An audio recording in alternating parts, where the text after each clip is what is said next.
What's up? I'm just setting up. Doing final preparations. It's unbelievable how much stuff that needs to be set up before a live stream and a video recording.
Okay, finally I'm set up.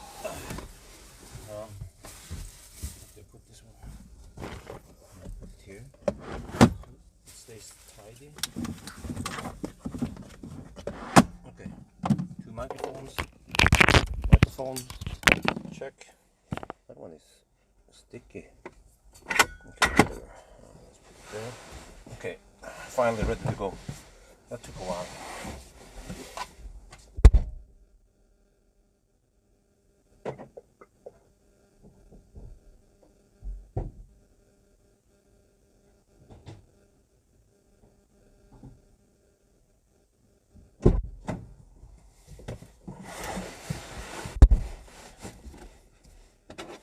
Okay, 90%. Wait. There was actually no joke that. Oh, there you go. The lights in the back. No, battery is only 90%. 90.7%.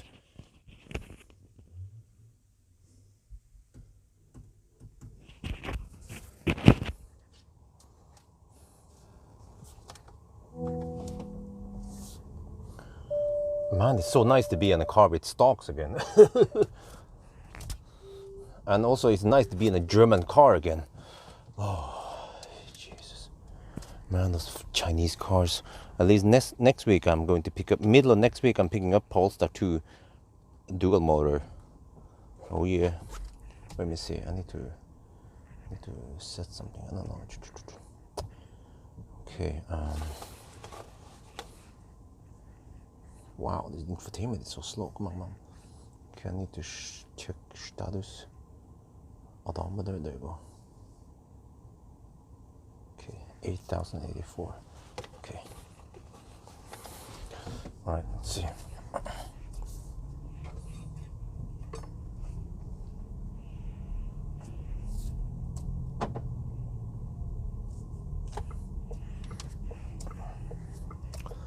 Okay, so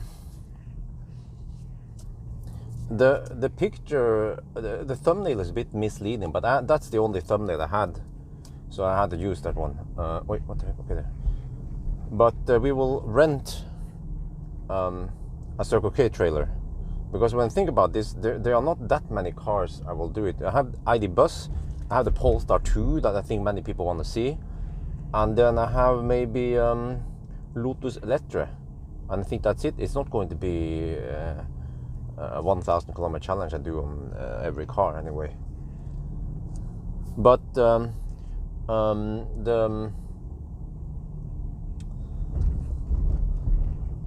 trailer I borrowed from Marcus, it was in bad shape. The nose wheel kept slipping when I tried to race it, and it was just rusty, and yeah, so in bad condition. I don't want to use it. I don't need perfect condition, but at least there are several things. The ID Bus reported that the rear right tail light was gone or some shit, or needed replacement. So I was like, what the heck, man? Several things that was not good. Also, the safety hook was also rusty. So I told Marcus, okay, I can't use this one, it's in bad shape. And he said, okay, maybe you can go to Tillänger Nord and get it fixed. And okay, but then I need to email them. So and actually, to be honest, I'm not sure if we should do much about this, since the trailer thing is not something I'm going to hammer a lot with. So yeah, that's the way it hangs right now. But yeah, when it comes to state of charge, okay, I'm 90%, but usually I park right in front of the gas station when I go and rent the trailer, but that usually takes 10 minutes. So this time we will just plug in and start charging. So by the time we finish the whole thing, then the car should be close to 100%. Yeah, I'm at 20.5%. Sorry, 20.5 degrees. So maybe not the hottest battery, but that's fine, I guess. Car shouldn't cold get that much. So it'll be interesting to see how fast it does it. Like, can they do it faster than the Model Y? Yeah, I think that we're gonna try to beat Model Y. Model Y was 14 hours and 10 minutes, I think. What, do you guys remember the Model Y time and consumption? I need to pull it out eventually. But also, this ID Bus is from Marcus. It's not the press car, so it's not that high spec. But fortunately, it seems to have small tires. Normally, when I get press cars, I get freaking 21-inch wheels. This one feels like 19 or some shit. I have to check what kind of tires we have, but it it is a lot quieter than the press car with 21-inch. Those are just fancy schmancy tires, but noisy.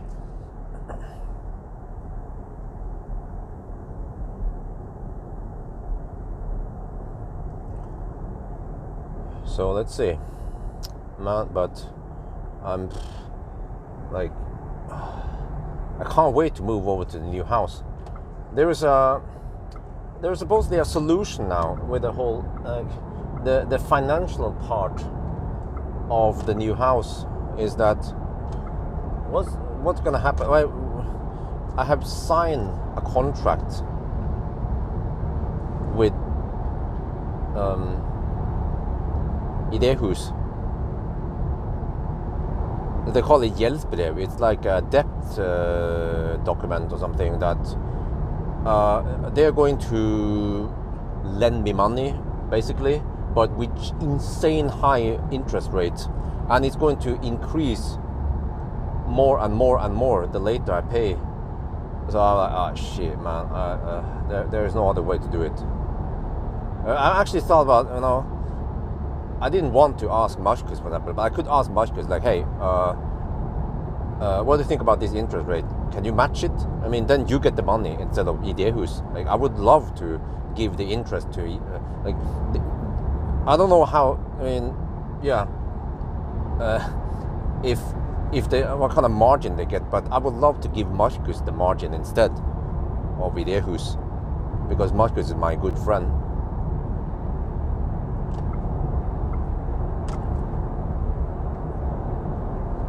Yeah, but okay, so I have no other choice, because I've been fighting for that house for, well, 2.5 years.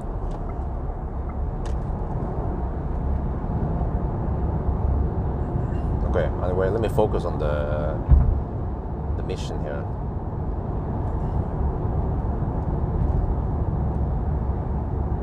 The bus will, yeah, exactly. And also my theory, I think I already tested this a while ago, but the bus should be able, or the trailer will get some drafting behind the bus. And the trailer is roughly, I haven't measured, but, well, I should have brought my laser can, shit.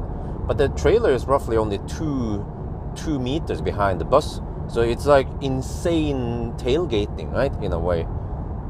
Well, the house is supposedly ready in the mid-October.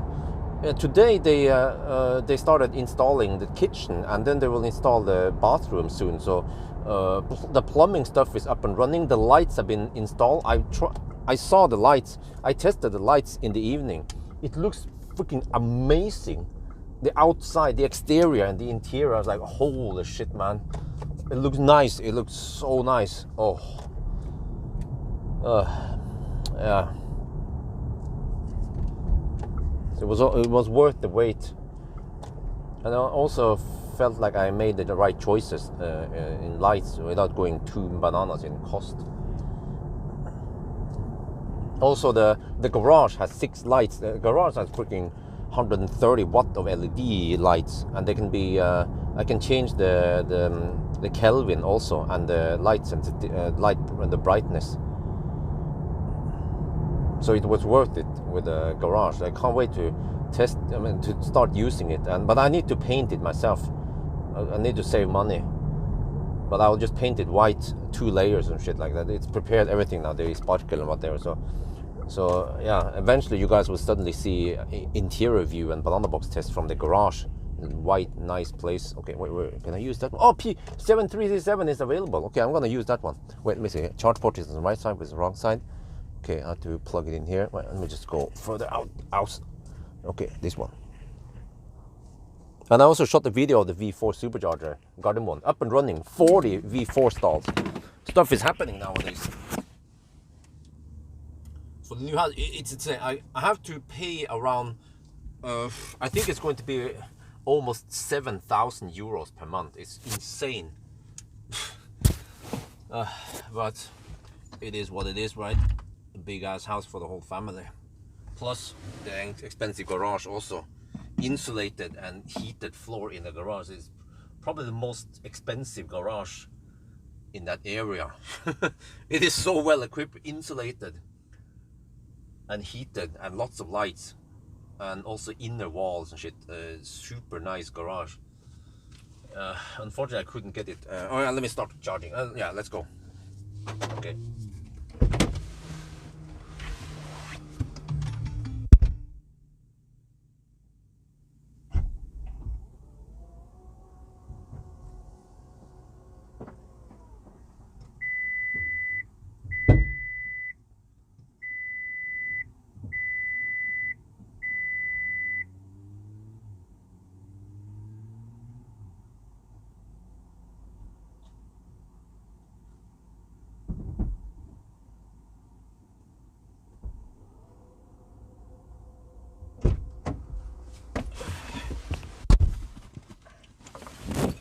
Yeah, it's something. I mean, it's crazy. The whole house is quite crazy already. You know. Wait, how the heck did I do this again? Maybe I put it here.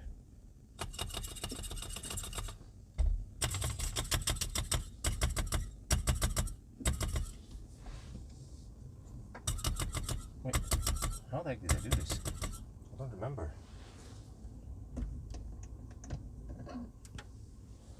Yeah, exactly 23.4. Wait, how did I set up the shaft here? The fuck? Wait.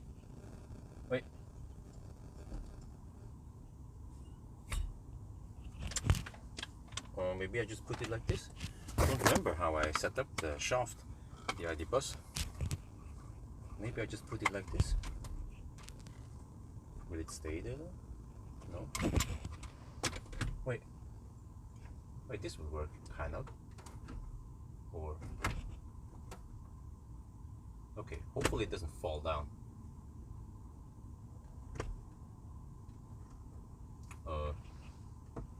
Okay, I don't remember how the heck I did this last time. Okay, just have to do it like this.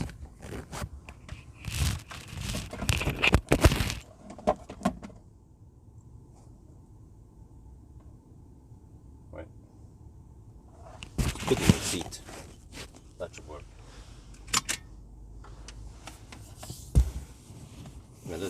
This shit slides. Okay, I need the non-slip stuff. Okay.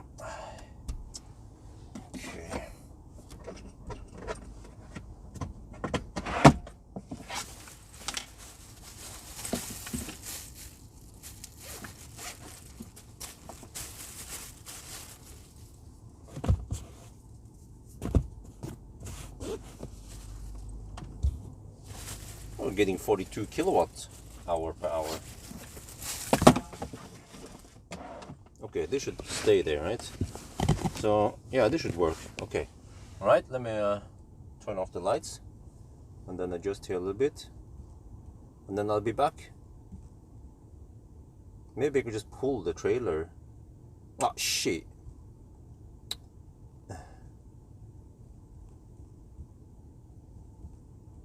Okay, whatever. I'll be back.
pull it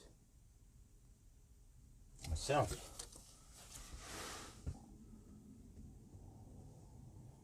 Okay, let me see. Let me write down some stuff here. Model Y, 14 hours and 5 minutes. And it was 364 watt-hour per kilometer.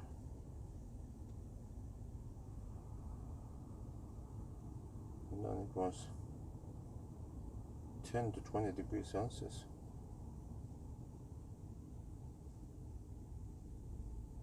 Okay, I'm gonna try to beat Model Y then.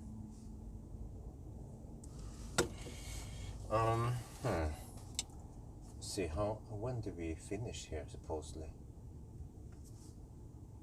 Yeah, 22:20. In 3 minutes. Okay, well, we can just move the trailer. I mean, we can just, yeah, okay. Don't wanna pull it too hard in case it's too heavy. I mean, it's 700 kilograms. So I'll just back up and hook it on.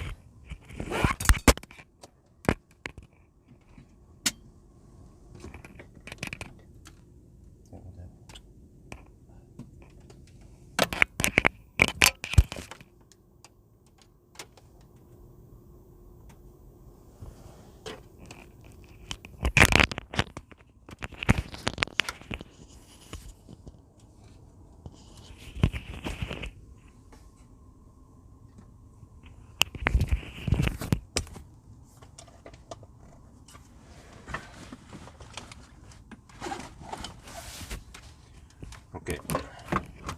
Okay, there's a big mess in here, but let's go. Let's hook on the trailer.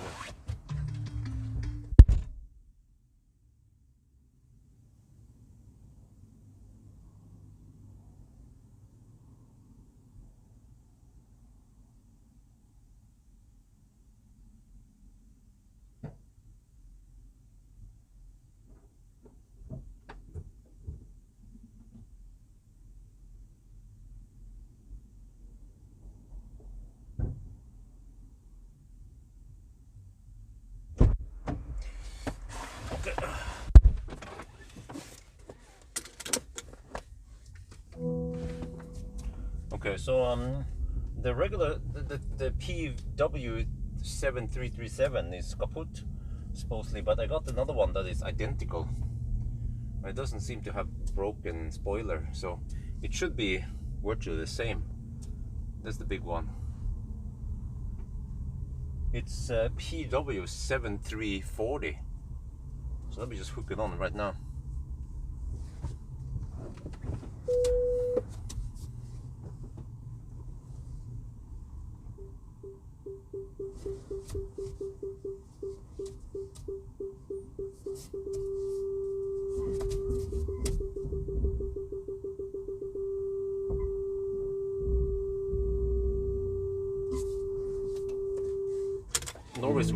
Norway route.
let's see. It is a bit tight here. Can I do a flip mode? I think I can. Just have to be a little bit careful. Not sure where the heck you're going, but I'm gonna go this way.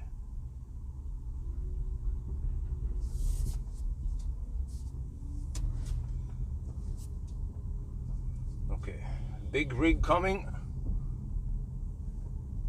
Let's see, I'm probably gonna go over there. And then I can just use the same. So that one is kaput, the one I've been using. But the one I have on me right now is exactly the same. So I need to check tire pressure.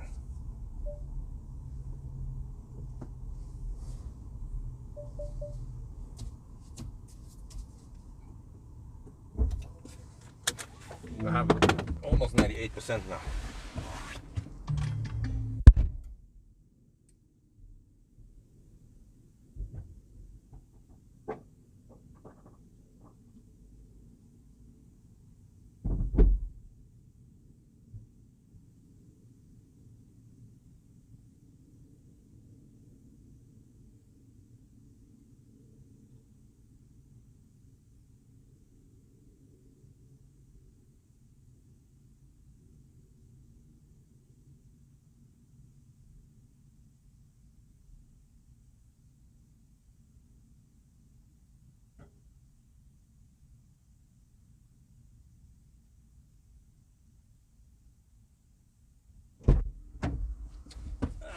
I got the one with the broken spoiler.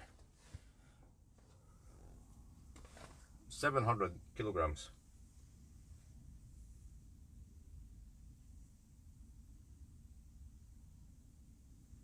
Okay, let me see.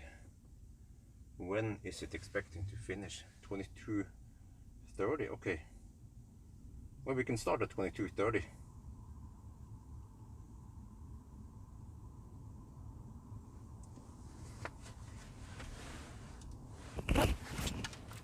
Let me get ready.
Semi-automatic trailer hitch, and just look here. Look at the lights here. Lights there, light there, but it becomes so nice and bright. And here you see that the trailer, the plug goes there, and then this one can actually go on the trailer hook because it's attached to the car. So this is way better than Tesla. Even the Model Y was clumsy. It was so tight. Hey, done. DON. Okay, so let me show you. Should know that we have a trailer. Okay, we are charging to almost 100% now. Yeah, wow. This is, oh man, it's so nice to be back in a German car. Chinese cars I tested in the past, like the Mifa. if I had to choose between MIFA and this bus, wait, fire up the light. Then I'm not sure. Wait, shit, I need to fold that one slightly. But okay, one thing I want to check out then is that if you go to, for example, wait for the lag. Okay, wait, shit, like this. Oh yeah, the smooth. Okay, we're gonna do Norway route because Sweden, we want to avoid Sweden now, and also I think people are a little bit bored with the Swedish route, so I don't want to take the detour around here. But oh wait, it seems that the car thinks that we don't have a trailer and it doesn't take that in account. Oh, okay, but here over here at Schweinsund, I will turn around. So if I do this, for example, okay, off-road Halden, yeah, start. How many percent will the car estimate we will arrive with? Got to click here, another click here. The car think we will arrive with 67%. In your wettest dreams. Okay, but oh shit, I think we're gonna start now. 22:30.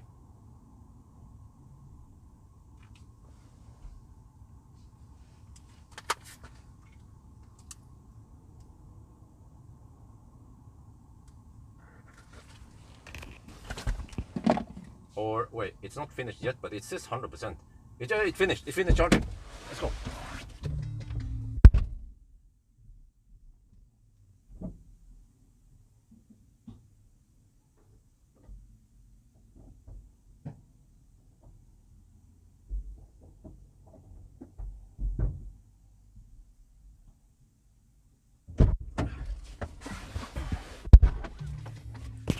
Okay, slight delay, but shouldn't matter too much. Let me just reset the stuff.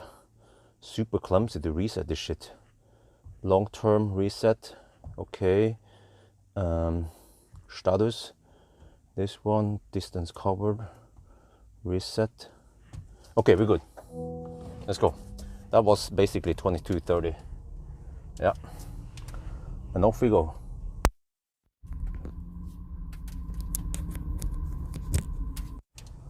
Okay. Oh, let me get far enough. Okay. Yep. And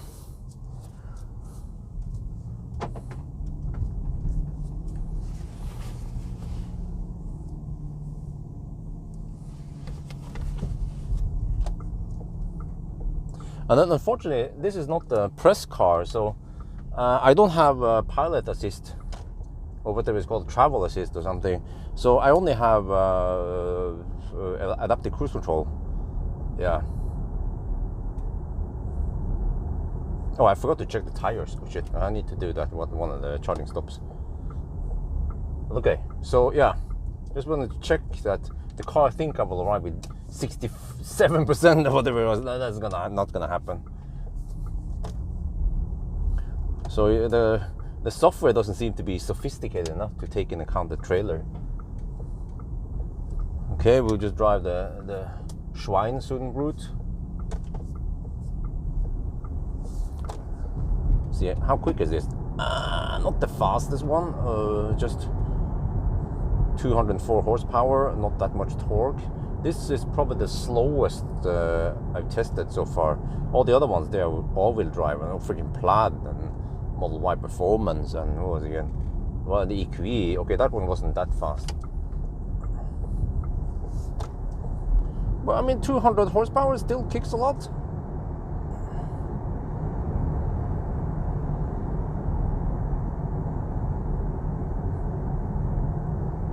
Wait, but I don't hear that much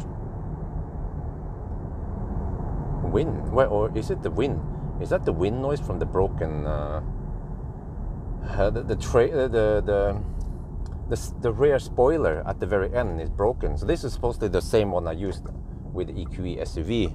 So I wonder if that's going to be a disadvantage. But it's just a tiny little tip there. But could that ruin the whole thing? Really?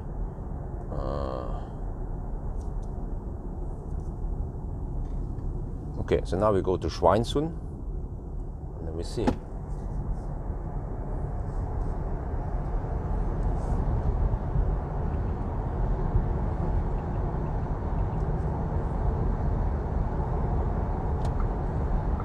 Yeah, you know what? There seems to be a slight wind noise from behind. I wonder, is that the spoiler? Just like in the EQE SUV. Well, yeah, I will pick up an ID4 GTX for Marcus soon.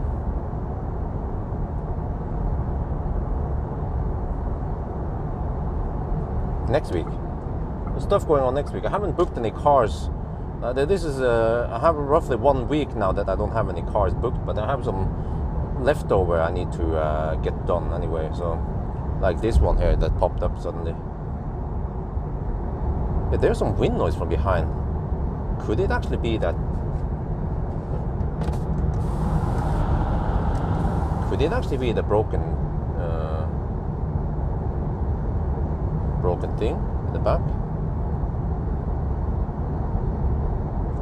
Yes, several people received Fisker already in Norway.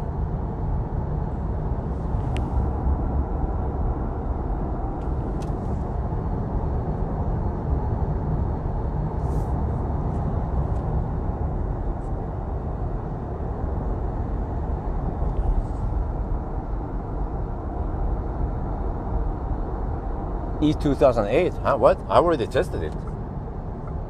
You should check out my channel.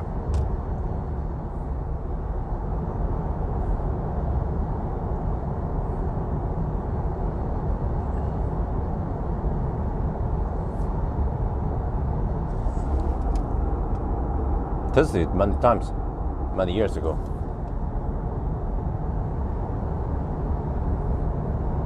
Because this is a slight bummer that I don't have auto steer. I was looking forward to just enjoy the ride with the thing. Well, but despite having only 204 horsepower, I feel like it's still quick enough to pull 700 kilograms.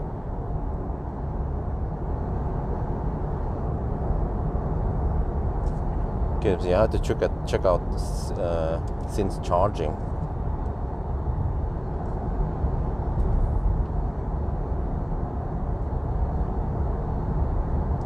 EC30, huh? You mean EX30? I'm not sure, and I haven't seen the new Volvo yet.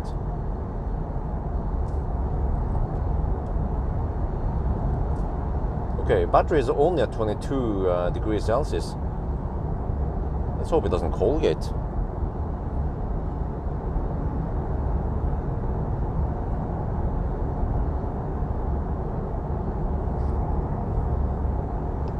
There's a slight wind noise from behind. Could that be the broken tip? Is it really that noisy?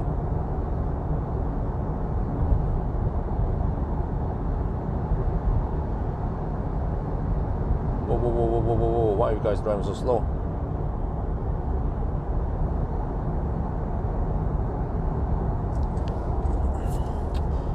Man, Alnabru, and now in the evening there's some idiots making so much noise with a really loud fossil car.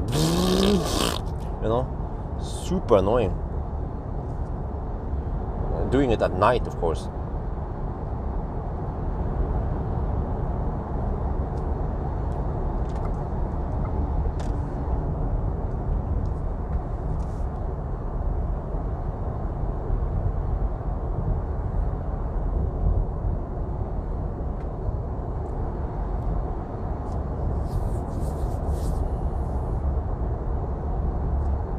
So yeah, Marcus, he's on his way to Germany now with Espen Limstrand in the Plaid. And yeah, he had to drive this long ass detour to get past Stenungsund.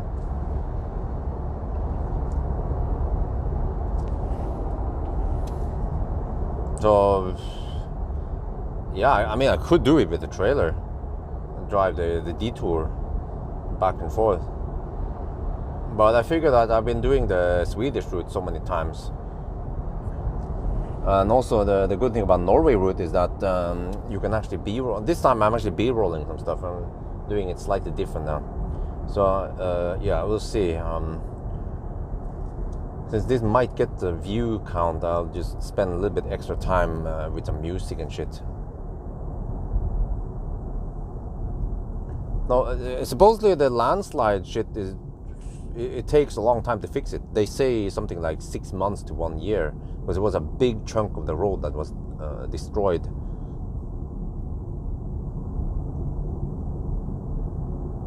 Go to Trondheim, huh? Why should I go to Trondheim? What's up in Trondheim?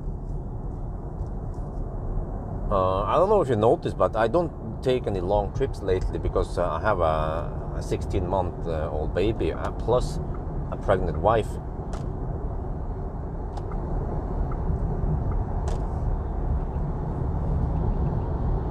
So I don't take those long-ass trips like I did before. But eventually, yeah, when things have settled, but that's going to take some time,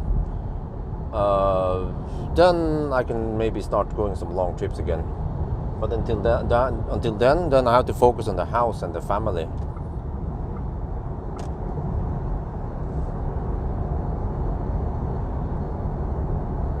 Wow, shit, move 50 meters sideways, that's quite massive, man.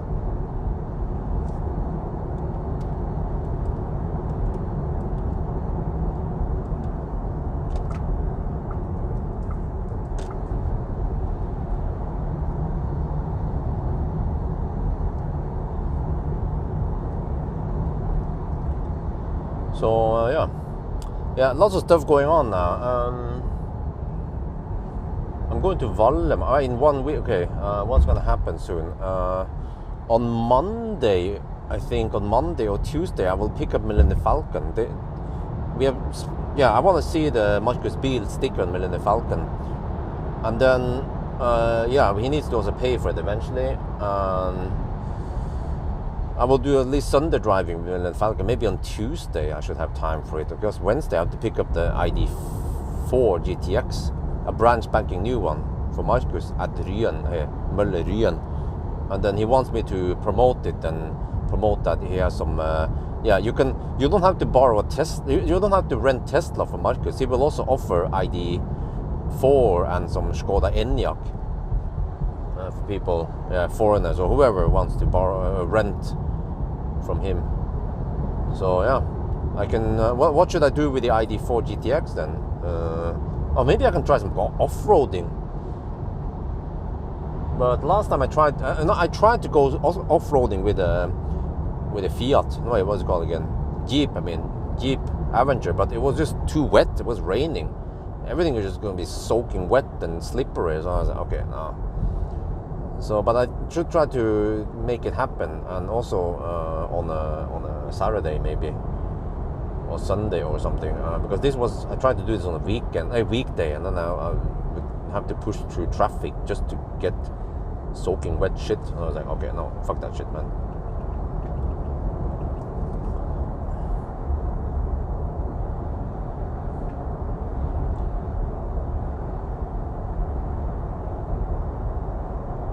The Sun faked an article. Yeah, okay, I saw that shit, man. I don't know what to do. The problem is that it's stuff outside of YouTube is a bit out of my control. I cannot. Just like freaking Electric, they posted my my round steering wheel video. Without asking me, but I guess they try to ninja it under fair use. But it would be, they should at least link to my YouTube channel. It just says, Bjørn Nyland or some shit like that, but they didn't link to my YouTube channel. So that was a bit disappointing from them. So I actually asked them to take down the video, but they didn't reply to me. So maybe I need to just file a report or some shit like that. But I'm not sure. No, but YouTube, freaking Facebook sucks balls, because they say that if it's out of, if I try to claim that, that's my video, and that Electric copy my video without my consent, they don't give a shit, because it's outside of, it's YouTube versus Facebook. So they were like, fuck that. I was like, oh shit. Yeah.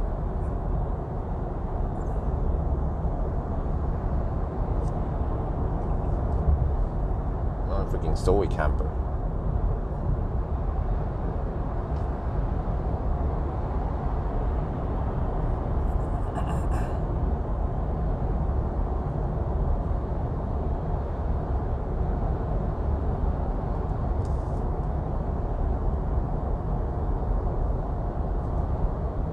Oh, is he being annoying or what? After I hammer him, then he speeds up. Jesus. Because now I shouldn't pull right in front of him because he's semi-blocking the path. I mean, I could just do it, of course, then he has 5 meter clearance.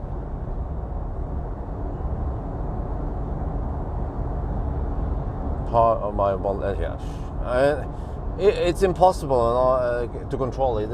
If I make good content, people will copy me. But okay, at least if they don't copy the whole video and try to monetize on it, then whatever. But it's still semi-sneaky because electric, are they actually doing their own test? Are they actually gaining knowledge about EVs? No, they're just posting news that they find somewhere. So they are not really making content. I mean, they are making content, but they're not actually doing actual test driving and doing shit like that. So, but whatever.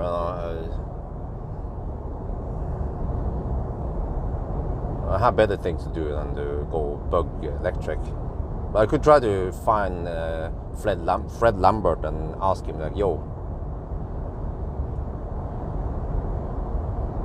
what are my videos? I think I did that at one point, but I was like, okay, whatever. Not gonna waste time because the problem is that I don't know which videos will go viral.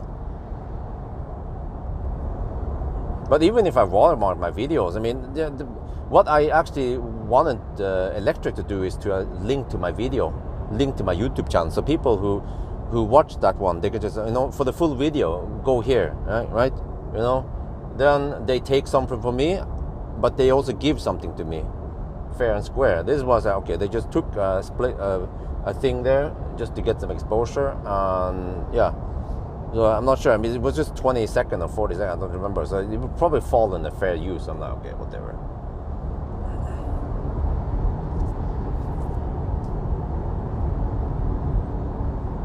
Yeah, I could try to find it on X, but I don't use Twitter or X or whatever.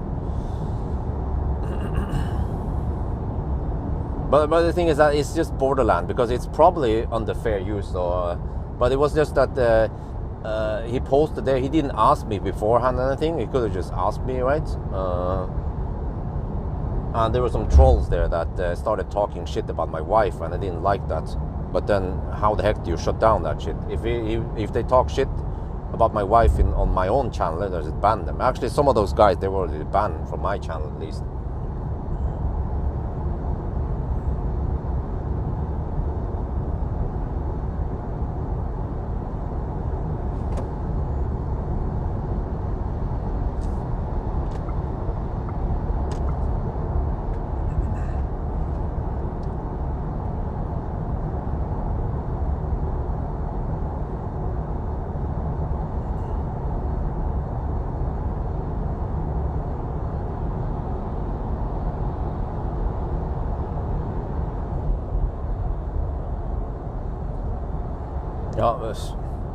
I mean, what can I do with the sun then? I mean, they just take shit from my channel and then make their own story.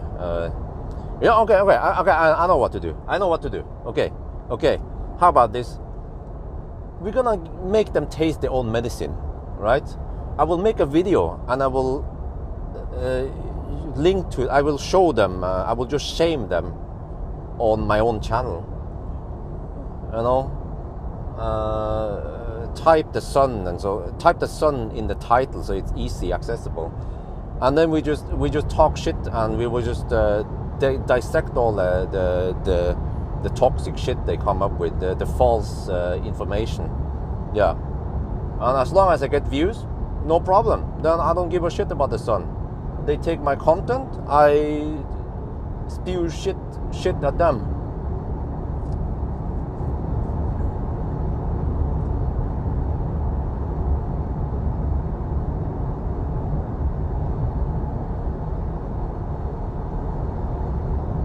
But I don't know what the heck the sun is. I have to find out more. So the sun is some kind of anti-EV site or shit, right?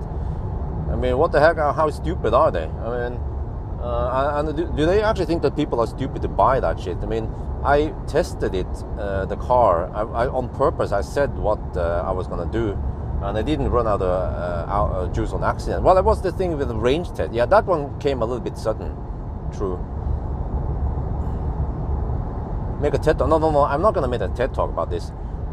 I will actually, this needs to be clarified better. So I will record the screen when I go to that site, the Sun article, and then show them all that shit, and then talk shit about how noob they are, and do they really think people are that stupid, or I mean, that's just bad shit going on, you know? Yeah, I will just milk views from that, you know. No worries, I'll do that.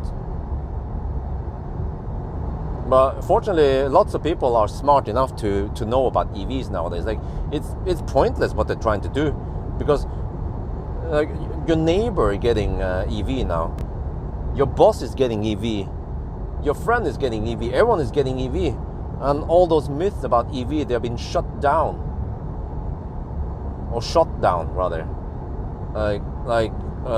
EVs don't work in winter, you know.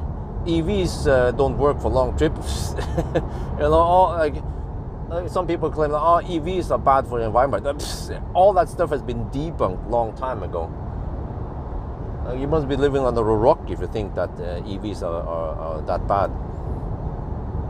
Only people who still use fossil cars because they can't afford one, or because they don't have infrastructure.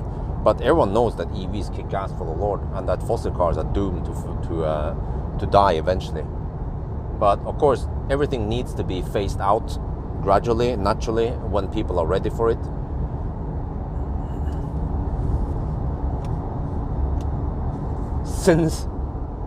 Sensational. Oh shit. Okay, whatever. I'll just make fun of them, no problem. I'm very good at that. Don't you worry. I made fun of other journalists before, or so-called journalists.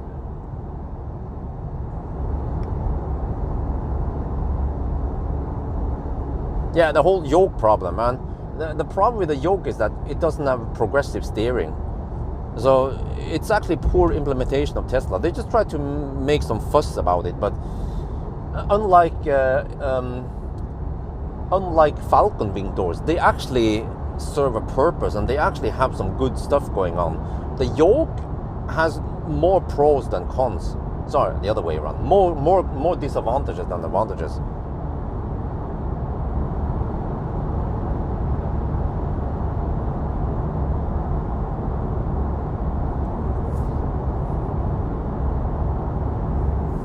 Yeah, I mean, yeah, there are still EV haters out there, but they are getting smaller and smaller now, because lots of people are getting EVs. And also, I talked to Marcus. Many of Marcus' friends or people who know him, initially they were against EV, but they were convinced. And other people, you can think about it, even in my channel, you know, there will be people in my channel who were against EV, but then slowly they were convinced partly by me, partly by the community or somewhere, right? There are of course a few people who got EV, but then they sold it and went back to fossil, but those are quite small in numbers. But just looking at the EV statistics, you know, this EV is just exploding literally in popularity. Lexus, yeah, of course, eventually when I get it. Okay, should we look at some stats here? Let me see. View. Yeah, I forgot I can check this one. How is this? There. Long term. Okay, no, how do I? Since charging. Okay. Oh, okay. I can have long term here. Yeah, I can. Okay. Consumption 346 watt-hour per kilometer. Oh, nice. And we even have headwind. We have wind from the south, from what I remember.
Well, I don't know, man, what to say about those big accounts. They say that I don't drive well.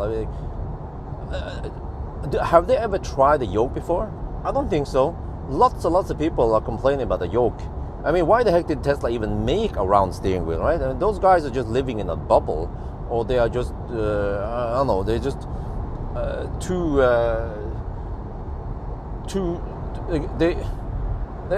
those are the same guys who would install an illegal yoke in the Model 3, for example. You know, like, I have dealt with that shit. It's not good. But I'm not just like some idiots. Like there was that hater in the Facebook. Like, he claims that, like, was again that I was being too conservative. No, I'm probably the least conservative person out there. In the beginning, yeah, I didn't like one screen in the Model 3, but then I got one and I got used to it, and then it was no problem. But the yoke, man, I've used the yoke a long time, and it's not good. You know, like many people talk about that. The problem is that it's not progressive. So it's just fundamentally bad, just like the lack of stocks, you know. Yeah, you can say some people, like, the same shit over again, like, Björn, you should turn on the turn signal before you change lane. I always do that. I always turn on the turn signal, but the problem is when you're in the middle of a roundabout, or when you're doing a maneuver on you need to rotate a lot, then no. And you have people who will just, you know, they put one hand on the steering wheel and rub it in circle. Yeah, I know that motion, but that's not the way you're supposed to turn the steering wheel. I already demonstrated how you're supposed to turn the steering wheel. So, I mean, all those people who claim that I am wrong, you know, just ask any driving instructor how you're supposed to drive. And those guys, they don't know how to drive. There's so much shit thrown at me because they don't agree with me, but they are just too blind, too lazy to read other people's comments. Like, lots and lots of people are complaining about yoke and lack of stocks, and they don't understand the whole, you know, the basic that the stocks work well because it is on the same position. You know what? Actually, flappy pedals for regen, they are also bad in a way that they move all the time. They move with the steering wheel. So so it becomes the wrong way if for some reason, if you are in a very twisty road and you're in some hairpin turns and suddenly you want to change regen, then you might go the opposite. But there are some cars with flappy pedals on a fixed position. That's actually better. But then there's like, okay, but flappy pedals would be great. The whole purpose with flappy pedals is that you can like, as long as you have 90-degree turn or whatever, right, 30-degree turn, it will be at your fingertips. But on the other hand, stocks, they are also already at your fingertips because you're not supposed to cross your hands. So yeah, like, I don't know, man. I'm so fed up of explaining to people how they should drive in roundabout that blinking left actually helps. I've seen it many times. When someone blinks left and I'm waiting, then I can just go. Then it's quite clear where they're going. People who don't understand how roundabouts work, they are not very smart. And also in countries where you don't blink left, they are not doing it the optimal way. You can say, yeah, you should be able to see, like, you don't have to blink left. No, it helps to blink left. Just like it helps to blink right. It helps to blink when you're gonna do something. Even though it might be obvious, but just to blink makes it 100% sure what you're gonna do. So yeah, sorry, it's a little bit hard for me to read the chat because the chat is a bit far away because of the layout of the front. The front windscreen is so far away from me in the bus, so everything becomes quite small. And then charge port on the left side is the right side because the driver is on the left side. But in Thailand, for example, then the charge port on the right side is the right side. this is also something that people fail to understand, and they always can't try to discuss it. But street charging and yeah, but what the heck, man? Are you supposed to stay and hold the plug there while you're charging? No, you just plug it in. Stop dicking around. Plug it in and get out of the way. But it's not long enough cable. Well, get the longer cable. Shit, man. Have you never heard of long cables before? And also, many people, they buy EVs because they can charge at home or work or some shit. So, if you start looking, how many people buy EVs just to street charge? Mainly, they would just home charge, of course, and then occasionally street charge. But then, okay, so you want to make it optimal for the few times you street charge, or you want to make it optimal for the 99.9% of the time you home charge, right? I don't know, man, but okay, whatever. But because I have my opinions about how things should be done, then for example, let me see. I need to find something that's obvious. For example,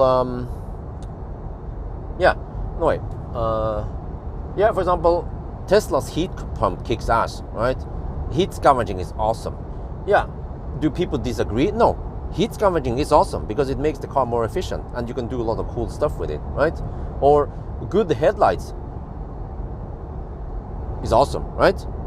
Like, it's nice to have good headlights, right? You can't disagree with that, right? But when I say, it's nice to have a big screen, some people say, the screen is distracting, I don't like it, it hurts my vagina. Yeah, okay.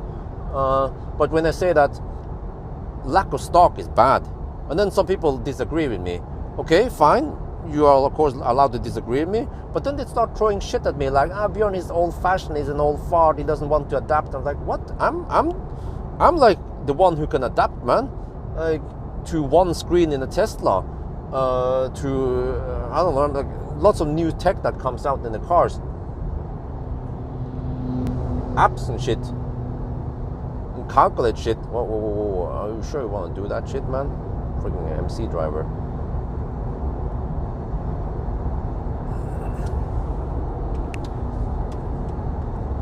No, but whatever. I mean, haters will be haters, The problem is that I'm getting bigger and bigger. But if I was just some no one having some opinion about things, and they'd be like, okay, who's that shit? Who's that dude? No, who's that Asian dude? But I'm getting bigger and bigger, and then suddenly if some big personality channel claims something and they disagree, then they start throwing shit at me. Like, what? Okay, just stay on the case, Don't attack the person. Stay on the topic.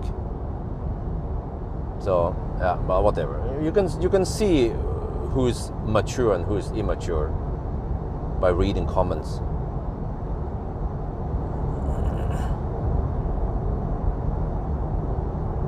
Well, but the thing is that blinking left is actually not mandatory in Norway, but it's recommended. Just like, okay, one thing.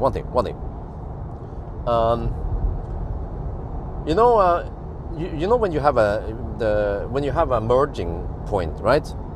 So when you have a merging point, you're supposed to stay on the left lane, or you're supposed to use both lanes. Yeah, sorry. You're supposed to use both lanes all the way until the merging point, right? Everyone agrees on that, right? But Norwegians, for some reason, they merge really early, and the left lane becomes empty all the way to the merging point. And some idiots even play police and they block the left lane. They block both lanes. Yeah, they think they're doing everyone a favor. They're actually making it worse. They're making the stau worse. So if I actually explain this in the video, that Norwegians are doing this wrong, and that you're supposed to use both lanes all the way to the merging point, I think most people will agree with me, except for a bunch of Norwegian nisser. And that will be fine, right? But then when I claim something about yoke or some shit like that, or lack of stocks, then suddenly, no, I'm an old fart, or I don't want to adapt, I don't like, I'm too conservative. Well, okay, what about the whole thing with the zip merge then, huh? it's better if you understand logic and physics. You will understand that using both lanes until you merge, and also merge left, right, left, right. Don't think about yourself. Left, right, left, right. You know, that's better. It's impossible to disagree with that. And you know, in Norway, they even put up signs. It's freaking funny, man. At Skøyen, I can show you one day. They have to put up signs for the Norwegian Nisser to say, use both lanes until the merge point. Only in Norway those signs are needed. Yeah.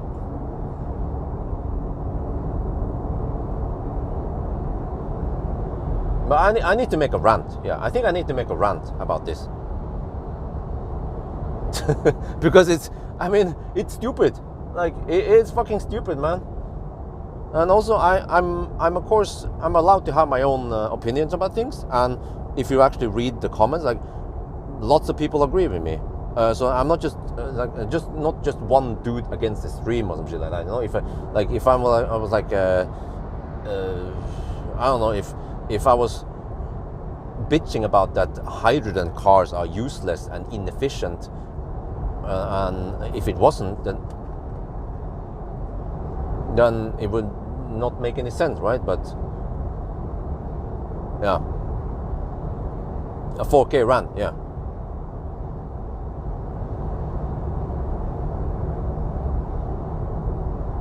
Well, it's actually basically almost the same thing, you know, about hydrogen. Hydrogen is just, I mean, I tried it. I mean, we already know how it works, how bad hydrogen is.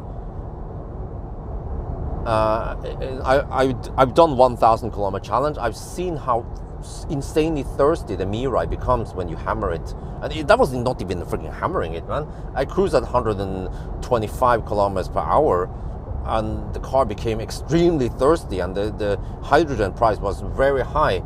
So the cost of hydrogen alone, not counting service costs and shit like that, and filter replacement, was already higher than fossil. You know, how can you disagree with that, right? It is extremely stupid to just go for hydrogen.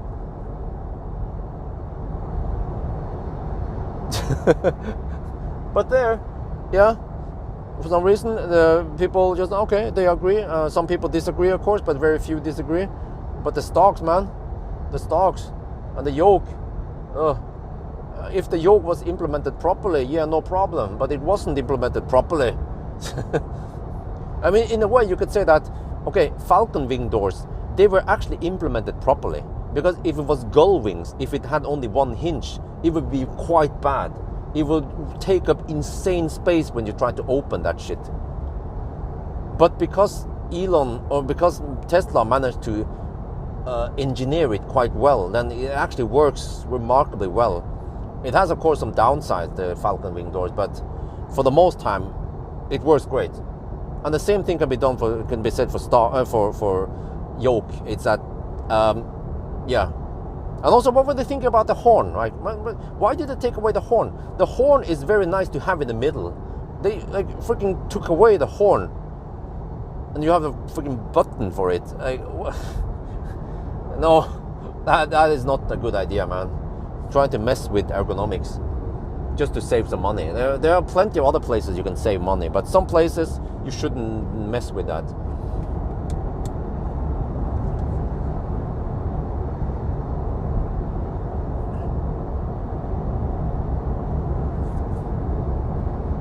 Yeah, but the Model X, the Falcon wing doors was probably one of the reasons why they sold a lot, because it was different and was cool and was actually practical. And okay, it had this disadvantage, lots of problems, issues with Falcon wing doors, but they tried to fix like most of it. But that's the prime example of something that actually works fairly well. Was you know, took a lot of time to engineer it, but it worked great. But then they didn't do the same thing with the yoke. They should have made it progressive. Yeah, you see a horn in black in the middle of Highland. You know? Whoa, really? Why, huh? I mean, just, and also, you know, it's not only Tesla that makes these mistakes. How was this again? Leaf had the digital speedometer. It was great in the class. In Frankenstein, it's great. It's easy to read the digits. And then in the 40 Leaf, they remove that one, and they believe that people didn't want that shit, right? And they have just some kind of analog gauge thing instead, and they reverted. And in Aria, they went back to digital speedometer. You can see the digital speedometer in the Leaf 40 Leaf also, but you have to dig it out in the display somewhere. But it's not always visible there. And like I've seen over and over again, having large digital speedometer is way easier to read than an analog gauge. But an analog gauge will give you the sense of increasing and decreasing fast. But you should already get that from the car, from the physics, from the G-forces anyway. So it's not like you need it, you know. So yeah, what was it again? Wait, yeah. So wait, which stock is which one? How do I squirt again? Oh no, I have to press. Oh, okay, let me see. Consumption 366 watt-hour per kilometer. Whoa, that is pretty good. Damn, guys. I mean, it's 12 degrees Celsius only, but the consumption is only 365, and we even have headwind, I think. Need to check the wind direction here.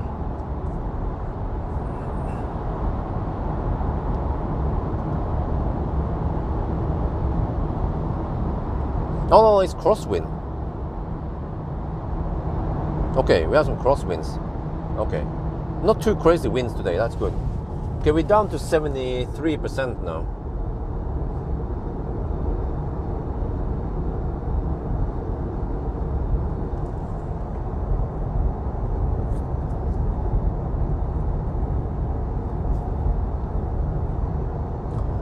Yeah, I mean, I've heard about it. I've heard about people who has the yoke and they love it. Yeah, great, but just try to make some critical maneuvers and do these parking maneuvers. You know, there's no way that yoke is better than a round steering wheel. And also, just try to drive in a roundabout and use the turn signals correctly. You know, there's no way that those the lack of the buttons on the steering wheel is any better or as good as stocks, man. Like, there is a reason why those stocks have been there for a freaking century, because it just works so well. Just like, let me see, what else should I?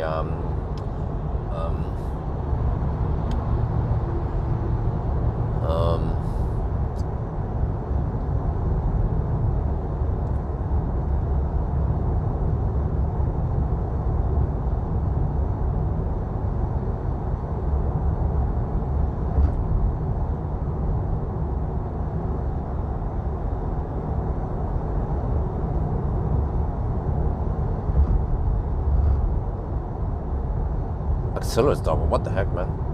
I'm trying to find something, you know, good design. Okay. One thing though, you know that the pinch, you know, on the phone, when you use Google Maps on the phone and you pinch to zoom in, and you pan, right? That motion is very intuitive. Do you guys agree? You know, the pinching to zoom and the swipe to, it's very intuitive, because it is as if you had a piece of paper, and at least you will move the piece of paper up and down, and that's the way. But some systems, like I use some navigation where it's opposite, when you swipe the finger upwards to go upwards, and it becomes slightly counterintuitive. Invented by Apple, okay, yeah, but you know, like, that stuff is very intuitive. And when it comes to the stocks, in a way, you know, turn signal, the way you have to flick it, it is a slightly, I mean, it's actually a little bit counterintuitive, because you flick it up to go to turn right, and then you flick it down to turn left. It would actually be better if left and right turn signal was a left button on the steering wheel and a right on the left side, and then the right side would be the other turn signal or something. You know, logically, left and right turn signal should be left and right. Just like, you know, I saw a video about arrows on a keyboard. There was a guy having freaking a whole video, a YouTube video about arrows on like up, down, left, right arrows, and there are so many different variants, and some of them requires you to hold down the button or some shit like that. But the way the up, down arrows have been designed, like you have, you know how it is, right? Left, right, and then up, down. It works great, and you use 3 fingers, and once you learn that, it's great. And just like QWERTY keyboard has been designed for you to type quickly on certain languages. So, you know, if you would suddenly use something else than QWERTY and type English or whatever, you know, English or some of the European languages, it would be not so optimal. And in a way, that's what Tesla is doing with stocks, a less lack of stocks, and because you're forcing the thumb to do more. Yeah, you know what? I remember this when I was gaming FPS, you know, first-person shooter. I would configure. The problem with when I had a special setup on Doom, where it was quite weird, man. I would use, how was that again? I actually used the right mouse key to go forward, I think, and then I used one of the keyboard to go backward, I think it was. And by doing that, what my idea was that I will distribute the load of what you need to do, and then I have strafing, left, right for strafing, and then back up with one of the buttons. So then I would strafe, you know, strafing is moving sideways, and I will go back with left hand, and then right hand would be for aiming and shooting and going forward. And by doing that, I managed to make, and I needed to train myself for it, but I beat my friend. In the beginning, he was beating me on Doom, but by learning the new method, I managed to beat him, and I constantly beat him over and over again. I would lose a couple of times, but in general, I would beat him because I would have way better control, and I wouldn't, because if you go forward, backward, and strafe on the left hand, you have a lot of stuff to do, and jump and do all that shit for games that can jump. And I would use the thumbnail space for jumping. So I would try to find a configuration where you balance the load between left and right hand. And then my point is that with a yoke wheel, you are then, you know, with conventional like this ID bus, we can use some thumb for some other stuff, like whatever you want to operate, right? Cruise control. Cruise control is operated by the thumb, left thumb. Right thumb is doing for some music and shit like that. And then usually the index finger or something is used for turn signal. On the other index finger, or the one is for changing gear or activating cruise control. For Tesla. So like in the Model 3, it was already brilliantly ergonomically brilliant, because you divided the load between the fingers. But then suddenly with Plaid, the thumb needed to do a lot more, and you have to move the thumb. And the problem is that when you move the thumb, I would miss click, because you have to know, okay, that position of the thumb is high beam, that position is horn, you know, that.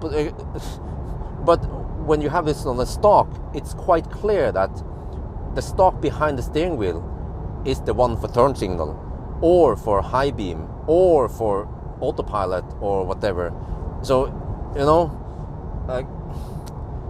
Like, I don't know why I have to explain this. Why is, I mean, it's already quite obvious. I think the problem is that people don't understand this. They don't realize this.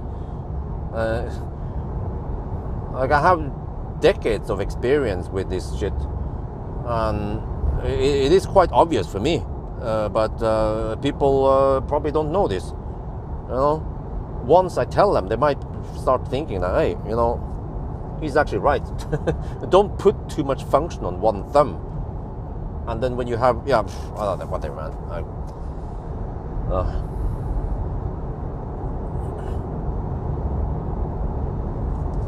Now, ideally, you know, you know, there is even there's this insane keyboard that, what was it? There was this ergonomic keyboard also that is split. Yeah. So you get better ergonomics. You just need to learn that shit. But there was also an insane keyboard that you didn't have to move your hand. Supposedly you move your finger up or down, and you will press a button or some shit. So you will have access to lots of buttons by just moving your fingers a little bit. But it needs some learning, just like you needed to learn the hard way about touch. You know.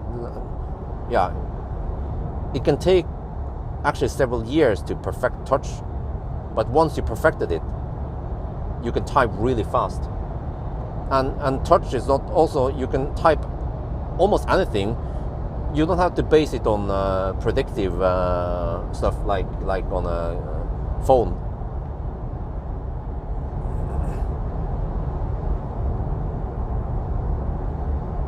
And that's basically my claim about. Oh, I need to thank him. Okay.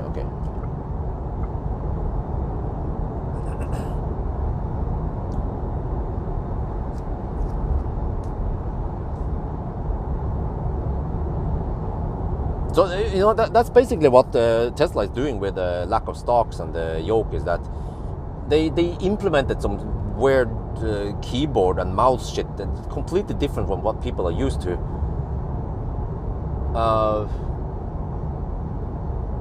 Yeah. And you can say, well, but yeah, there was also a guy, he said that, yeah, but Bjorn, you test lots of cars all the time, but for people who own only one car, the Tesla, then no problem. Well, are you sure about that? Why do you think the whole industry sells 102 keyboard, 102 what do you call it, keyboards, and that's more or less industry standard.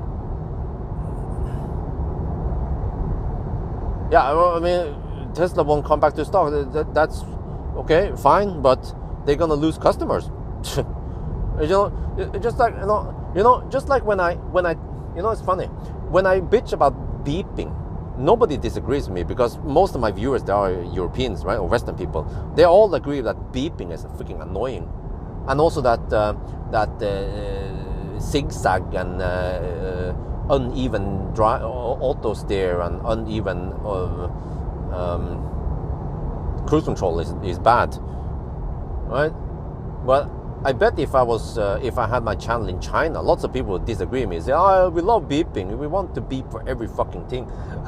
And we want the car to drive like a freaking Asian driver, you know, accelerate, decelerate, yeah. And it wants to just zigzag, make people this, you know, like this, right? The yo-yo cruise control, yeah. And for example, like when I complain that freaking Chinese cars, like the Maxus and like when you use cruise control, it doesn't regen. It will use friction brake. Like, why? It shouldn't be like that.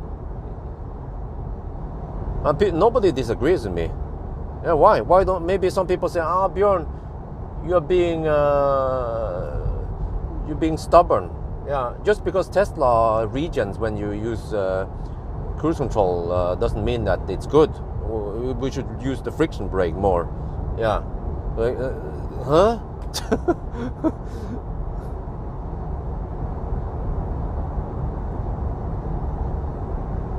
Wait, why does it feel cold in here, man? I think it's because it's on the eco thing, and then I had to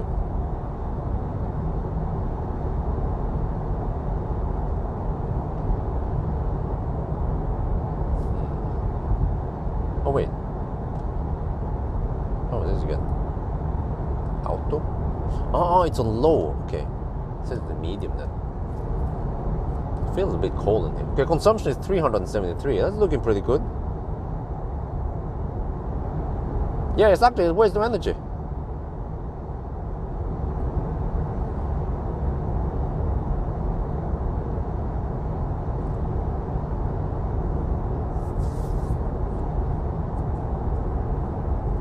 But have you guys noticed that lots of people bought Model 3 and Model Y, right? They like have Tesla made 1 million Model 3, Model Ys by now, and the majority of the people, they are not complaining about one single screen, or the lack of instrument cluster, because many people figured out that it actually works good enough, and that's what I realized, that one single screen is better in one way, because you don't have to move your eyes too much. I mean, when you say, well, head-up display is good, yeah, but head-up display is good because you don't have to move your head, or you don't have to move your eyes.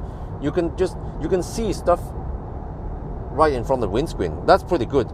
But have you ever considered that having to move your eyes between the instrument cluster and the main screen is actually bad? Having everything in one screen is better.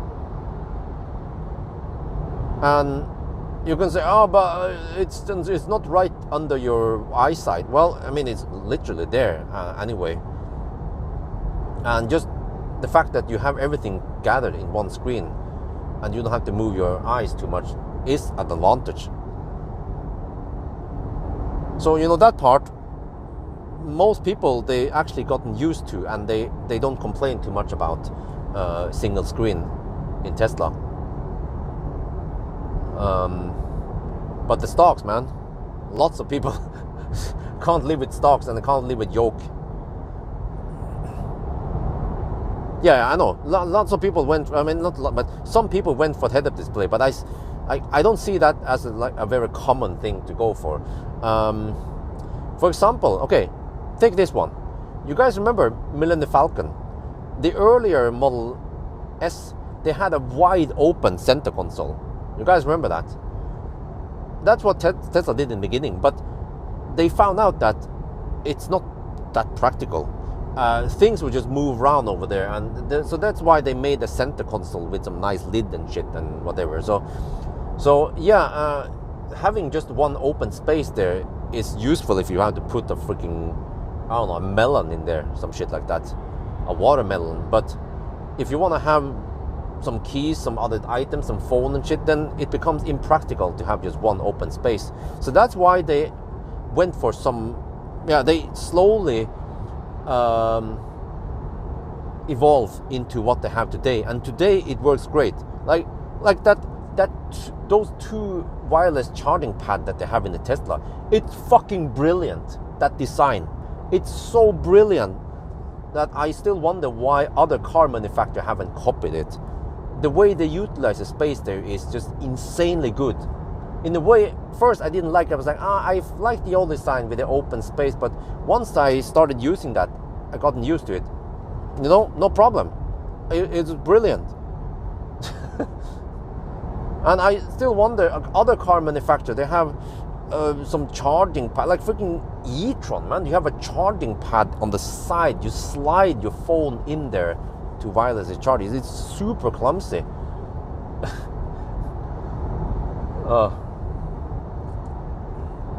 So, yeah, many things that Tesla do is actually very brilliant, but not everything they do is good. And the same with other car manufacturers.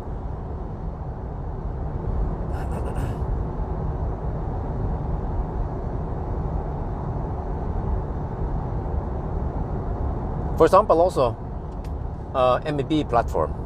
In the beginning, I was like, well, but MEB platform doesn't have frunk. But then I realized that the MEB platform, they are based on a very short hood. And then by having short hood, you can then have more space in the back. Yeah, why not?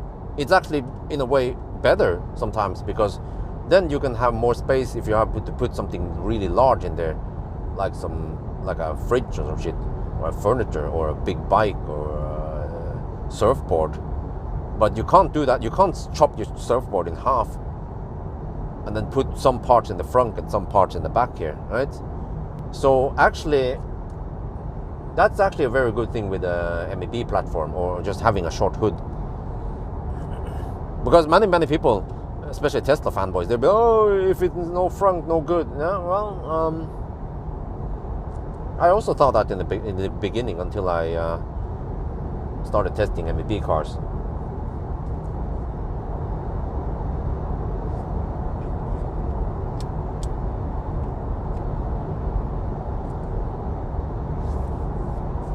But why does it feel like the car is being a little bit stingy on the heat here?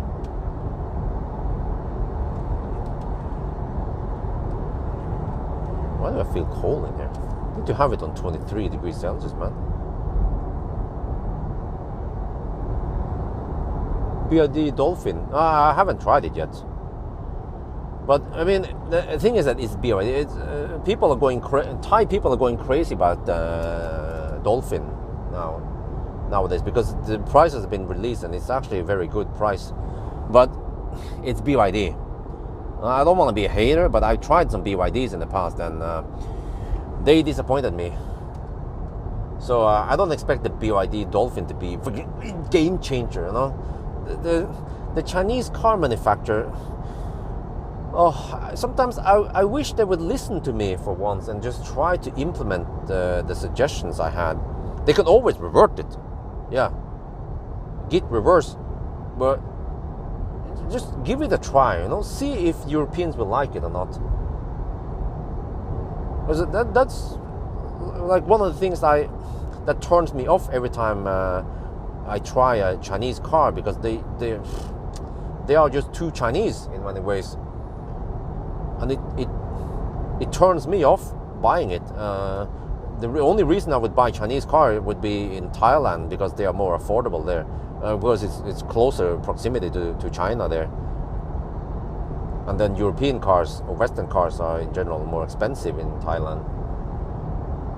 But in Norway, unless I was really in need for a car, or you know, or yeah, well, except for Neo, some cars are really great. But normally I would try to, instead of buying Hongqi, if I need a lot of space, I would consider an EQS SUV. I don't have to maybe get the most powerful one.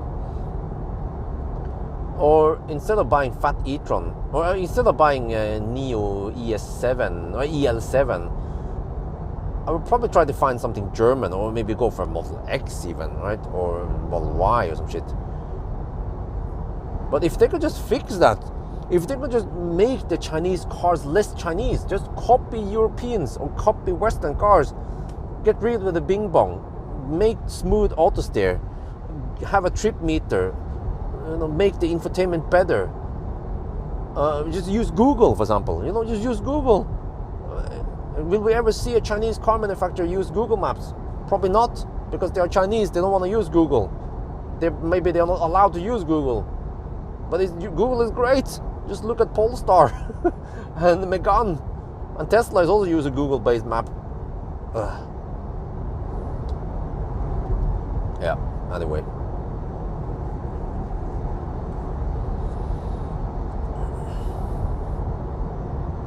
Wow, I just realized we have 166 people on now.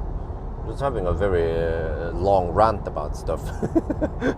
That's why people stay here. Once I start talking about the dog or the house, then people start leaving. Oh shit! I remember I had some stuff to do. Shit.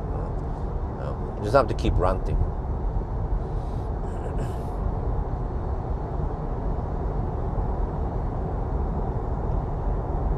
But the problem with Chinese cars is that, for example, you know, Auto 3, they could have made it better by software.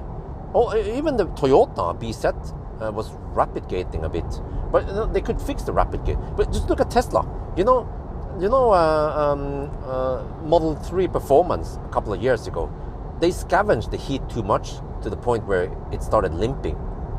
But Tesla fixed that. Yeah. So if Chinese car manufacturer could do that also, yeah. But BYD, MG, they did lots of improvements. I'm not sure it was based on my suggestion or something, but I remember that the MG4, they made the buttons for the HVAC way bigger. So they just have to do that. They have to listen to the customers and make changes.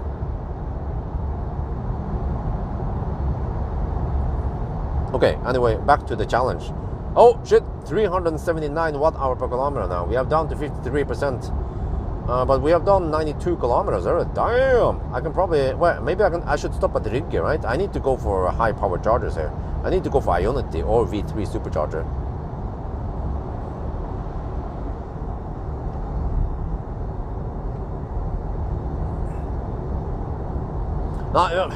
No, but Polestar, yeah. But you have to distinguish between Western design cars like, Lotus Electra,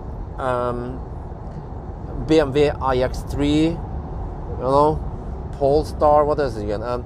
But those cars are engineered by European brands, but they just have to put the production somewhere. I mean, okay, strictly said, Tesla Model 3 and Model Y, they're also Chinese if they come from Giga Shanghai, right? Are they Chinese? Do you usually look at Tesla as a Chinese brand? No, because it was engineered by smart people in America. And they actually made, or they tailor, or they made the car for the European market, to satisfy Europeans in terms of handling, user interface, sounds, shit, bing bongs, yo mode, But those pure Chinese brands like BYD and Hongxi and freaking Maxus, man. Like every time I get in those Chinese cars, I'm like, oh Jesus, man, bing bongs and shit, and it takes me freaking almost 1 week to figure out the battery capacity and the consumption in the Maxus. Oh.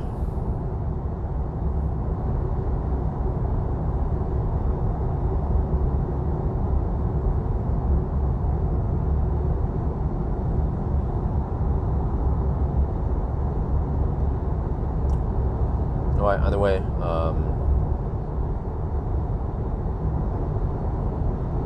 Neo Eyes, huh? What the heck is that? Neo Eyes.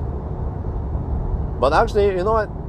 I should make a video about which Chinese brands I consider the best. But I think Neo is the best Chinese brand I know. I mean, they make very good cars. They feel. Like Neo feels the least Chinese of the Chinese brands, if you know what I mean. And they have actually a big screen. I like that. Like, when the heck are car manufacturers going to realize that having a big screen is good? But you also need to implement it correctly, or implement it well. For example, EQS, it has a big screen, but I feel like they have a too traditional approach on the user interface. They could have utilized the screen way better for configuring stuff. You have to go in, dig into menus and shit like that, and there's icons you have to press. That is old-fashioned, man. That is, well, okay. Just look at this way. If you enter a BIOS in the 90s, and you have to go in some Megatrends BIOS, and you have to enter one menu, or click on some icons and shit, and do something, and then exit from that one. That's basically what it is, right?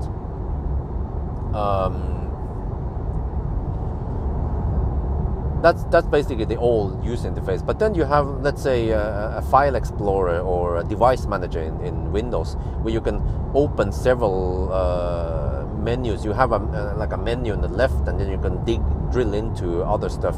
And that's way better utilization of the screen space, and way more logic. And humans, we have evolved over the years to understand that kind of user interface with tabs or a left menu or some shit like that. So yeah, I like also this ID bus here. I have to dig into a menu, and you have to go back.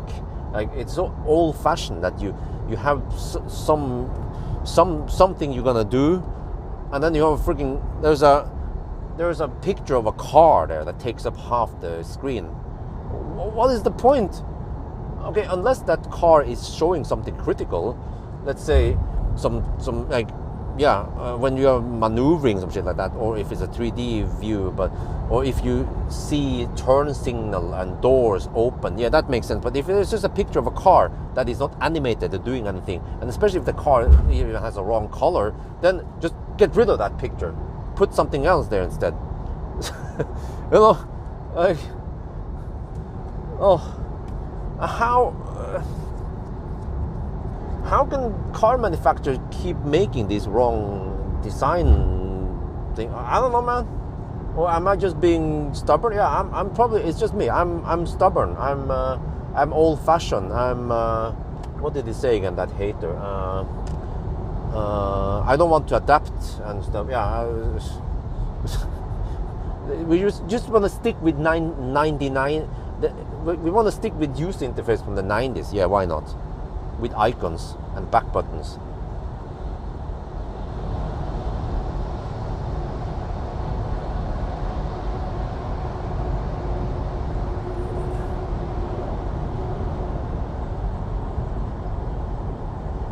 And even, yeah, I was also complaining. Man, I should have made a video about the MIFA 9. I was complaining about the MIFA because it's so unlogical to save and restore seat settings. There is one place where you do all the quick settings for sunroof and shit like that. On that screen, you can recall the seat settings, but you cannot save them there. You have to dig into the settings and find seats. And there is a very complicated, you have to press save, and then another 3 slots pops up, and then you have to press which slot you want to save it to. But for example, in Neo, you press and hold that slot to save the position. It's brilliant. And also Neo, by the way, you have a user, and each user actually has several different seating positions, which is actually great, better than Tesla. In Tesla, each user has only one seating position. If you want to have several seating positions, for example, a relaxed seating position, a work seating position, or something like that, you have to create different users, which is logically bad. Logically you want to have one user and then have several different settings on that one, you know. So, but most people, they don't understand this. But I have also experience in database design, programming, user interface, UX. I have lots of experience with all this stuff. So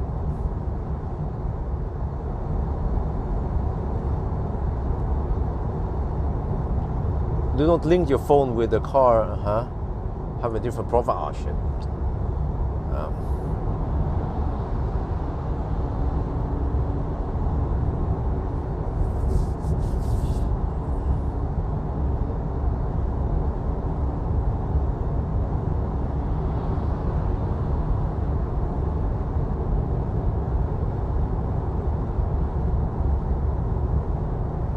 Passenger.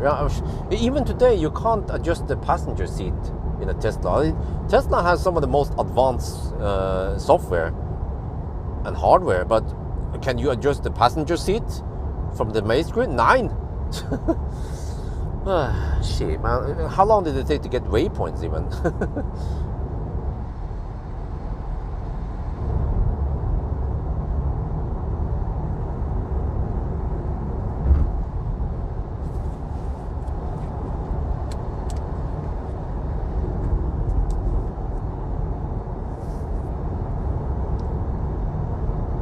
Okay, I'm not sure if I can make it to Rygge. Well, possibly. But you know, one thing, one pedal driving is brilliant and very intuitive. The fact that, I talked about this before, by the way, it makes sense. You push the pedal forward, you accelerate. You lift off, you decelerate. It's very intuitive. You're right about reading different settings in the same profile. I have moved the seat a lot forward, having adults behind every time. Yeah. So yeah, I mean, okay. If you guys know, if you know database design, right? For example, if you have if you have,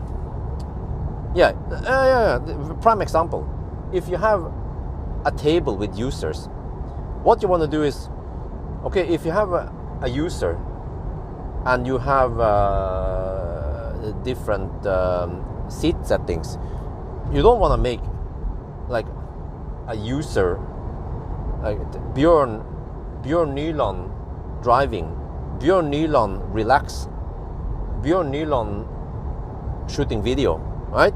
That's 3 entries, and they are logically the same person, Björn Nyland, and they have basically the same data, but you then have 3 entries. That is clumsy database design. So what you need to do is you have to make a separate table for seat profile or seat whatever. Yeah, so you have a seat profile table, and then you link the Björn Nyland to the seat profile table with foreign key, primary key, all that. And yeah, so one Björn can have several seat profiles. But the way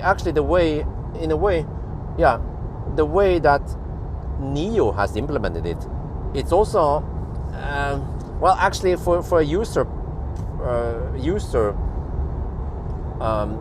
experience, it's still easy to do that. I mean, it's still quite easy but a bit rigid. Yeah, okay, let me explain.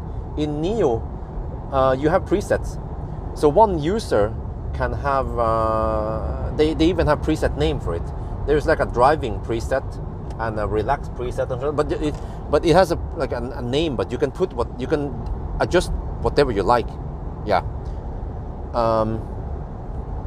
But okay, what I'm saying is that one user has, I think it was 5 different seat positions you can save, and the way you would store that in a row in a database is, I mean, I'm not sure how they implemented it, but what you can do is you can say that for the row Björn, there are 4 variables.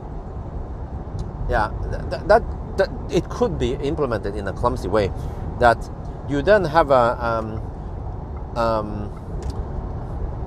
seat position 1, seat position 2, seat position 3, and seat position 4, and then you have other variables.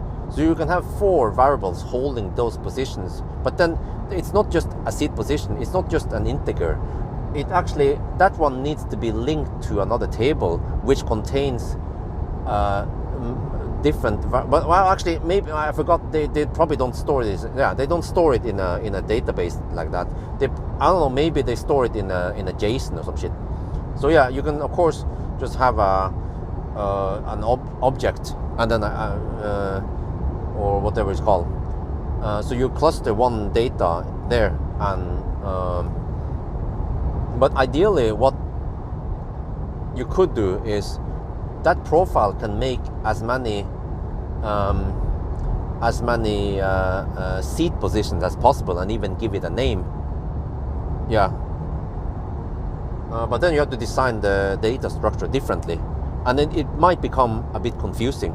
But also the Neo seat profile thing is already a little bit confusing, since it already has a preset of names.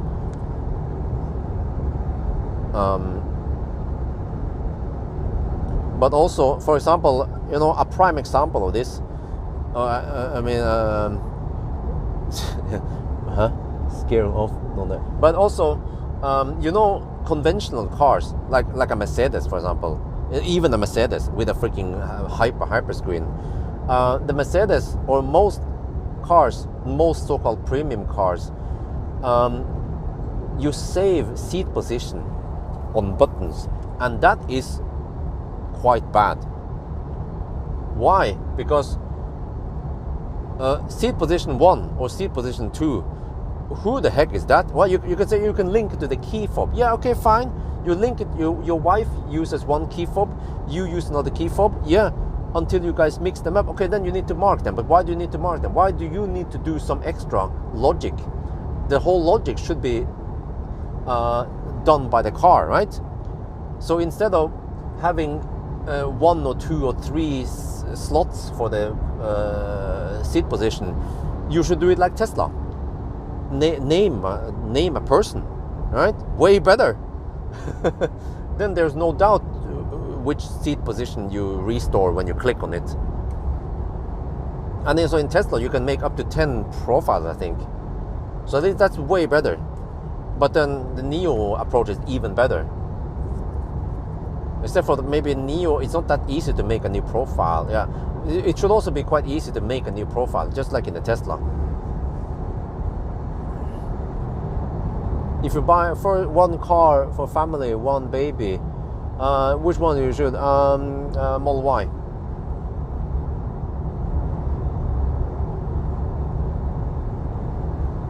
Okay.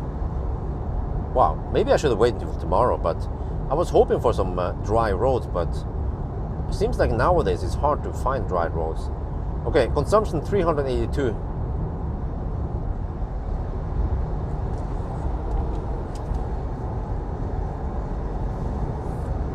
Oh, should we do a distance check? Achtung! Do we have moderators on here? Or someone, can you check distance? I don't remember. The distance from Circle K Lørenskog to Schweinsund turnaround point.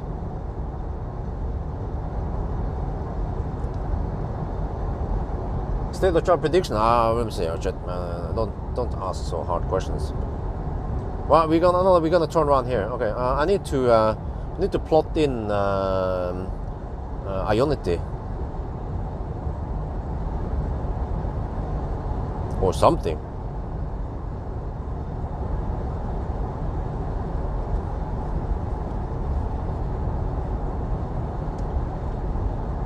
Ionity Rygge, for example.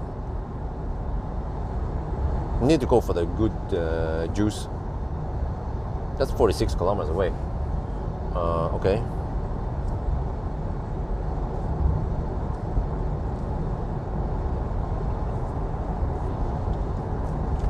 Okay, maybe someone can write this down. Eventually, some moderators should get on and find the exact distance. I can also check it, by the way.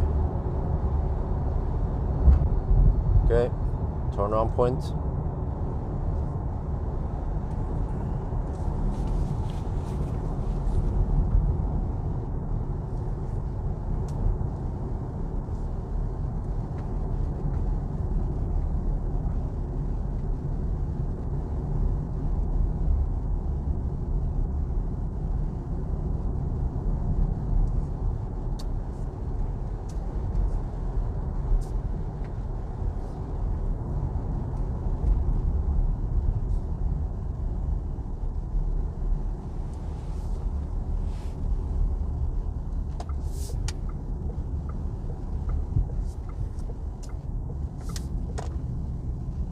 Okay, it's 118.8 kilometers to the roundabout. Freaking Ragger, Ghostbusters. Okay, 118.8 kilometers.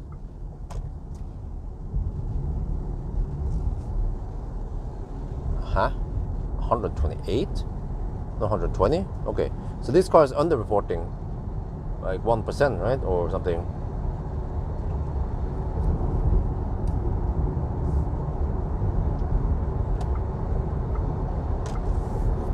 Well, I could go to a V3 supercharger as the first stop. So it's supposed to be 120 kilometers.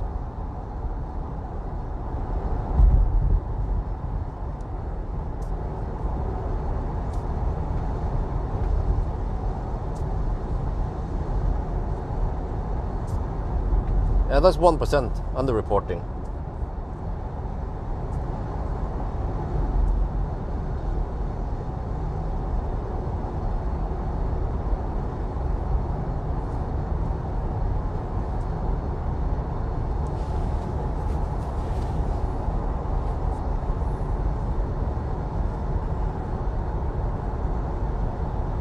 Okay, let me see.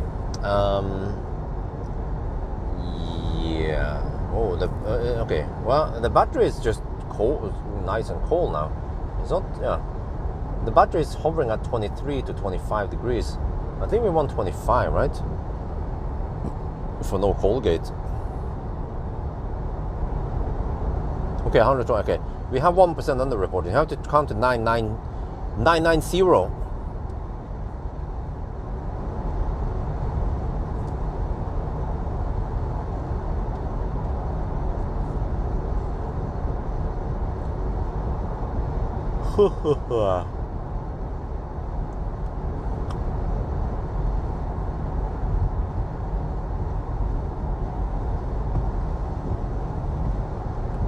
Supposed to return this. I'm supposed to switch this car with another one on Monday or Tuesday. Wait. Yeah. Well, there's so much stuff I need to do. Next week I have to pick up Millennium Falcon and do some Sunday driving with him. Swap this ID bus with another bus, supposedly, and then pick up an ID 4 GTX, a brand spanking new one. 12.5 degrees.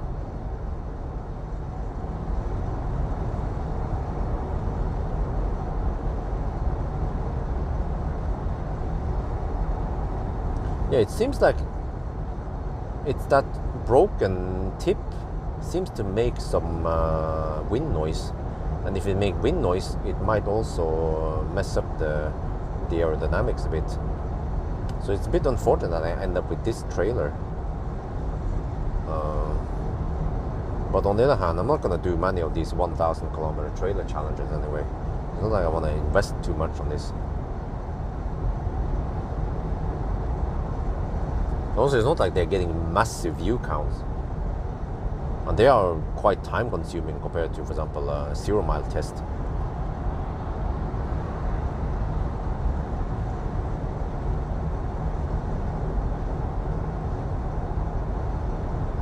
Okay. I forgot.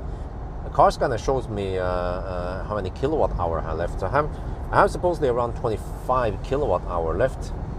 Okay, and then based on seems to be almost 390 watt hour per kilometer. Then I can go 64 more kilometers. Okay, I'm 39 kilometers away from Rygge. Sounds to me like Rygge is a good idea. Well, unless I can go a little bit past Rygge.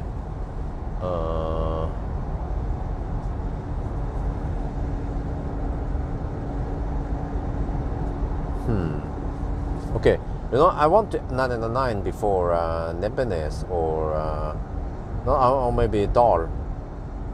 I own the Dal. But when I tested this car today on V4, there was no difference in the input kilowatt versus the V4, the reported V4 kilowatt, which makes me wonder. Maybe it's just the V2 that has a significant, or I don't know, the 5% loss or whatever. It needs to be tested. So I need to test the ID bus on the V2 at Nebbenes. For example, the V2 should report almost 200 kilowatt, right? Something, or at least over 190 kilowatts on the app, and then we will get 185 only, and there will be no PDC heater or a battery heater running, and also no cooling.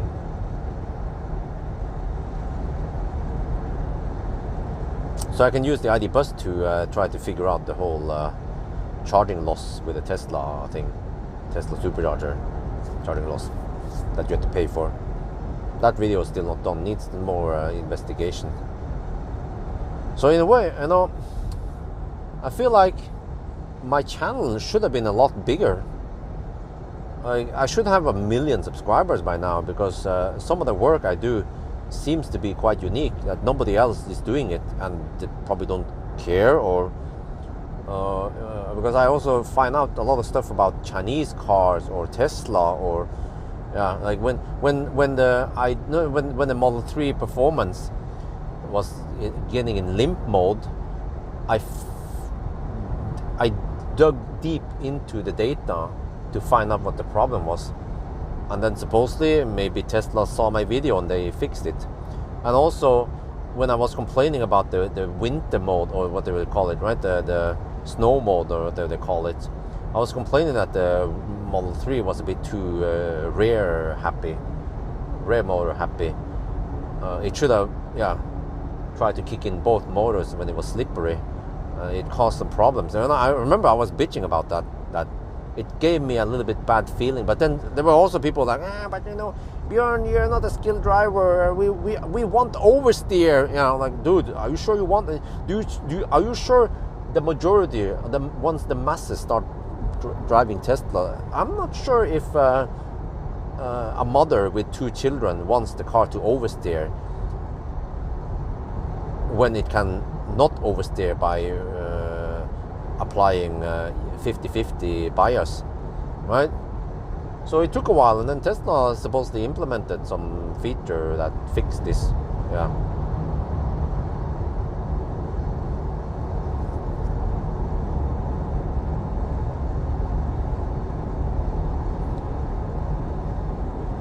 But yeah, I feel like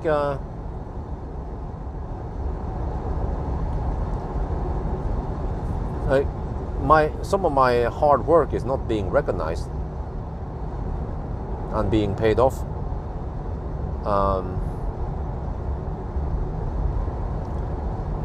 And then when I make some interesting discovery, or make some insane challenge, or set the world record, okay, we get the views, of course.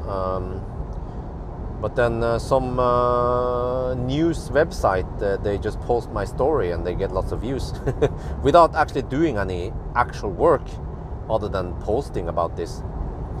Yeah.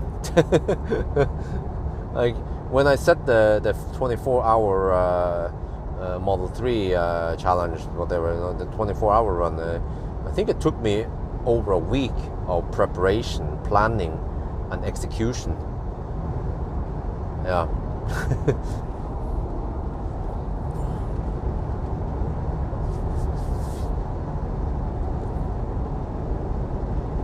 But I think at one point I need to start advertising my channel somehow. I think YouTube has that. So somehow I need to pay money for advertisement. That will of course be tax deductible expenses to gain more subscribers, to get the word out, so that more and more people know my channel. But also I need to start making a few videos where I actually ask people to subscribe to me, because it actually matters. Subscribers, even though the algorithm doesn't care too much about number of subscribers, but when I'm contacting other businesses, or every time there's something I need to show my channel, number of subscribers help. And especially also when we look at, for example, when car manufacturers look at my channel to consider lending me a car, for example, or some shit like, or inviting me to a press event or something, you know, like, just look at it this way, you know. By the end of the day,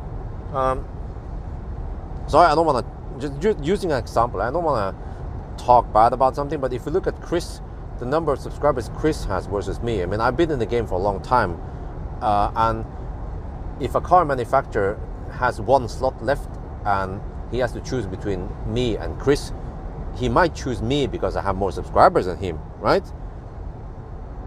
But then other people, then you need to know who I am versus some other channel with 1 million subscribers, and then I might be picked based on my reputation, not on subscribers. But number of subscribers does help. Yeah. So yeah, but maybe I should make some kind of standard stuff, just put it on every video to I don't have to say anything. It would just be some text that say, please consider subscribing, it helps my channel, it actually helps my channel. Just have that as a little text on the bottom in the beginning of the video. That should be in the beginning of the video, not at the end of the video.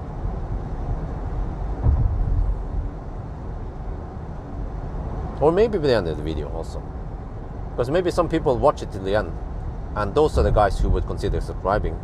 not the guys who just started watching the video at the beginning. And by the time they went all the way to the end, they would forget about subscribing anyway. But I don't care too much about the whole notification thing, but just the subscriber thing. Now it seems like the chat is frozen.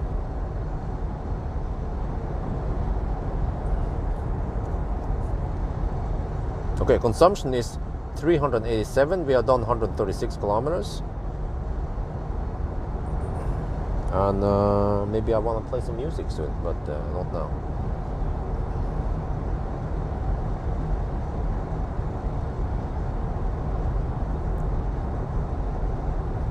I think the important views are, the important viewers are smart enough to click subscribe. Yeah. Yeah. Maybe.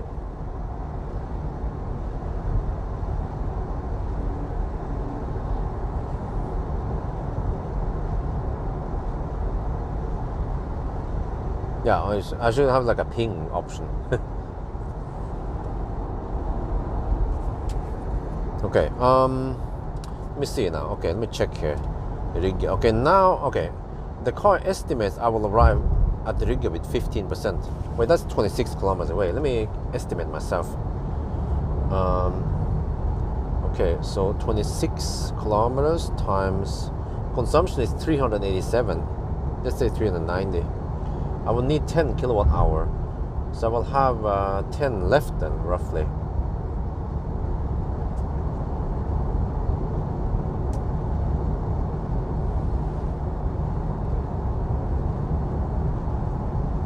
Okay, I will arrive with 13%, I estimate.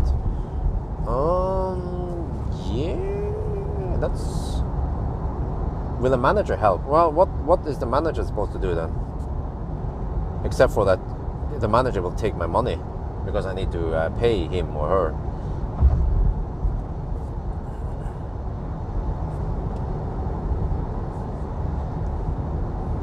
I think before I even consider a manager, I should get an apprentice or whatever I should call it, boy. I should hire a boy to run my errands. Like, for example, nowadays I gotten some nice ideas. I was thinking, I had the bus and the MIFA at the same time. I should do more one car versus another. For example, a race or just a range test, for example, simultaneously would be way more interesting. I mean, when I think about this, CarWow gets lots of subscribers and also drag times because there's always a one car versus another race, drag race or shit like that. So in order to do that, I can of course ask Pawel, but he has a family and a job, so that's why I need a boy. Bring better connections, but what should I use those connections for? Because it boils down to cars and what I can do, what kind of videos I can do. So I talk about this for a long time. If I have a boy, I can do a lot more. We can go together, but I need to spec how that guy needs to be. He has to have some video skills. He has to be able to speak English without too strong Norwegian accent, because then it's going to be a little bit weird every time we edit the videos, and you know how it sounds like when a Norwegian Oslo-væring speaks English. It sounds weird, right? Yeah. Where is Björn now? He's right behind me. Oh no, he's gonna pass me because his car is better than mine. Yeah. Sounds good, yeah? Do you mind listening to that all day?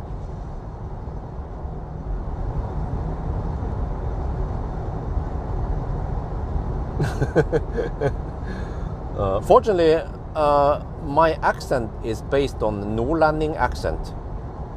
Yeah, it's based on Nordlanding, and I think that sounds better than Østværing or what the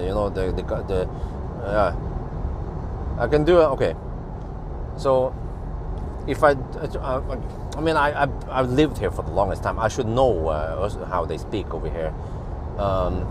If I try to speak some Norwegian here. Ja, nå vi i ID-buss, og vi skal kjøre 1000 kilometer for å teste hvor langt den går. Hvor lang tid vil det ta, og hvor mange timer vil vi kunne slå Model Y, for eksempel. Tiden vil vise, så da må vi bare bruke hele natta på å kjøre. I think I need to do a thicker accent. I can't. I live here for the longest time, but I just can't take the Oslo-væring. But then if I try to do a thick Bodø-væring, nå sitter vi i det bussen, skal vi kjøre 1000 kilometer med tilhenger. Skal vi se når vi klarer å slå den Model Y-ene, se om det går raskere enn Model Y eller ikke. Det jo tysk bil her, det må være bedre enn de jævla amerikanske bilene her. Ja. Så må vi kjøre hele jævla natta og se om vi klarer å sette en ny rekord her. Kjerringa ligger nå hjemme og sover med ungen. Yeah, see, that's Bodø-væring og nordlending. So there's a different tone in things and slightly different words we use.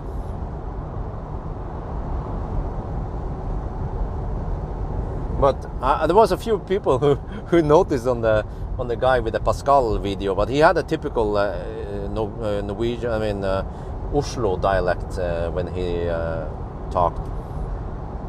So it's like a Stoltenberg English. But that's just how it is with him.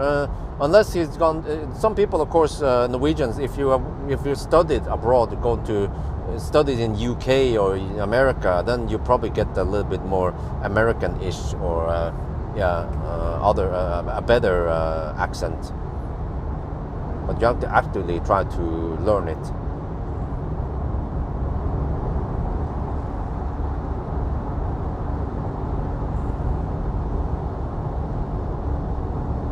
More swear word, yeah, just have to mix in that, you know. Yes, that's nordlendinger, they tend to have more of that shit, man. I don't know, it's just a natural part of the culture. Well, I have to say, man, the temperature in the battery is just hovering at 24, 25. Okay, slowly goes up, so we'll probably not Colgate. We are currently at 24 degrees, and I know that once we go deep, the temperature will rise. Well, yeah. Okay, now supposedly we will have... Well, no, shit. The car wants to add the charging stop. Wait, shit, man, fuck, shit. Let me see, route guidance. I have to disable range warning. No, where is that? Route options. Don't add... No, don't add charging stop automatically.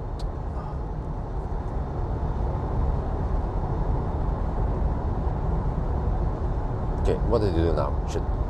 Did it... okay, good. Okay, yeah, okay, we're good. Yeah, now we will add... we will arrive at the Rygge with 12%. Wait, what is the next stop after Rygge then?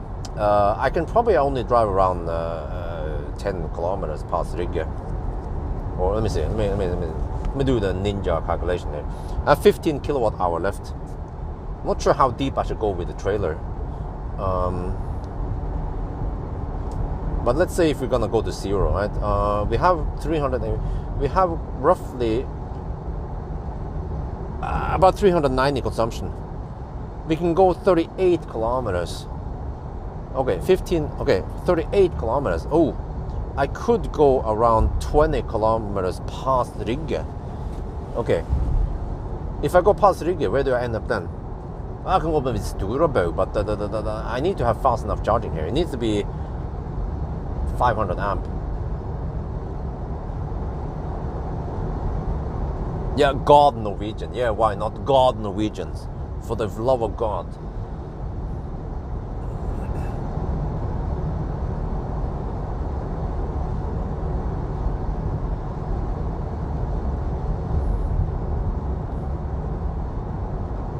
Okay, but mother, I feel like stopping at the Rygge.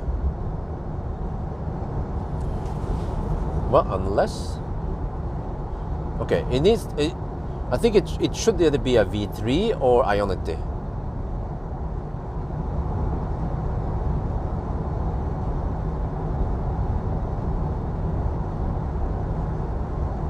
Oh, wait, Vestby maybe. But man, I don't want to go to Vestby, man.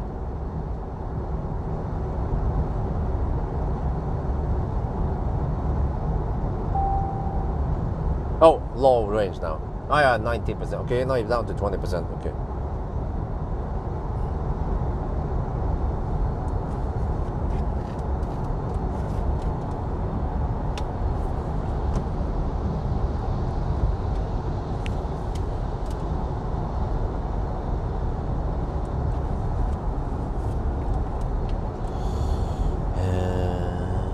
Let's see.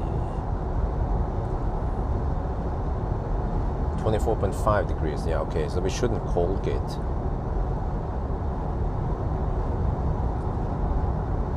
Das Auto. Ja.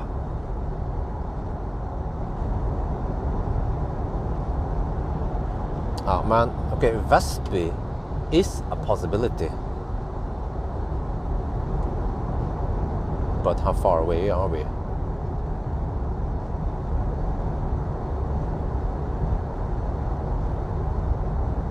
Oh, no, that's too far. Okay, yeah. Rygge there is then. That's it. Rygge.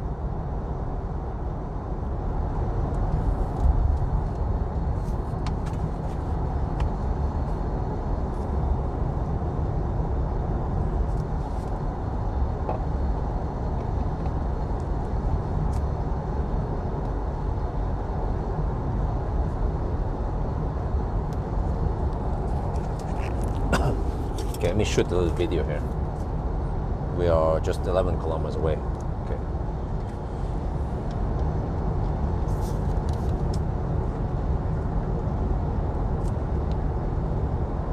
We were driving for 1 hour and 45 minutes, and right now we're down to 18% battery.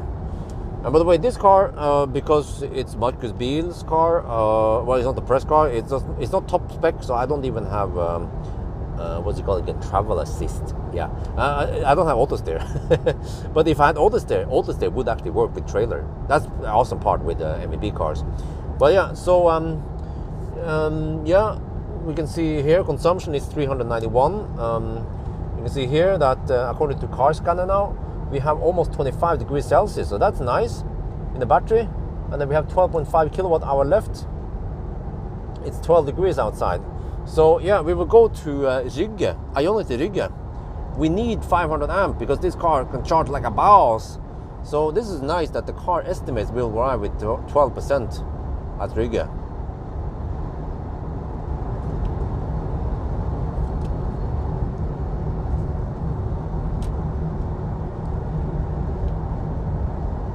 And then in the back I can hear some wind noise, just like in the EQE SUV. You know, I wonder if that broken tip, whatever, on the trailer causes some turbulence and wind noise, and also maybe it makes the consumption worse. So I'm not sure, but what else can we do? There are no other trailers out there I can use from. So okay, so we just have to go for this one.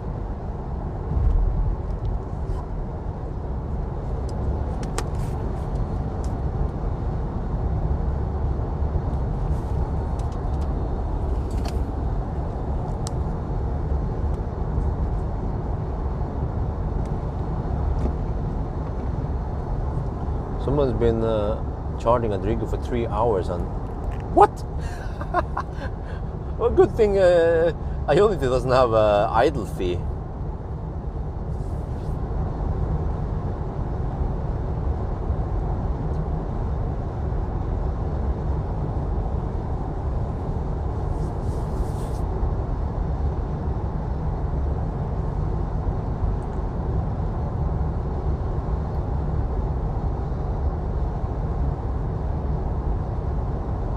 Okay, 6.7 kilometers left. I feel like taking a little break, maybe grab some food. I brought salad and some buns.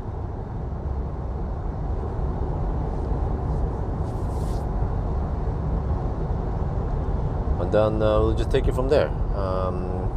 I should ride on the high-speed wave and then plan my next stop. Yeah, you know what? I can probably go from here all the way to Ringdalsskogen. Yeah. Just have to calculate how far away we are from Innlandsskogen. And I know now that the consumption is roughly 390. It shouldn't change that much. Just have to have a little margin in case it goes up a bit. Yeah, I have to expect maybe it can go up because the temperature... No, but the temperature shouldn't drop that much. Yeah. And then driving through Oslo doesn't... I mean, it slows down a little bit. Yeah, we'll save a little bit of energy. That's true. But only in the inner core. As long as we're in the 90 zone, then no problem. Yeah, I forgot to mention the speed, but whatever. I think it by now people understand that I'm cruising at 90 speed though. Okay, we're almost there. 5 kilometers left. 12% at arrival. Okay, we have 25 to 28 degrees Celsius now. Let me see. How the heck can I show you guys the charging screen easier?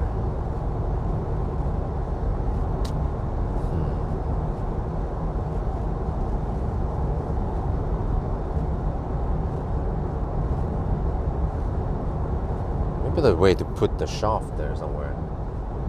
Oh, let me try again. Yeah, got an idea. Wait, or maybe I can just smoke it on the windscreen. Okay, need to try a couple of things here. Getting close now. 4 kilometers left.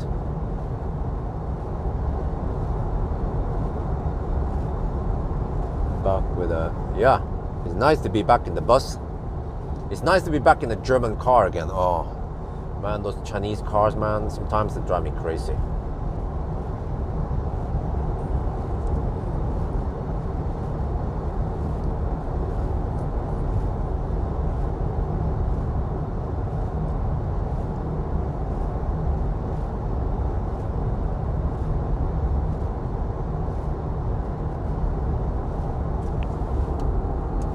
Oh, wait. I have to remember something. Turn off HVAC before arrival. You don't want that shit to overheat.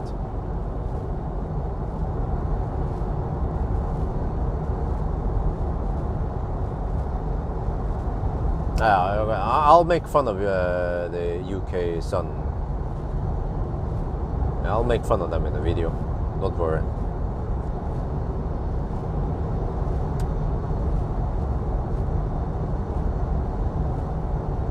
They're using my content? No problem.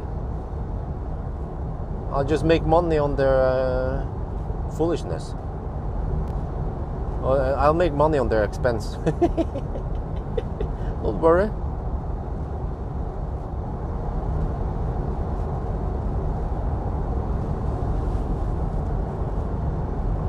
Because, you know, unlike fossil cars, well, actually, I wonder, but some fossil cars, you might be able to drive it down to zero also. But I heard that if you drive a diesel car down to zero, you might damage... Oh, there is that fox. What the fox say? You might damage the battery, you might damage the engine.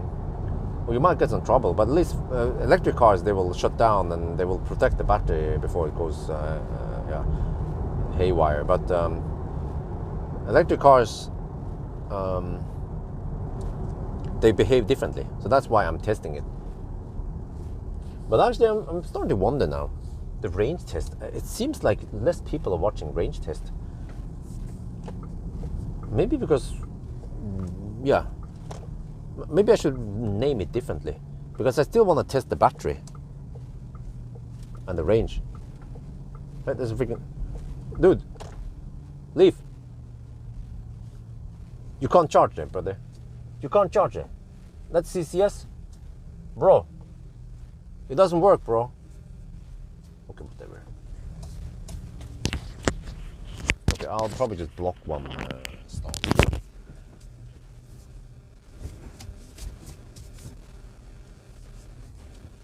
Oh, wait. I can... If I go a little bit back... Oh, wait. The port is a bit... Let me just... Oh, okay. Oh, wait. To show the stats. Okay.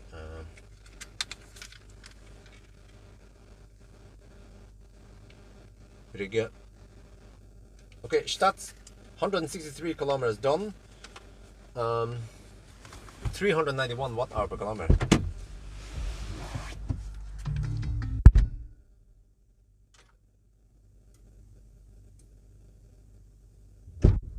No, actually, I changed my mind. I want to go a little bit more forward. Because we would just look at Ionit. I mean, we don't want to look at Ionit this way. We want to look at the car scan and stuff.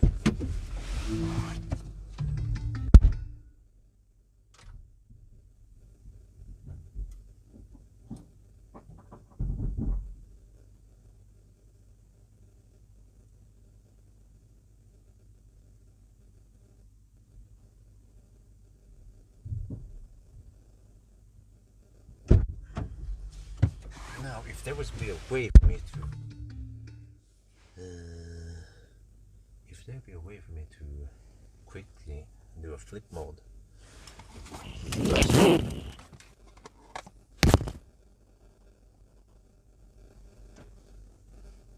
There we go. We are charging. I have to figure out the way.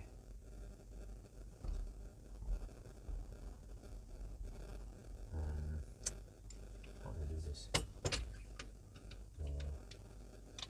You guys need to be on my shaft somehow.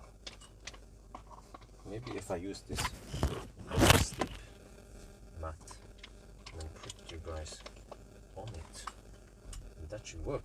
In it!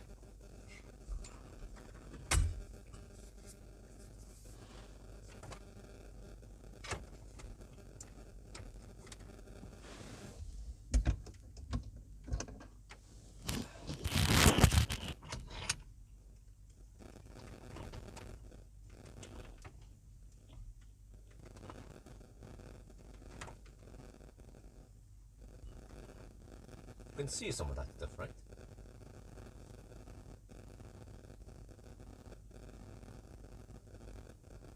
Oh yeah, we're getting 180 kilowatt. Let me go outside.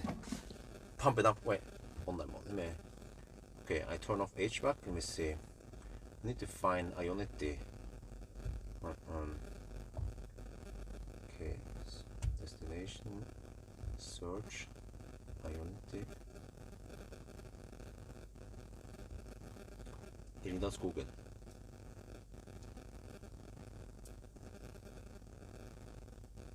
Wait, what route did it take now? Shit. Oh, it wasn't. Ah, shit.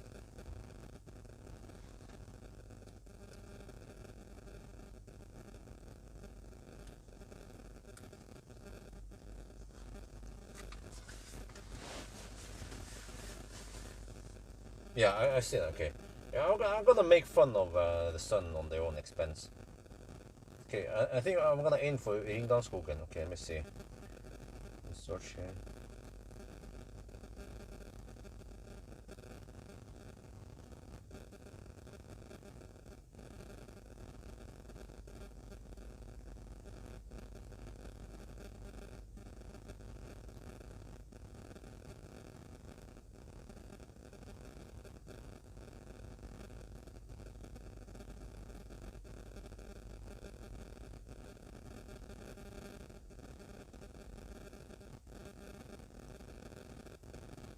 $192 kilometers. Shit, Ringdalsskogen is too far away.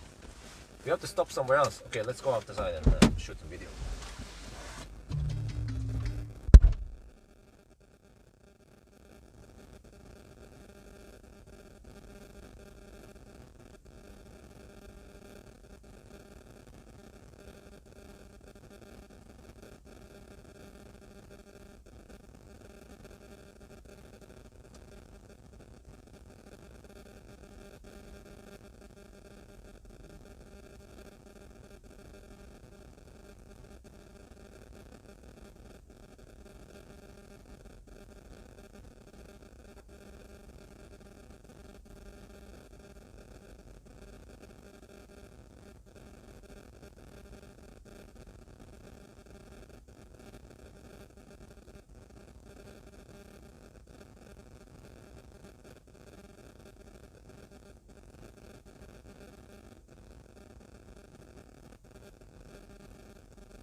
Okay, that's too far away. You have to then either go for Ionity or V3 supercharger. Yeah. Well, actually, some of the other ones. Okay, we'll see. But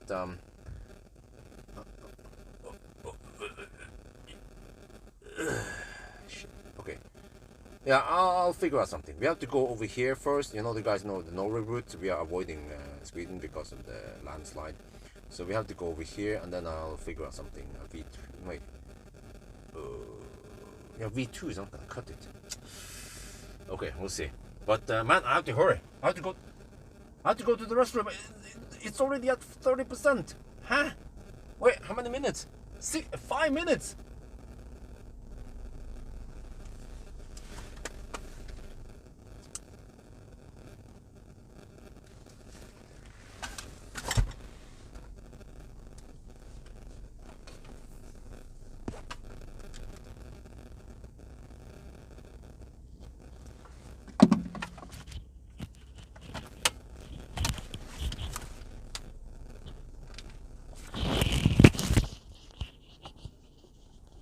Okay, bullet time.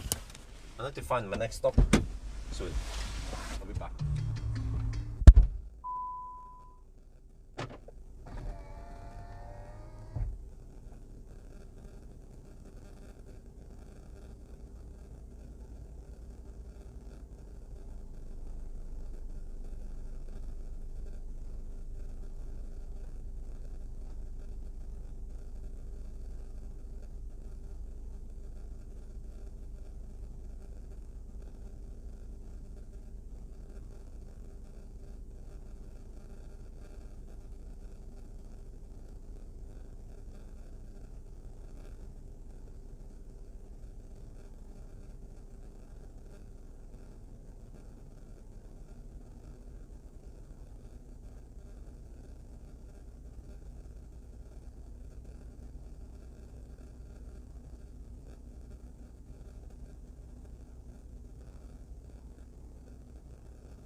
Oh yeah, I'm back.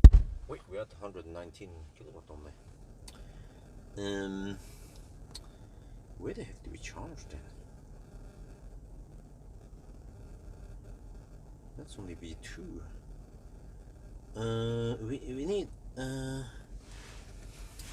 We need V3 or Ionity. But we simply don't have it. We have to go for something else maybe.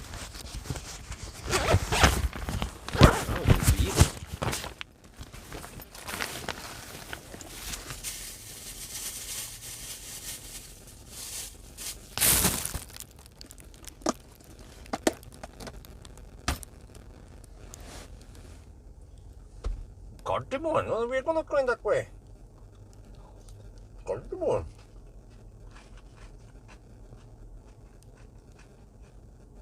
We're not going that way yet.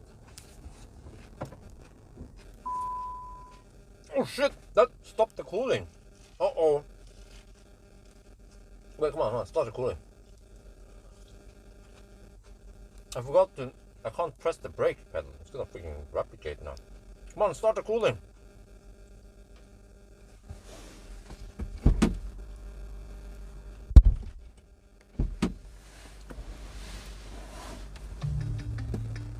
There.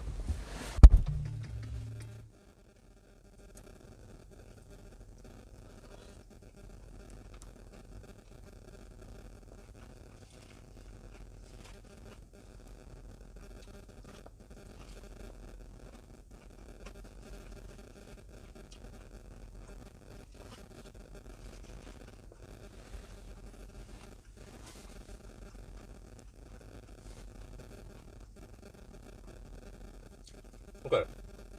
We have to go for something slower than seems like 150 kilowatt on it.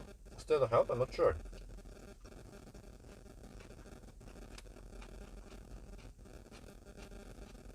Wait, did the cooling completely stop now?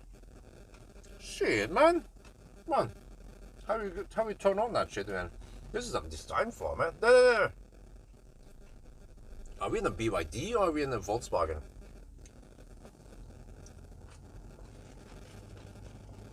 Ramp up, schnell.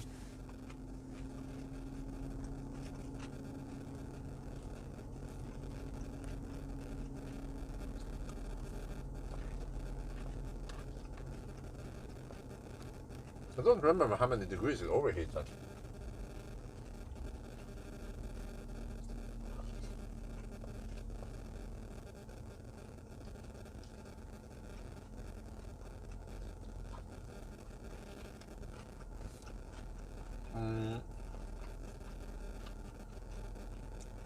V3 would be too slow. There must be a delta charge or some shit we can use, right? At least they will give me 150 kilowatt.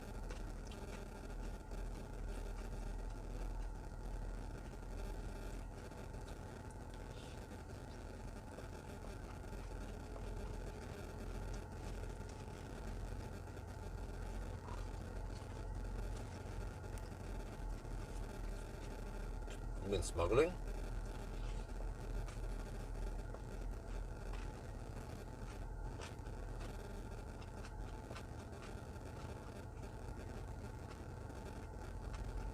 Wait.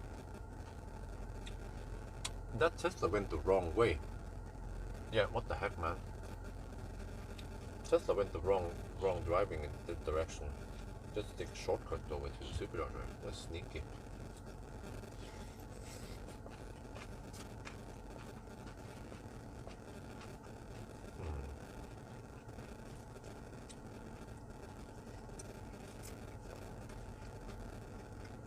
This is a bit tricky, man. Where the heck they stop? I could stop at Ullevål, but not with a freaking trailer.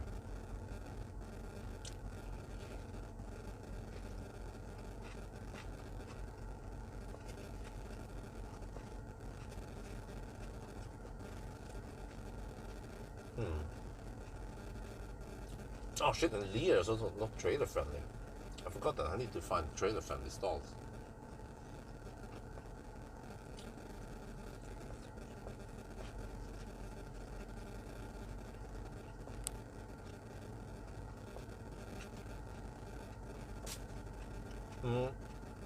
Now I can drive roughly 100 kilometers.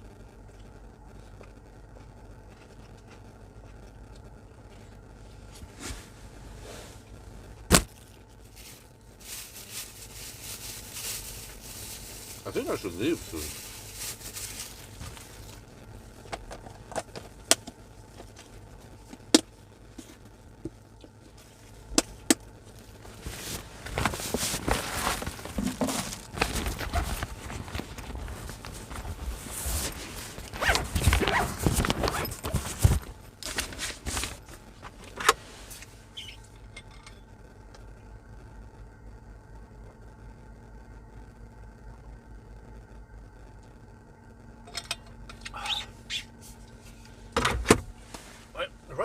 have no idea where the heck I'm supposed to charge. Wait, maybe there are some Circle K chargers that we could use, right? Släpen? No, wait, no, I don't know, man.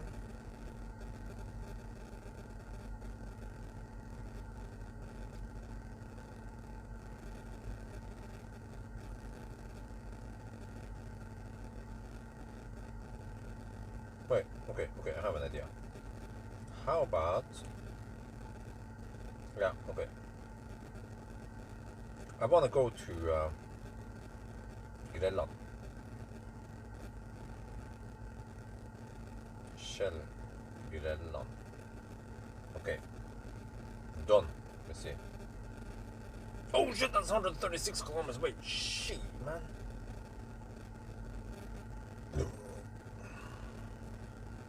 Really? Wait, we have Lear. Oh, Lear. Circle K. Those chargers should be fast enough. Yeah. Okay. Moxburger, Lear. Mox. Oh. Let's see. That's 105 kilometers away. Yeah, 105. Okay, 105. Yeah, I think we have enough now. We can make it to Mox. Yeah. Let me search for it then. Search Mox Lear. Searching Mox Hamburger. Huh? Lear, I think that's it. Is that the one? Start. Okay. Would you like to direct this destination? Okay, let's get ready.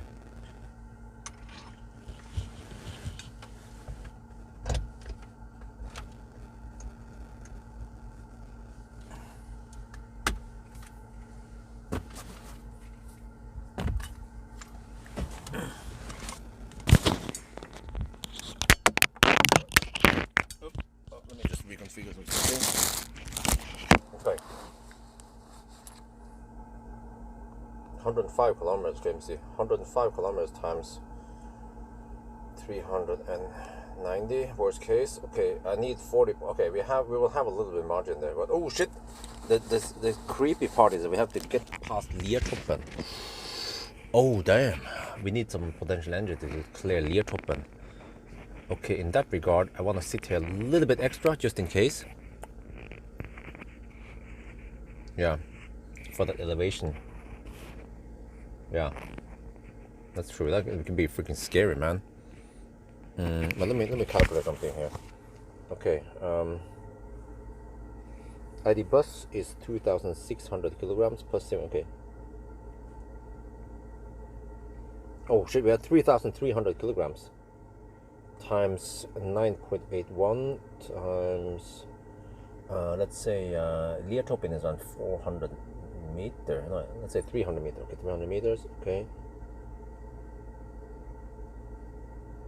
Oh, okay. Okay, I need 2.7 kilowatt hour extra. Okay, that's not too bad. I have 45 kilowatt hour now. Let me see. 45, and then what's again?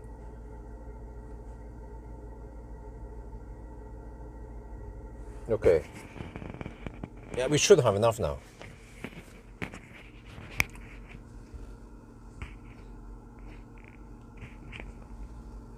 Wait, can I choose this route? No. What the shit? What the heck happened there? No. Shit. Come on. This route here. There.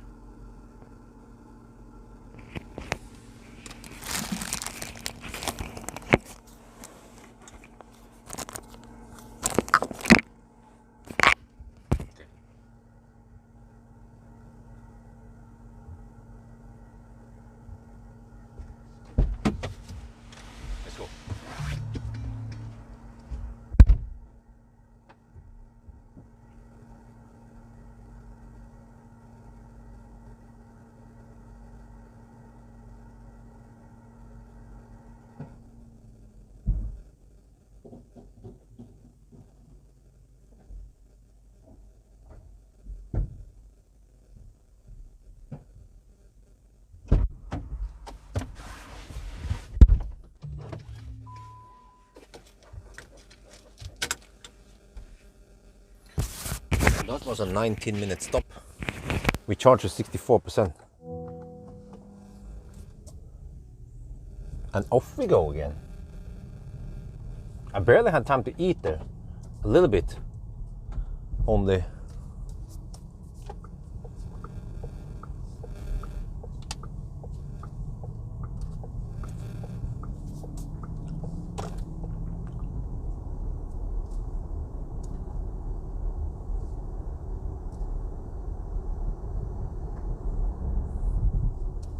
So I don't remember how long the stops were with the Tesla. But yeah, I don't remember also what kind of chargers we had that... oh shit, I forgot something. Freaking Lear. Oh shit, I forgot. We go for Lear. Those might not be trailer-friendly stalls. Oh man. Okay. But where the heck are the trailers? Oh, the Chem Power over there. Well, I could maybe try to find some Chem Power. But then where the heck do I find Chem Power near Lear?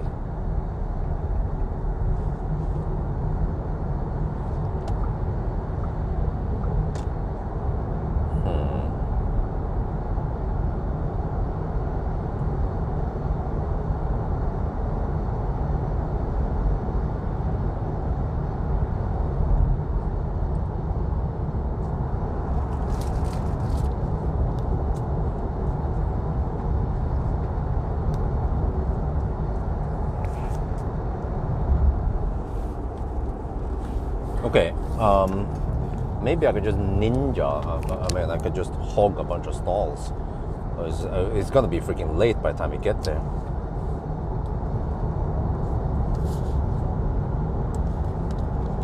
Wait, is there no night mode in this map? Shit. Oh, we're back on the road again. That was 19-minute charging stop. Ooh, but we were getting only around 90 kilowatt when you unplugged. So yeah, the battery heated up a little bit, 40 degrees Celsius. But still okay, nice and flat. We charged 64%. So yeah, the next stop is gonna be Lee. Wow, wait. Huh? Don't we have night mode on this map? The fucks, man? Okay, anyway, yeah. That seems to be the best deal. Lee. But the only problem is that it might not have any trailer-friendly stalls. Plus that I'm not sure how fast we'll be charging. We have V2 supercharger there, which will give me around 130 kilowatt only, and then some Circle K chargers there, ABB chargers. So we'll see once we get there what we need to do. Hopefully I don't have to unhook the trailer, because that will make me lose some time.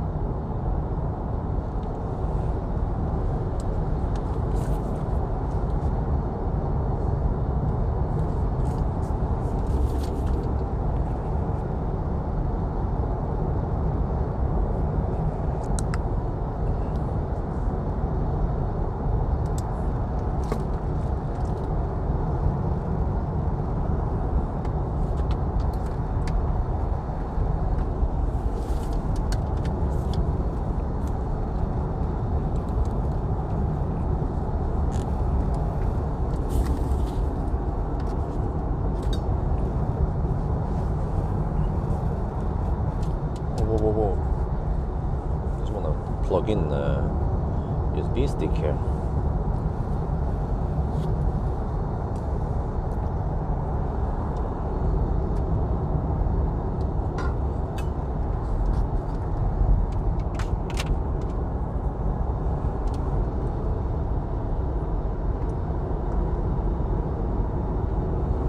Wait, no communication? Shit. That way. Yeah, there we go. Hell yeah.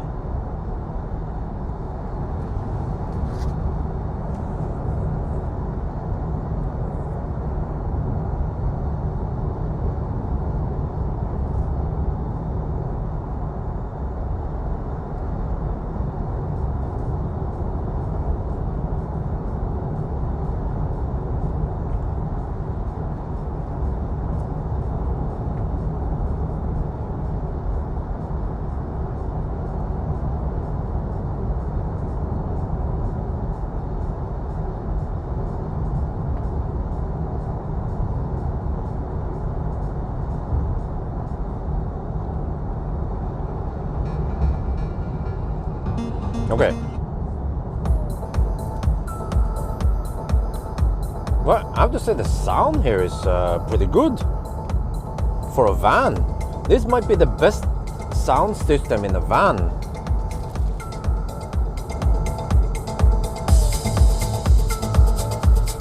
Wow.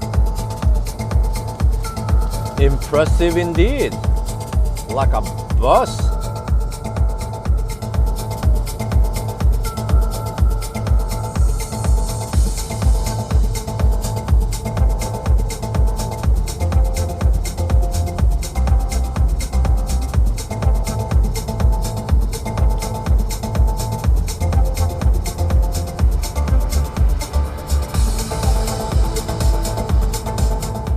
Yo, Philippines, let me see. Let me see if I remember some Tagalog here.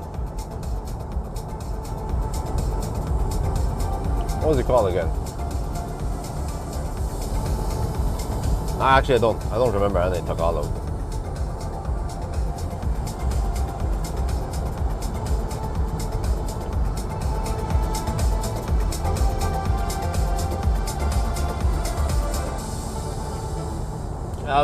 The Filipinos, they will always mix in some English word, and they say, "What's up, nga?" Yeah.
Play this, man.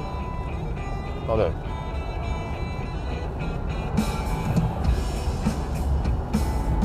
Need to test some songs here.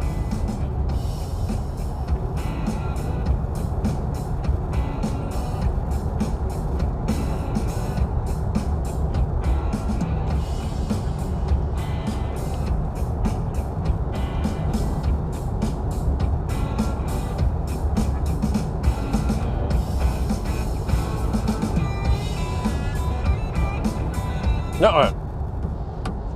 let's test how this one sounds like.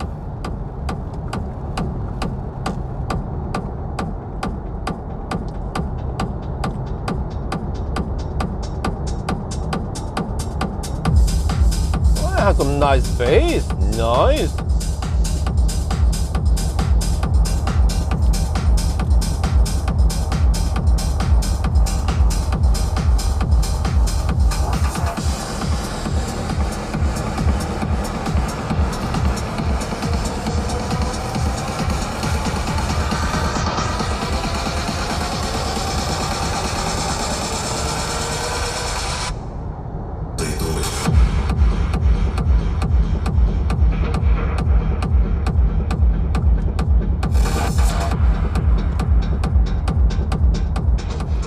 How do you think you got rid of the rooster bus?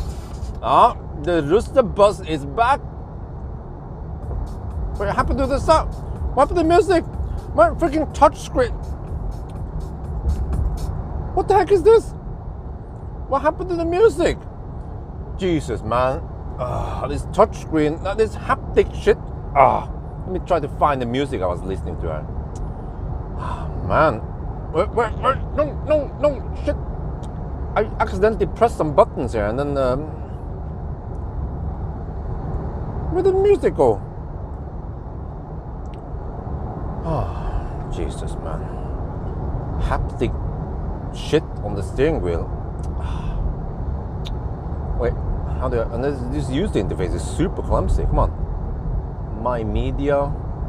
I mean, oh no, it disconnected. Oh, it's bad connection with the USB stick. That's what happened. Sorry, I was blaming the haptic feedback.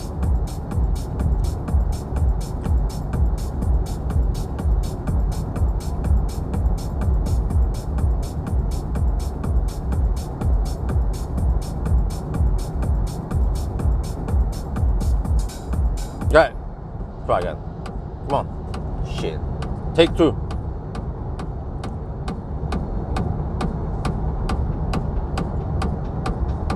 The rooster bus is back!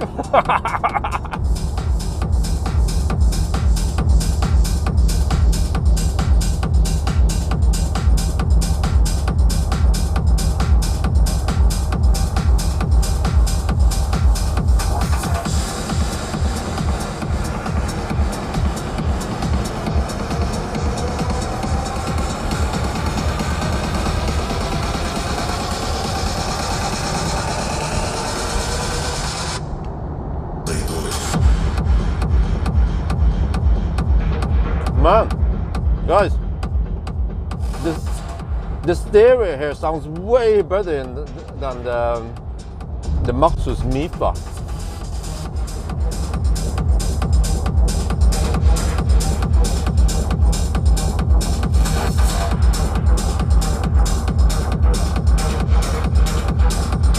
Well, I'm gonna use this one as the B-roll music on this video. German car, German techno.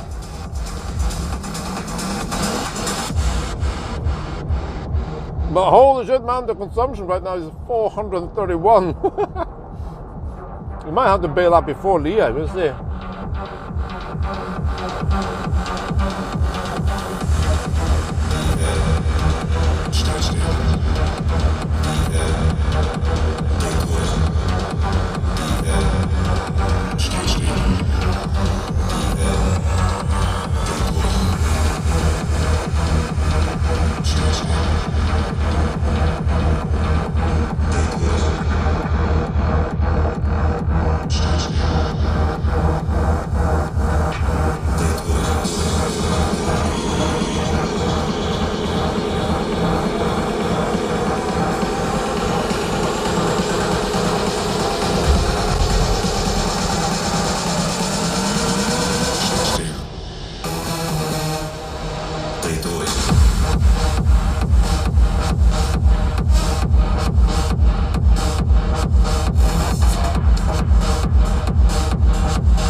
This is actually pretty good sound system. Yeah. For a van.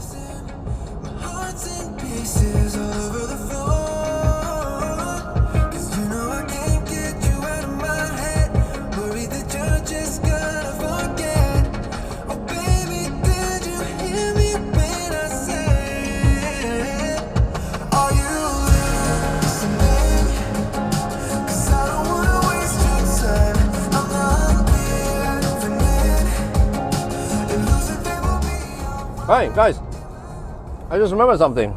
We are passing by Asko. Wait, how do I pause this shit? There, okay.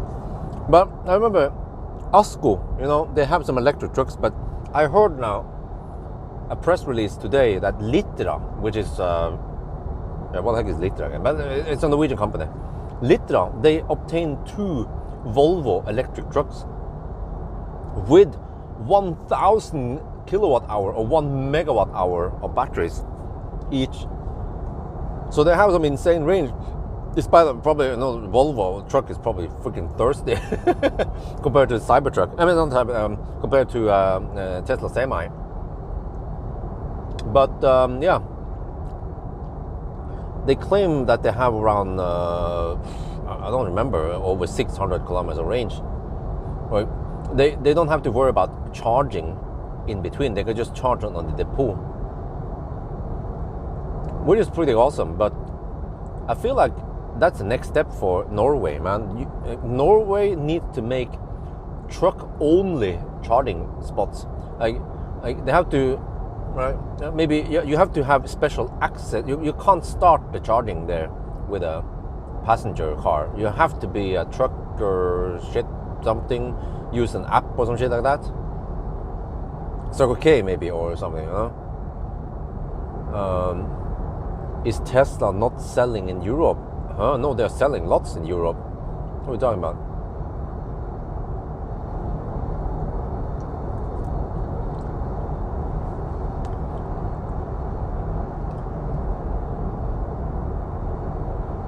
Huh? Run from less what? Semi did wow, 1,700 kilometers in a single charge. Really? So I emailed Litra, but they haven't replied yet. And also, I waited for I was slacking for the longest time with contacting PA Entrepreneur. You know, they have some electric chipper trucks and stuff. And then I saw the news they obtained some cool stuff. I don't remember. There's some stuff they also got recently, PA Entrepreneur. But then I contacted them and asked them maybe we can make a video, and they came back to me and said that unfortunately they cannot prioritize this. They have to do some other stuff. I was like, okay, whatever. It doesn't take that long really. But then I will just go to Tom Williamson instead. The competitor, or yeah, there are plenty of these companies anyway. Or I can also go to maybe Oslo Kommune or some. I have some connections. Yeah, I can always also ask Elbilforeningen for some connections there with some of these. But I want to, now that I have some free time next week, I could try to make a video about these electric trucks. I see them all over the place now around Oslo, Alnabru. They are doing some construction work. For example, you know, when they need some rocks or shit like that for the house in Jessheim, that is just local stuff that they can just, they don't need long range stuff, long range trucks for that kind of operations. They might pick up some rocks or shit or soil from some place, and then drive only 50 kilometers to the house and dump it there.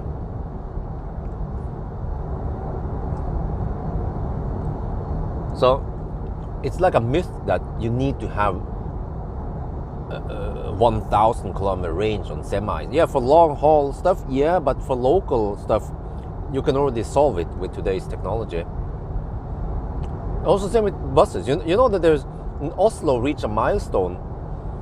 Oslo municipality has fully replaced all the diesel buses with electric trucks, except for a few ones. There are some exceptions. That there is a bridge going to Ulvøya which has weight restrictions, and the electric buses are too heavy, so they have to use diesel bus. And there was also some other one. But think about this: the whole Oslo municipality uses fully electric trucks now. Sorry, fully electric buses.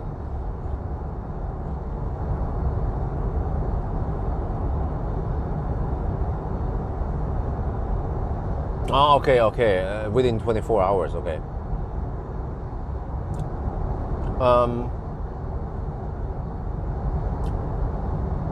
And also those electric excavators, they already work today. Yeah, and I've seen also, yeah, nearby when they have some construction site, more and more electric excavators are in use. So lots of benefits. And also, I mean, at those places you already have Byggestrøm, or you already have electricity at the construction site, so you can just hook it in there and yeah.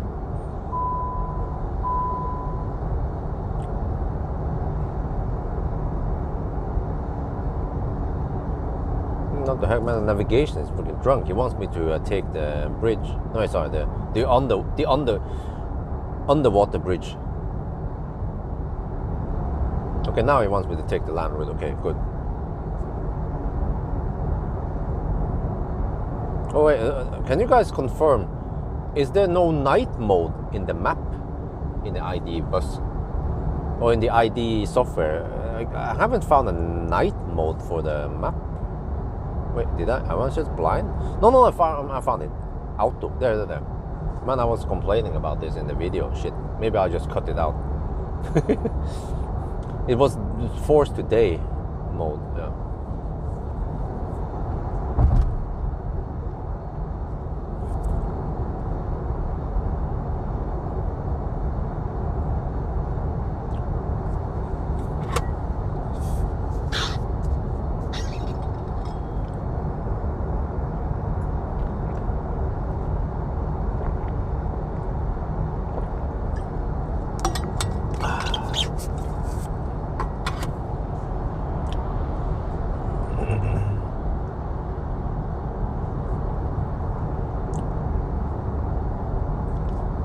Okay, I'll be at Lie supposedly with 15%. Well, consumption start dropping a little bit now. 410 watt-hour per kilometer. All right. The charge port is a bit weird in the middle. Okay, shit. Okay, I'm not sure what the heck I'm supposed to do at Lie. I could quickly unhook. I'm getting better, faster at unhooking and hooking now. Well, okay, I have an idea.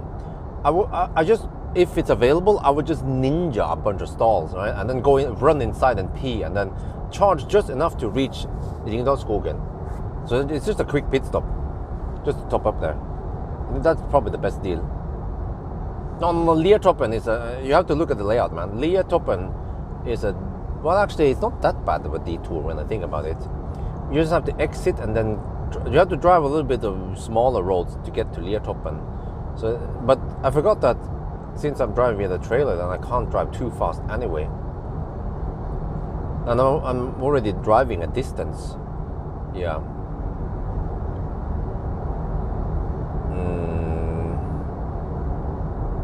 Okay.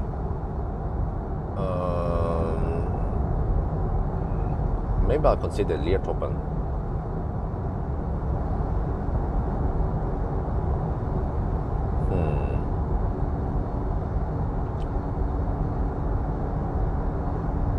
Yeah, that's true. I saved the disconnect time. Yeah, that's a good plan. Good point. Well, I have to drive on 60 zone for a little bit. That's the thing, though. But then also I will be getting maximum speed there because I think even at Lie, max Lie, I might get only 150 kilowatt. I'm not sure because I think those charger might be 370 something amp based, 375 amp maybe. which should give me only around 130 kilowatt. But at least at Leertoppen I will get 185 kilowatt.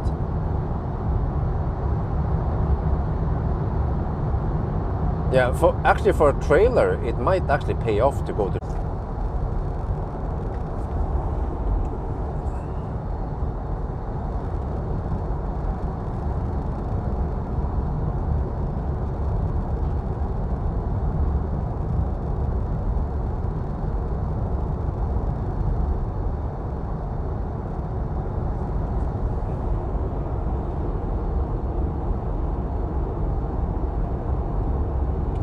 Bok. Okay.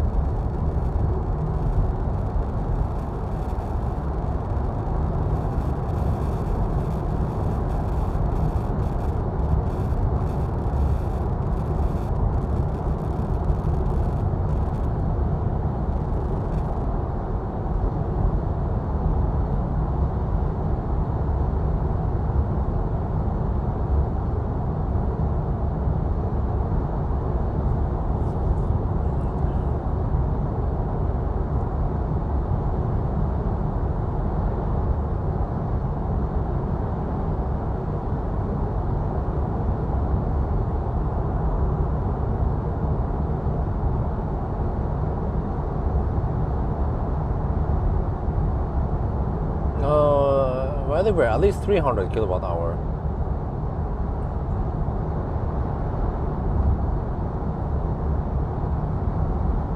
Are we back?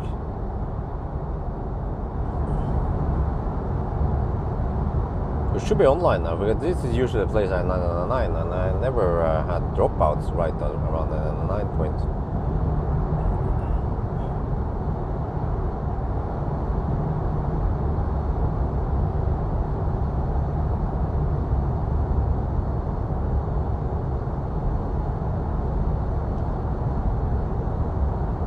Oh, battery cool down again to 28 degrees. Wow.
Well, the advantage of driving in weekend is that there is no Baustelle. I think they take weekend from Friday afternoon and they don't work. Can someone confirm? Right? Already from Friday afternoon until Monday morning, or maybe Sunday night. I'm not sure when they start working. But during weekend they don't usually do any maintenance or the road works, because they have weekends. So it's perfect to do 1,000 kilometer challenge during weekend. And also I wanted to push it on Friday night so that I can maybe do some stuff tomorrow morning. Well, actually tomorrow afternoon rather, yeah. Depends how tired I'll be by the end of the challenge.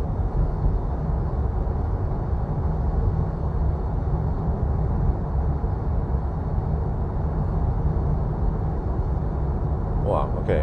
What the heck, man? Consumption is really high now. 423. And right now the car estimates I will arrive with 10% at Lier. So yeah, maybe I could just crawl over to Leertoppen and go for that one. I never used Leertoppen, but this is the first time I drive with a trailer on a Norway route. So yeah, in the 60 zone, I'll be going at 60-ish, right?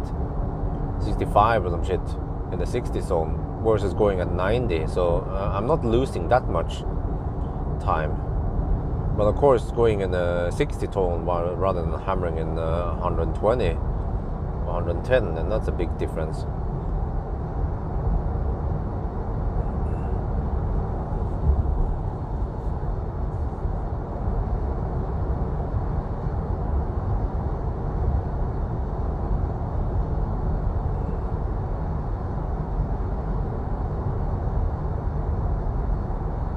So yeah, okay. I was anticipating that the consumption might go up a little bit, and it did go up. It's 10 degrees Celsius outside, or 9.5 to be exact. So the low temperature usually increases consumption. So it's good that I had a little margin.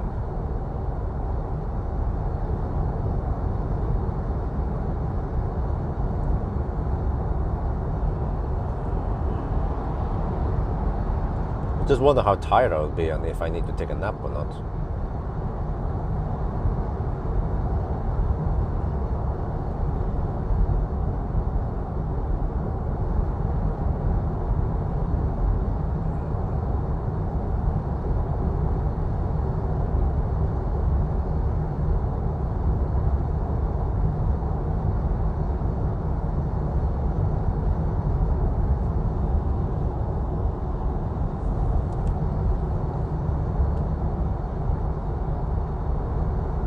Okay, so we're trying to beat Model Y, 14 hours and 5 minutes. And the Model Y managed to to pump in 250 kilowatt, and at least the Model Y managed to get over 200 kilowatt for a little bit until it started dropping a bit. The Model Y also got away with only 360 consumption. We are hovering at 400 now.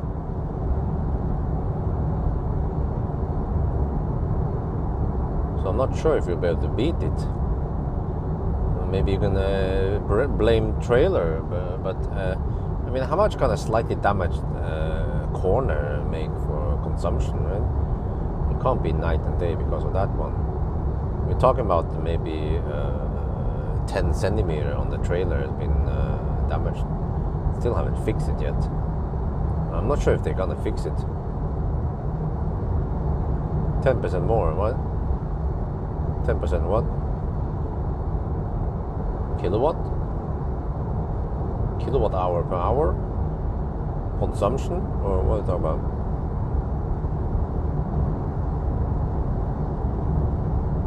Oh, it's so empty. Very nice.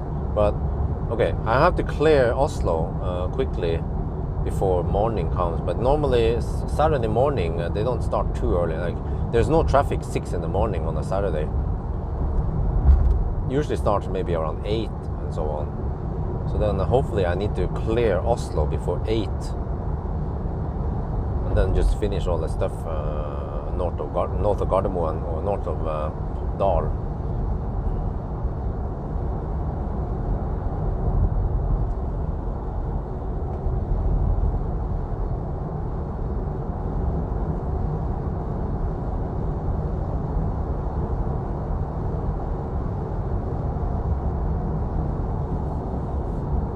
Only 10% more than well. But it's colder here. This run is colder. Well, actually, we don't know yet tomorrow.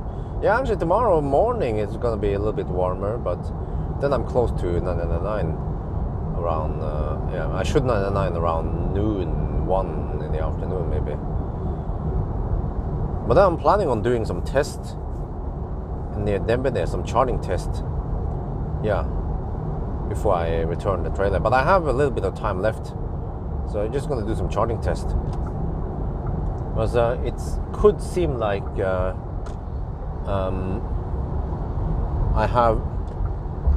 we have more losses on V2 supercharger, but when I tested V3 and now V4, it seems like there's no loss. Or I mean, how can that be? Or maybe maybe Tesla has a bug in the system that they don't count losses in V3 and V4, only in V2.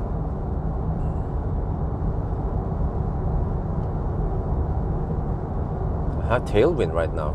Really?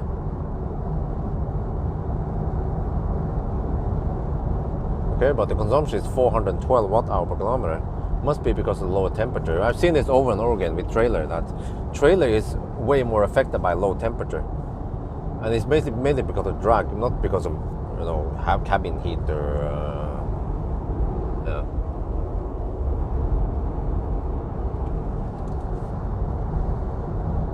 But even a Tesla with very sophisticated heat pump and scavenging takes a big hit in consumption when it gets really cold. Well, I mean, not really cold, but I remember when it was 10 degrees at the coldest during the Model Y challenge, the consumption went up 420 or something. But then on the way back, it was remarkably low with the tailwind and higher temperature.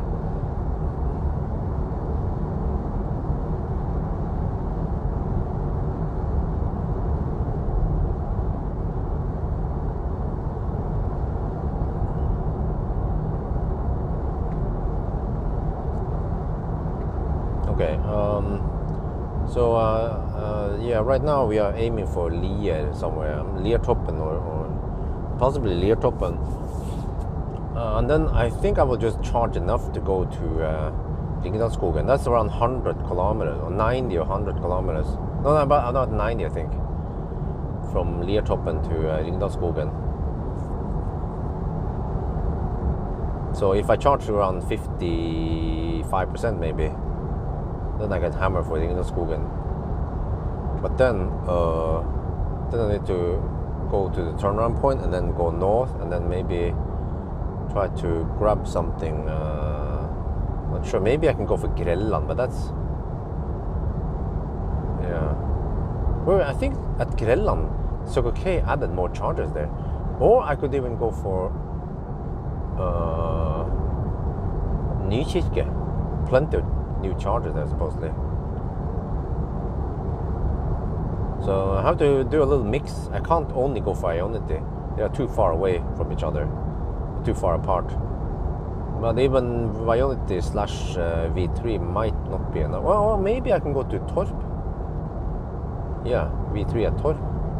That might work. We'll see. I have to check out the distances. But it seems like this car wants to go around 100 kilometers-ish between the chargers.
Freaking camper.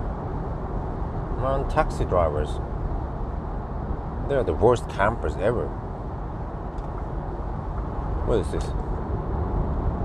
Xpeng? Neo?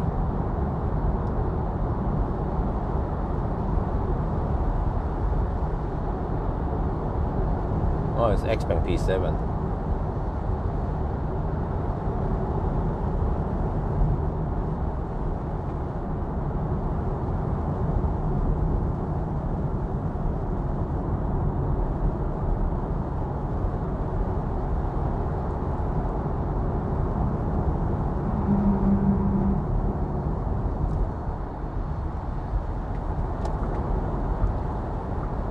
Wow, there are only taxis, almost only taxis here. I see 2 taxis behind me, 1 in front of me.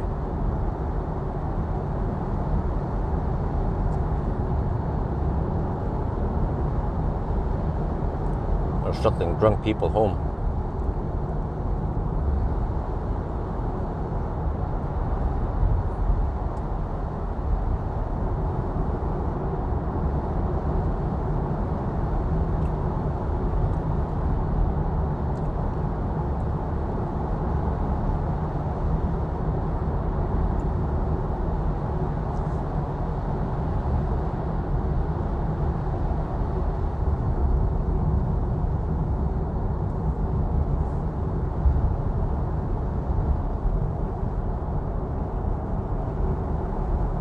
Price range from Eleware. No, okay. Eleware, they didn't want to sponsor. They said they need to focus on some other stuff. I was like, okay, whatever. It's literally just pocket money I'm asking for anyway. I was asking for 10,000 NOK per month over a 6-month period. So yeah, but whatever.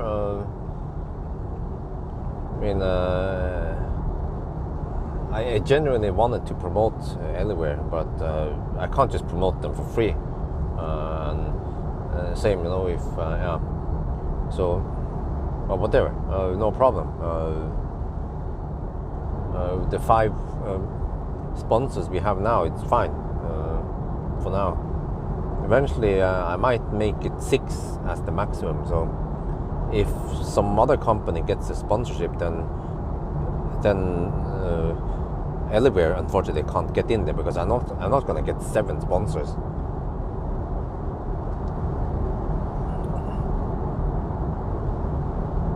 So they just have to realize that they have the opportunity now.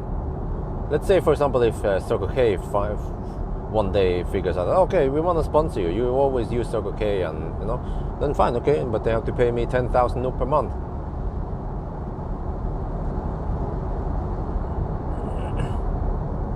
And then they seal the deal, and they will be the last sponsor in the mix.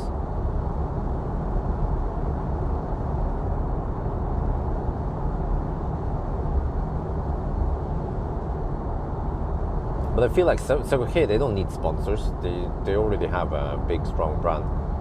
But some kind of small startup or something growing, like Power, right? Or Eleware. I feel like Eleware would benefit from sponsoring me.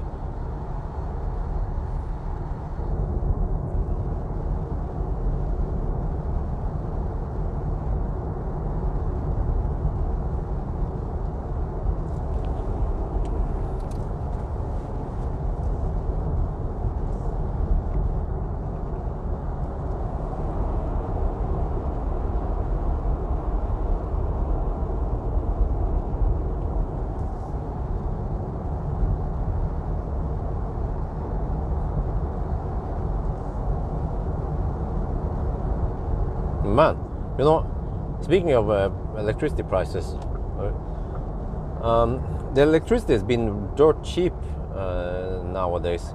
So I see on Tibber that for September, I think I spent around 1,800 kilowatt hour, and it cost me €5. That is dirt cheap. Many times I had negative prices or around 0. So I only pay for the what do you call it again? What do you call it? Nettleie to the grid.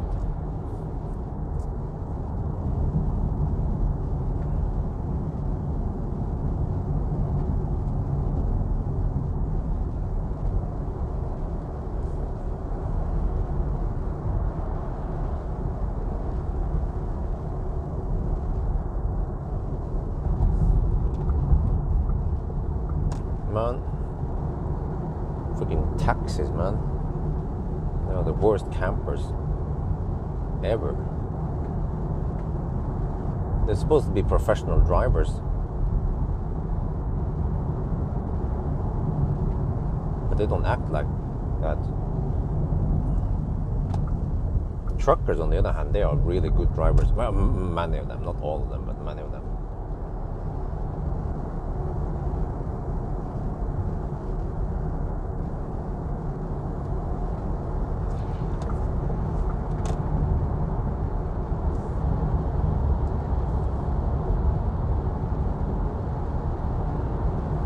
you feel the pressure. Okay, get out of there, freaking Tesla boy.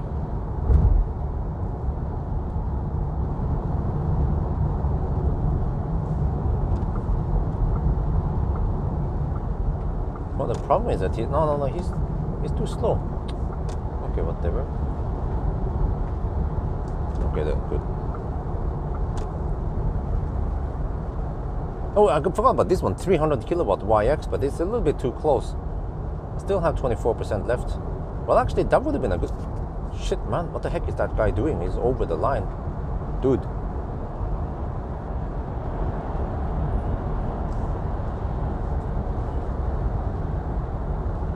Man, there are only taxis around here right now. Shit.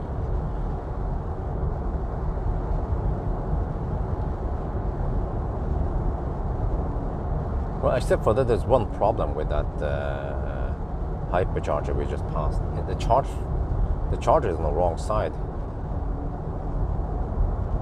I'm not sure if the cable is long enough.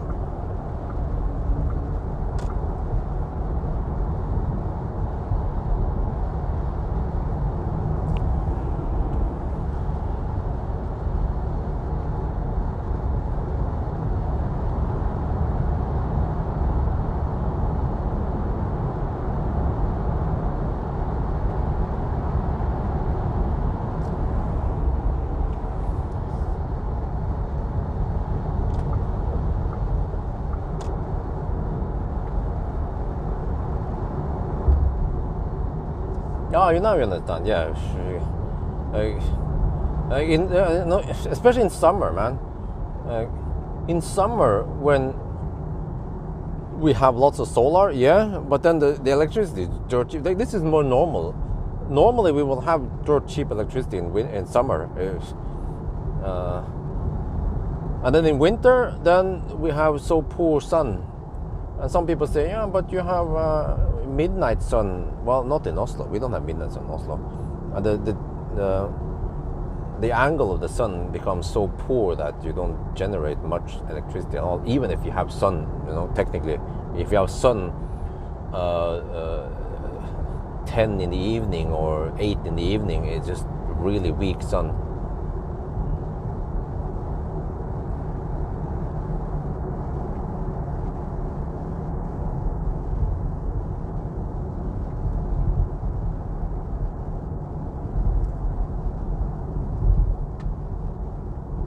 Over September, government sale subsidized 90% of. Oh, okay, yeah. So, but it's real time, yeah. So they are expecting another high price during this winter. Solar, yeah, but you're talking about efficiency, yeah. Okay, but efficiency is pretty much irrelevant as long as you don't have much sun production at all, This is just like a general misconception, because when you say, oh, it's midnight sun. No, but just look at the angle of the sun. It's so low. And I learned this by using the one in Thailand.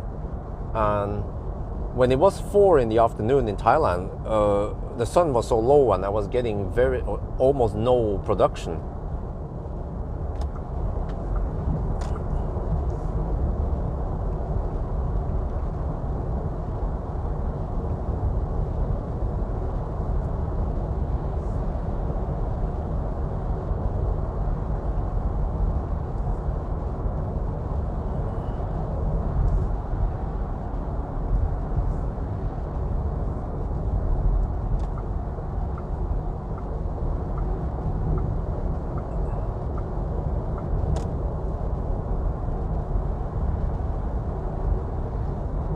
Yeah, put them on the fence. Yeah, great.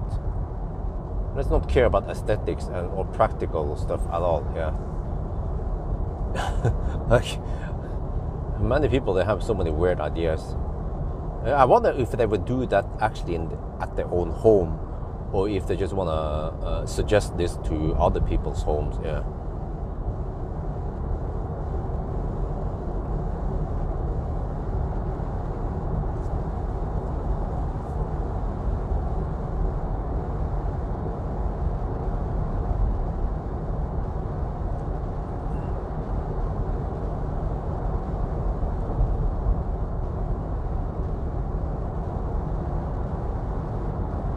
Well, I have a better idea, Max. You can put solar panel on your fence on your house. How about that? And then you can tell me afterwards if that was a good idea or not, and I'll consider it on my house.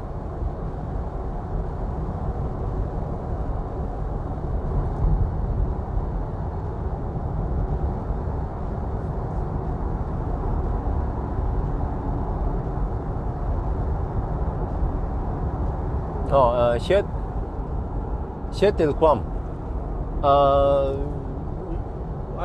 It was always like that. If you ever watch the headlight test, you will see that there is no sponsor on any of them because it's just completely unedited. But if you ever notice the LED bar test with the Plaid, that one has the sponsor thing, because once I need to edit them, then I slap down the sponsor start. So I don't know, you probably didn't notice, but there was a very sudden start and end.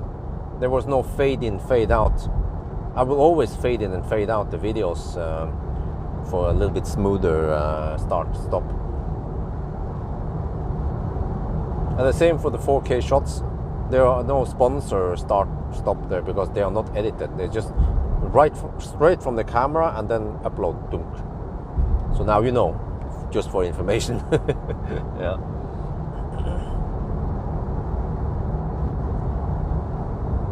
Okay, I'm down to 19%. So maybe we just go for Liertoppen for once.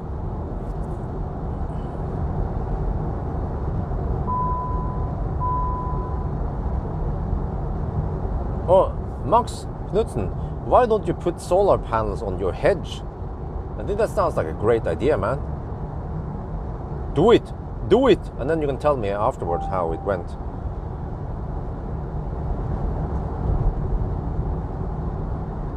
Man, what the fuck are these taxi drivers doing, man? Who's driving over the line? It becomes a problem for me because I'm a little bit wide now with a trailer. Oh, what the heck is that? Oh, someone got pulled over. Polizei! Achtung, Polizei! Someone got pulled over. Let me see what car is that. It was probably driving too fast. Oh, it was an old car. It seems like was it a Toyota or a BMW? Yeah, it was hammering it, and the Polizei probably did an average measurement. Okay, consumption is 388. So we need some extra energy to. We need around 3% extra energy to go up the hill, Liertoppen. 2.7 kilowatt hour estimated to, which is roughly 3-4%.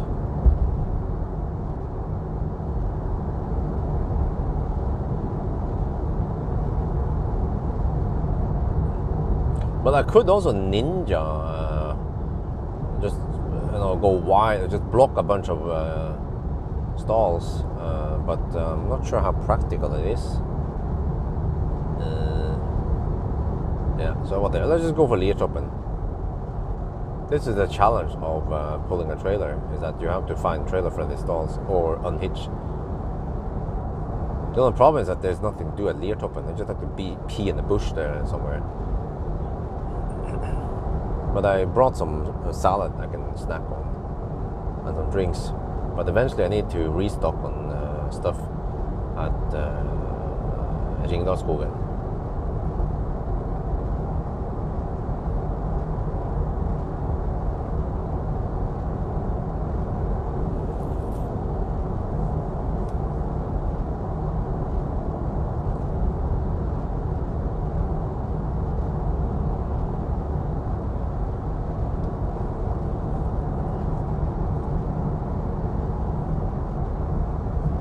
Okay, total consumption is 391 now.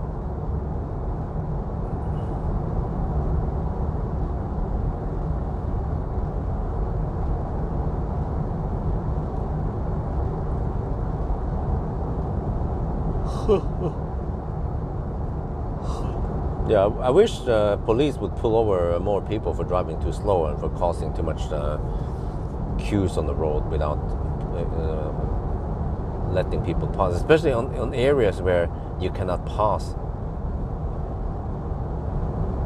But when they do Sunday driving, I also slowpoke, but at least I see that people have the opportunity to overtake.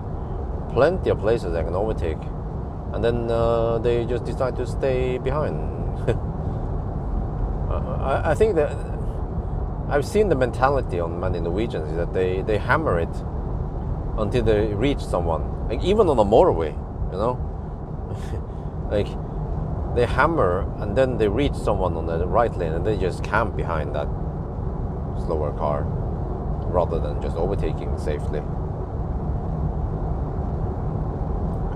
And the same problem is that when I do Sunday driving and some dude get stuck behind me, but they are not really stuck behind me, they can overtake me many places, but they just camp there, and then the next Nisse also camps, and then suddenly there's freaking 10 people behind me, and then the 11th guy doesn't have full overview, and then yeah, they don't overtake, or some people do that anyway. I tend to hammer a bunch of cars until I pass the slow poke, because normally there won't be more than maybe 10 cars, but it depends. Like if you ever try to go to Gol on a Friday afternoon in winter, it's freaking nightmare, man. Like I've done it so many times when I did Nimbertask, and sometimes I had to hammer maybe 20-30 cars before I could go faster. But then I would only be able to go fast for 5-10 minutes. Then I get behind a new chunk of Nisse, and they will always drive slow regardless of if it's snowing or slippery or nice weather or whatever. They just drive slow.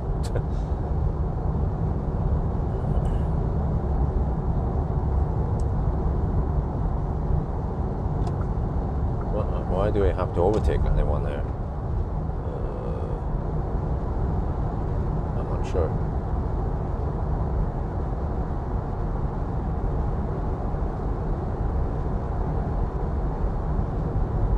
Okay, 12% now. Because at least I go deeper this time than last time. The deeper, the better.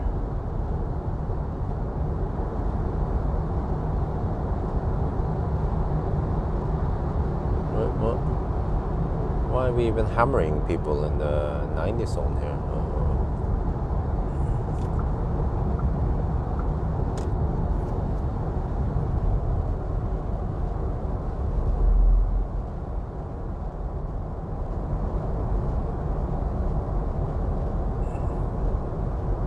Okay, anyway. Liertoppen then? See, should I navigate there? I mean, I know exactly where it is, so...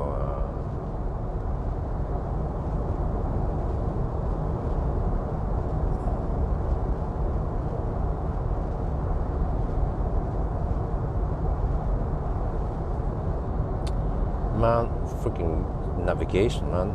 Like, I'm trying to zoom in on the navigation here, and then the stupid infotainment bugs me. No, it's unsafe, and I have to sit and wait. And then that, how safe is that? And I'm annoyed by the. Like, I'm about to click on it so I can get there, and then oh no, wait, you have to wait. Okay, whatever. I just want to see how many percent car estimates I will arrive with. Okay, 7% at arrival. All right, that's fine. We are 10% now. Okay, this is going to be proper deep. That's good.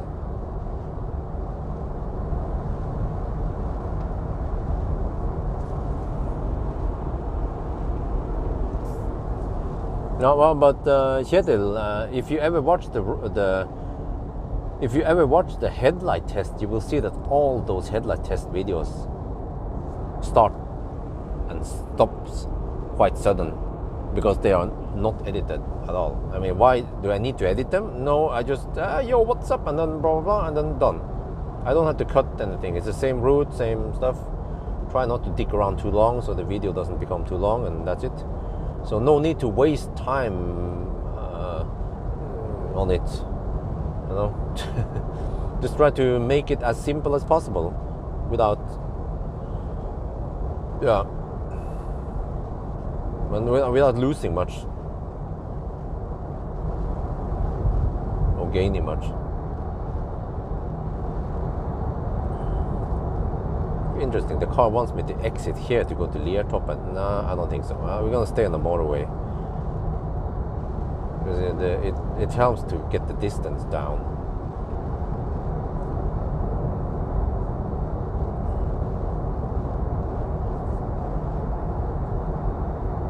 .6% of the arrival now. Okay, that's even better.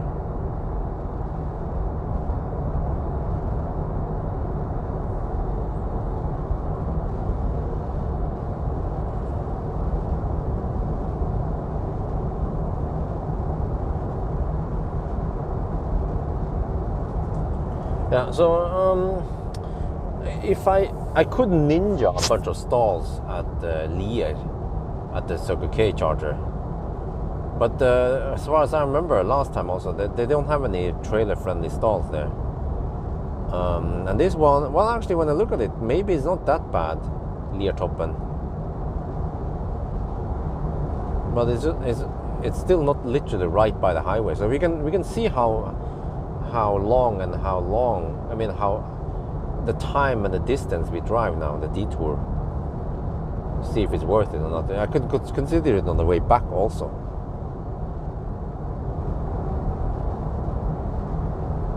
If I have to. Yeah. But at least on the way back I could use the 150 kilowatt Delta chargers. But it's not ideal, of course, because I think they are 375 amp limited. So again, 130 something kilowatt only.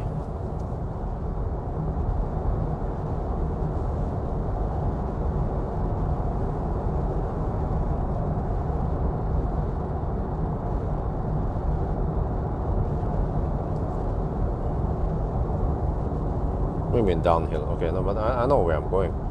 We just have to exit here, and then we take the thing. So let's see. Okay, so for example here, from here, okay, let me see.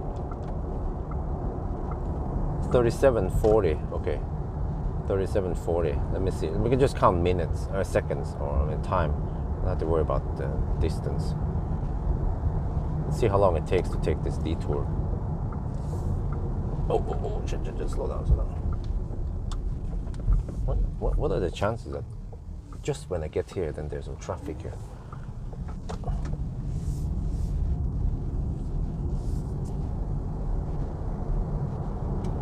Oh, I have a little bit. I have 600 amp available, so it's normally 800 amp. So we have roughly 65% power left.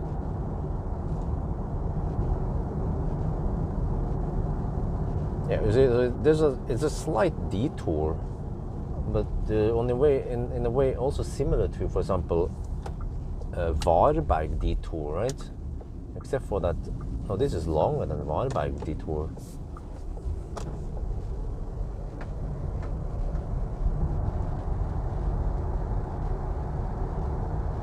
Okay, it's already 1 minute in the detour now. 1 minute and 10 seconds. So this is a long detour, man. I don't know, to get in the parking lot area also. But at least at night, okay, there's no slow pokes or traffic or stuff for you to yield for. So yeah, maybe it's not that bad. And in a way, yeah, we did at least drive the distance.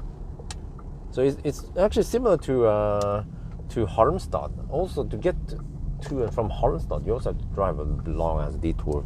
Well, especially if you're going southbound route, but northbound route is better. Okay, so at least here I can take the trailer-friendly stalls. And I see that for some reason the Nisse over here, they are using the trailer-friendly stalls, even though they don't have a trailer, but whatever. We have plenty of stalls. Let's take one of these. Like this one, I just plug it in on the wrong side.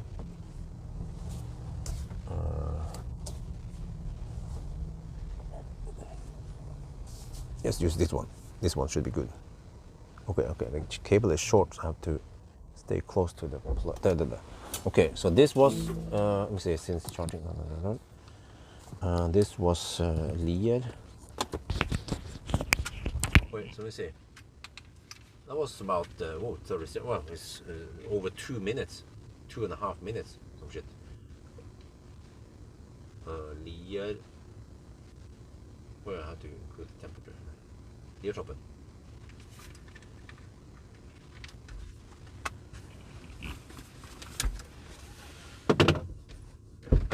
6% left.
Yeah.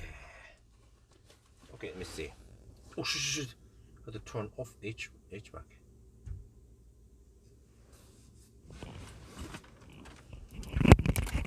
And then, how is this again? I don't remember how I put you guys. I just put you guys on my shaft. Yeah.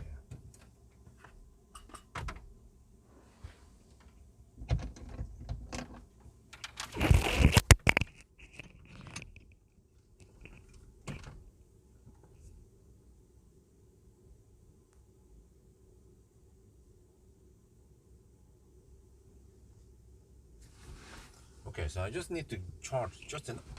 Shit, man. I think it's gonna fall over. Just have to charge enough to get to Ringdalsskogen.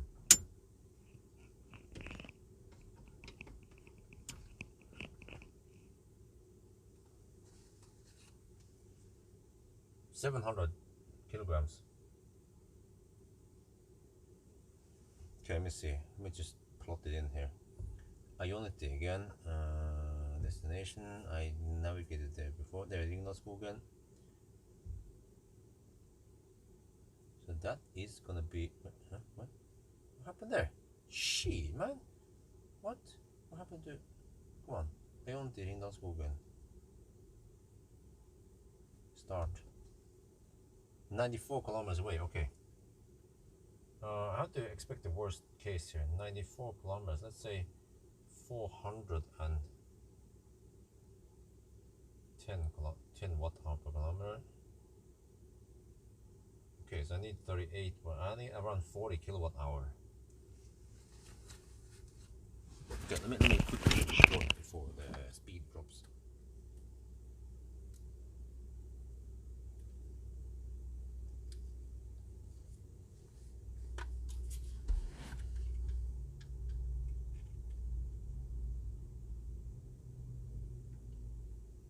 We are now charging at V3 supercharger, getting 100 and how is this? 182 kilowatt. Wait, are we getting slightly less than Ionity? Well, I'm not gonna complain. This is a very nice speed, indeed. I'm gonna check something here. Okay, so this one reports 182 kilowatt. This one reports 184 kilowatt. Interesting. The cooling has not started yet, so there must be some losses, heat loss. Okay. Anyway, yeah. So yeah, I didn't dare to go to Lier.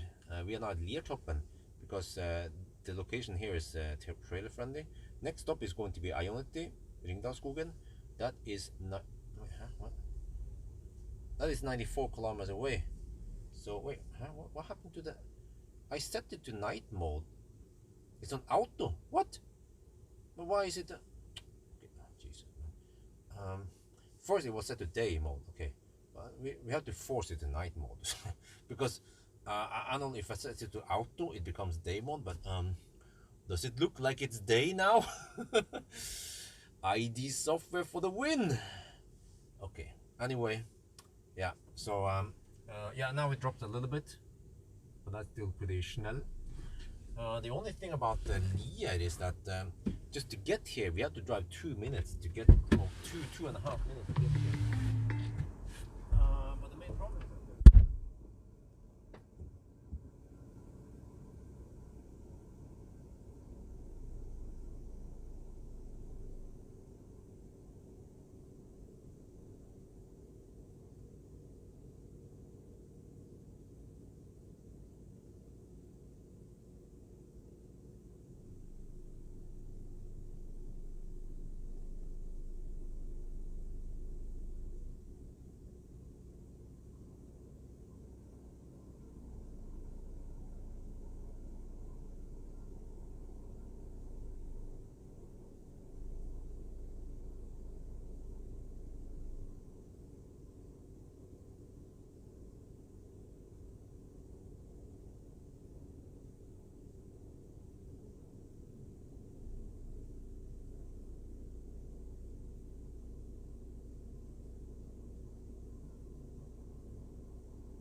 cooling has started. Can eat a little bit more. I'm just gonna eat just for the show.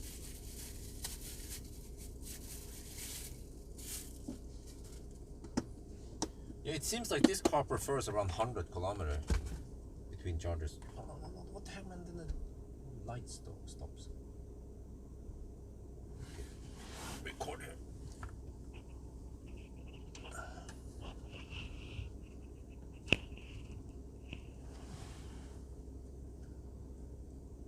And then food that I brought with me is salad. Yeah, I always eat salad because it's so nice and healthy and tasty.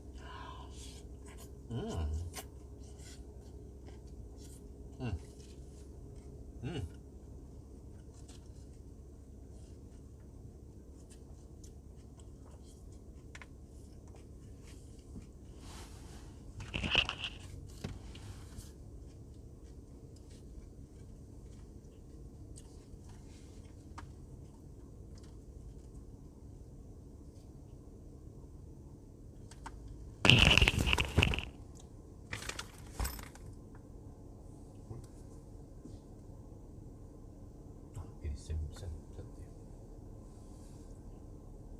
Wait, what happened to the music here? Shit, man.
nice charging curve.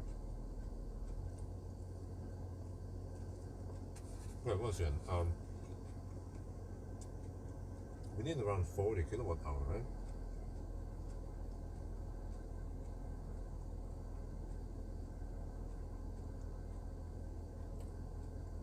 Let me calculate here. I need to spend 38.5, maybe, or let me check wind here. If we have some crazy ass headwind, then oh shit, we do. Uh-oh, uh-oh, uh-oh, uh-oh. We need more. Okay, so I possibly need to spend around 40 kilowatt hours. Maybe I should go for around 45 kilowatt hour.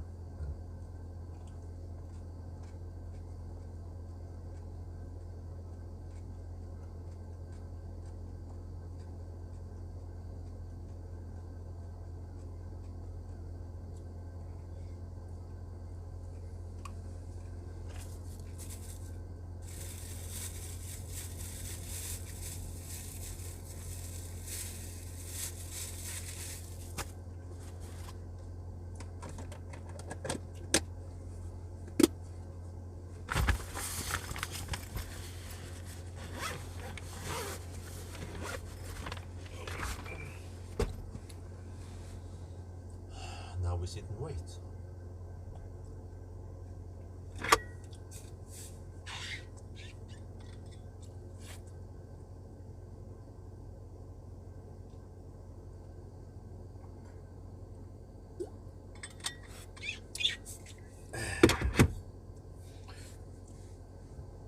Okay.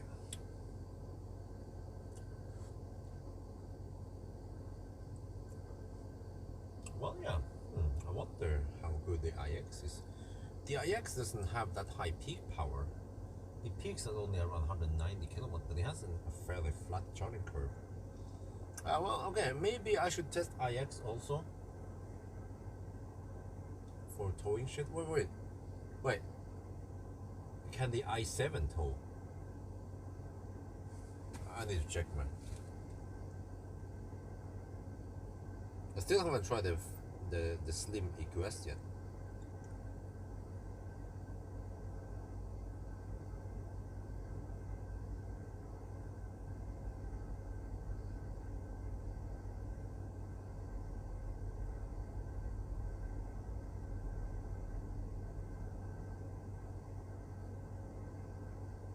Oh, the i7 can tow 2,000 kilograms. Wait a minute. Screw iX, man.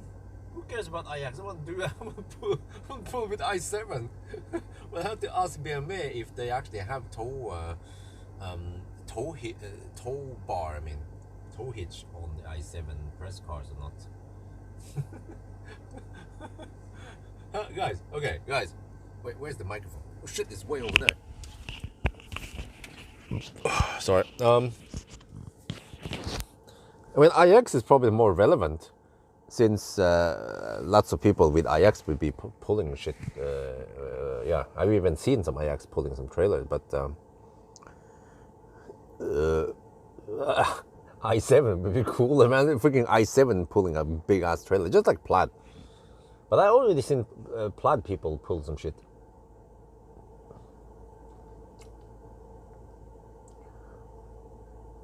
Oh no, I forgot. I have the downhill advantage. I can get maybe 2 kilowatt hour back here at least. So okay, but I should get maybe a little bit more than 40 kilowatt hour, maybe 42 or something before I leave. I have 35 right now. Cooling is going quite hard right now. 4 kilowatt for cooling, really?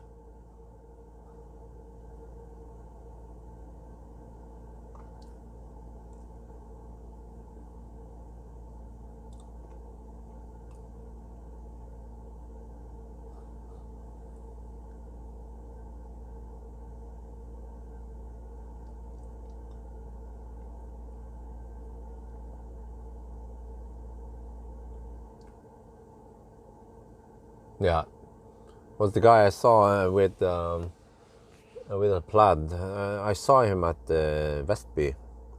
At first I was like, huh? Is that a retrofit Model S? No, it turns out to be a plan.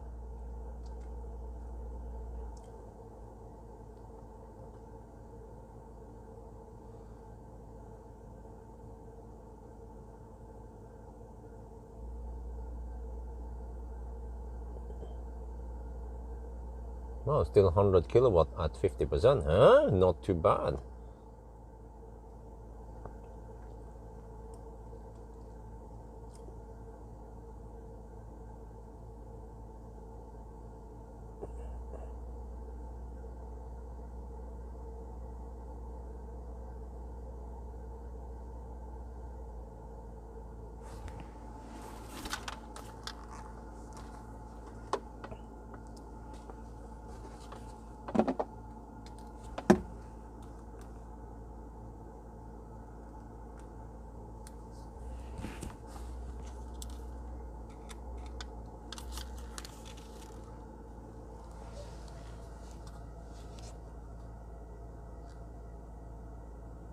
Okay, we are almost done now, and see here.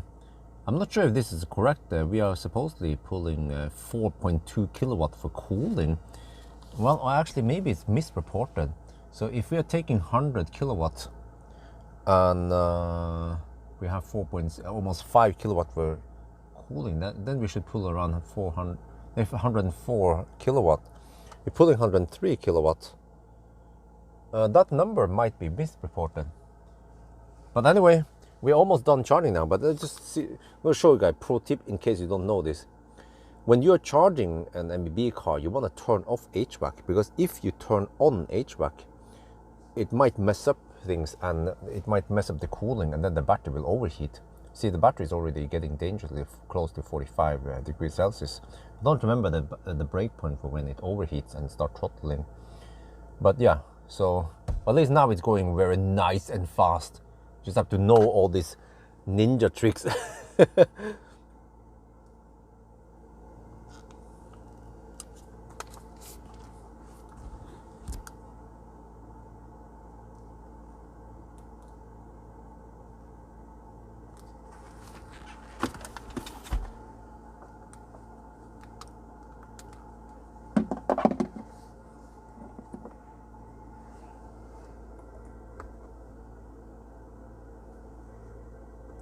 Well, I noticed that my USB pen drive has a poor fit on the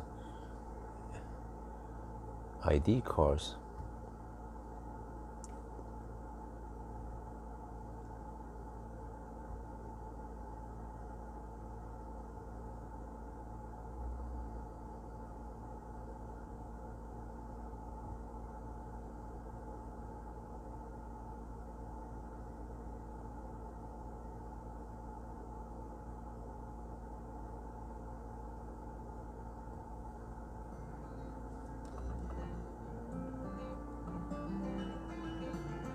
Hey, we're almost good to go now. All right, let's get ready.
Okay, hang on. We reached 60% now. Yeah, we should have enough now. Okay, let's go.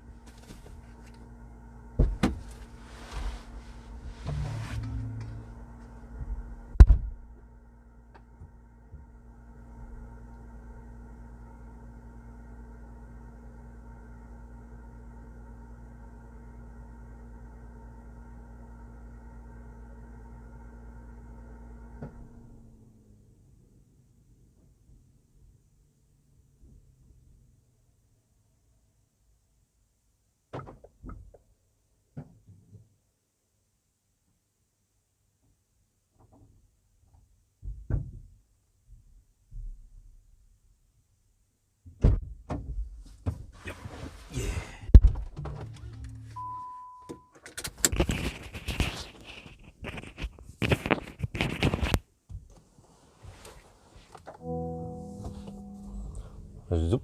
Let me take a big ass turn here, and then zoop. Try not to run into any supercharger stalls. Okay. Hope we get some moisture in there. But normally I don't get any moisture problem. So there's a couple of minutes of detour. But at least we're driving fairly fast-ish, 60 kilometers per hour. Oh, the Tesla's still charging there. What the heck?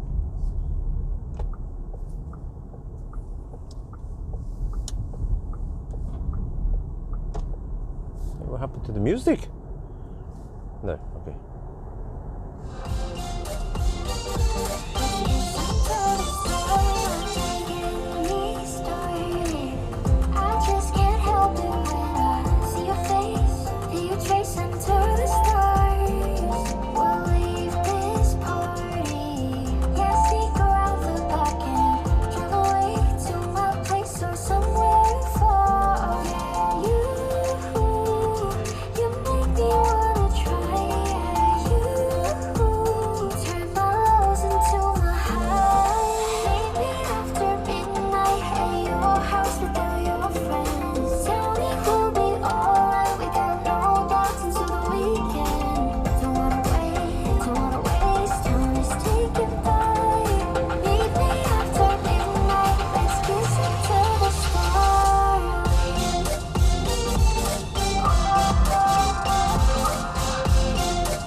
Well, you know, this one is not that much slower than a Varberg stop, so maybe I should consider Liertoppen some other time.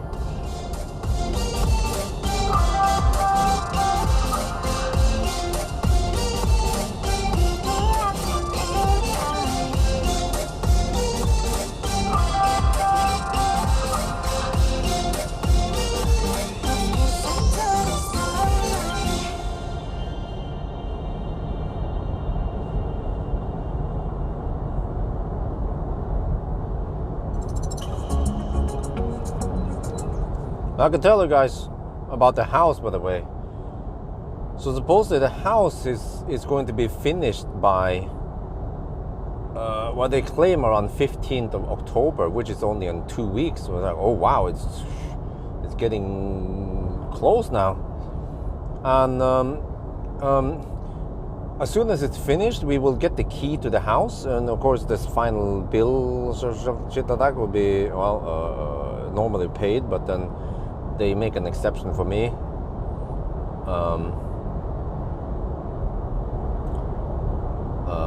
But I have to sign this contract, and it's going to be freaking expensive loan. But I will try to minimize that loan. But yeah, but then they have to send this to the municipality and request permission to live there. Yeah, you know. Botillatelse or some shit they call it. And then the municipality might need a week or two to get to dig around with that with the documents.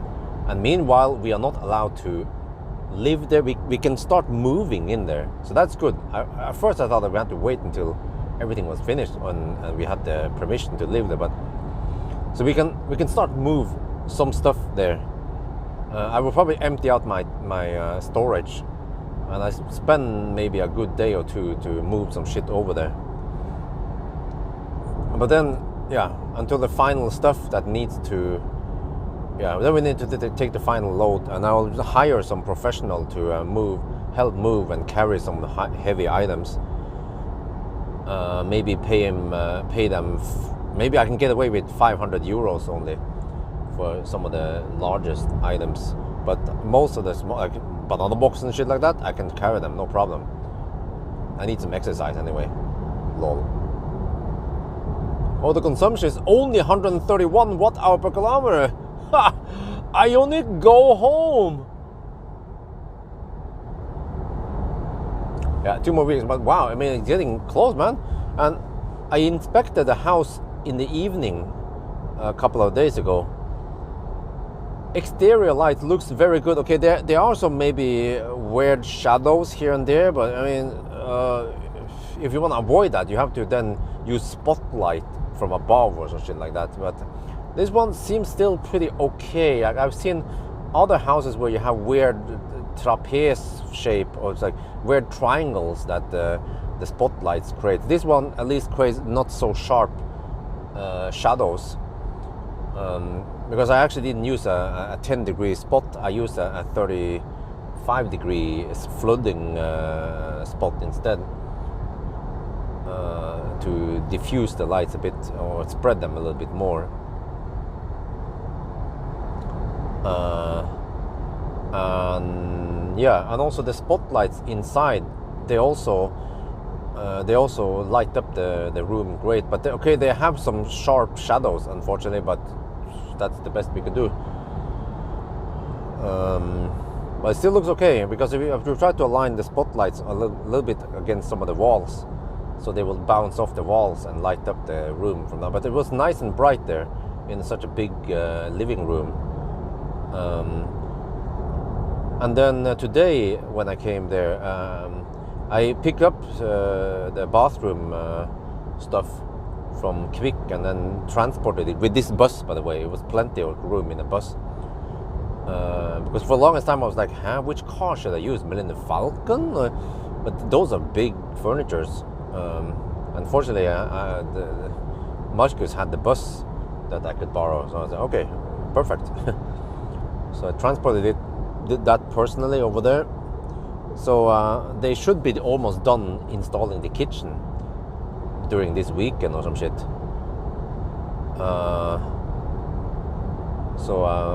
And then on Monday, maybe Monday or Tuesday, we're going to go there with wifey and plan they call it plot, the porch. Yeah, they are going to pay. They're going to build a porch in Idehus, but then they will just slap that bill on my face with a heavy interest rate. So I can tell you that Idehus, they will then charge me 9% interest. It's insane, man. After the house is finished, I will have to pay 9% interest rate until next year. From next year is going to be 10%. And if I can't pay them back everything within May next year, they're going to charge me whooping 15%.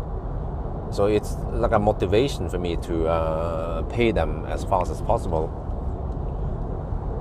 So yeah, supposedly after the house is finished, the bank can reconsider it again and maybe increase the loan on the house, because once the house is finished, it's way safer. Then you have a finished product.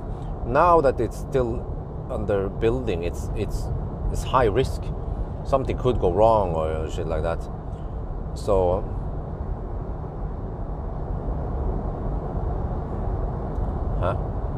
in the end of 80s, what are you talking about? What you had? Are you talking about spotlights, or are you talking about external lights, or what is it? ABC, always be clear.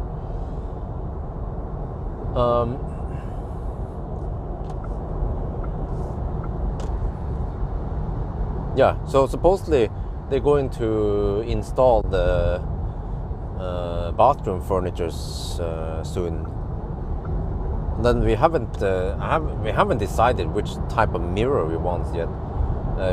We want to have around 150, 160 centimeter mirror with light, but wifey doesn't like the style of all the mirrors we found. So I was like, okay, but dude, woman, they're gonna install that shit soon. We're gonna move in there in 2 weeks, so we better chop, you know. And today I went to IKEA and we tried to design the washing room with the washing machine in place and stuff. You just need some basic stuff there. Oh, pay expense a little bit cheaper, yeah. Yeah, but that's what's gonna happen. So at least the bank is positive about this, that if they can just raise the loan by a couple of 100,000 NOK, you know, some tens of thousands of euros, that will of course help big time.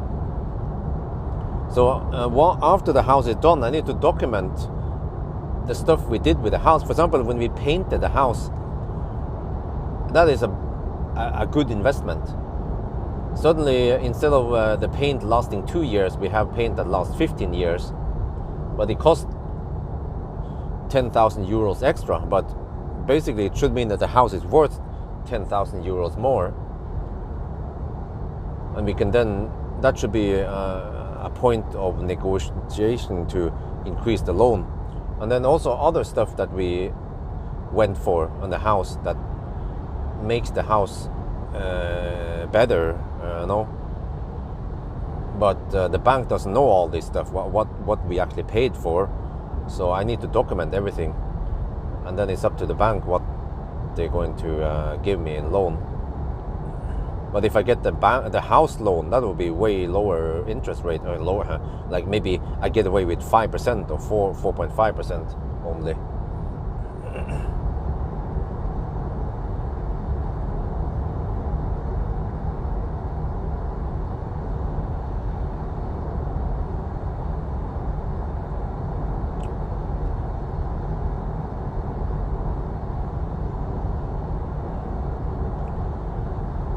So yeah, it's getting close now.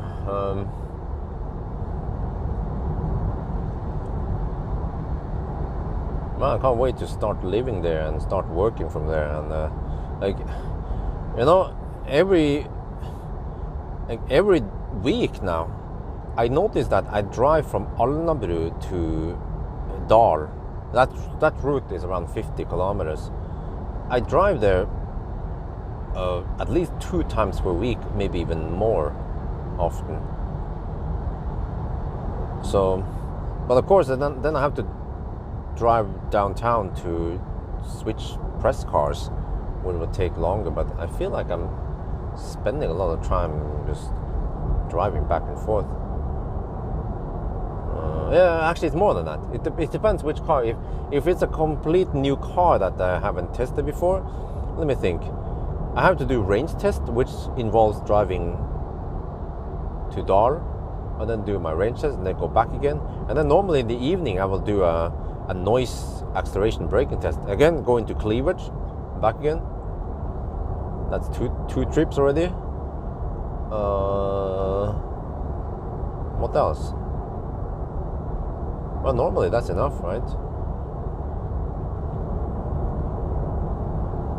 Yeah, headlight test, but that's different, similar distance.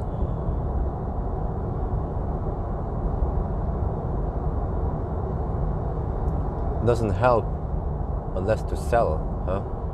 No, but it brings the value of the house, because instead of having a thin paint that lasts for 2 years, then suddenly we have 15 years of paint worth.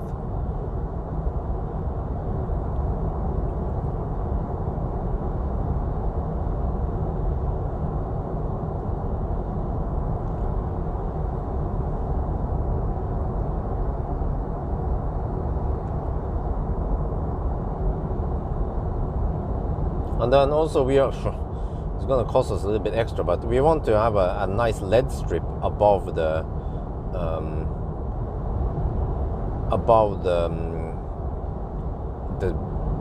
garage door. Some houses, they put spotlights there because it's probably cheaper, but we want this LED strip. I don't know why the heck it's so expensive. Almost 1,000 euros total. But it should look awesome.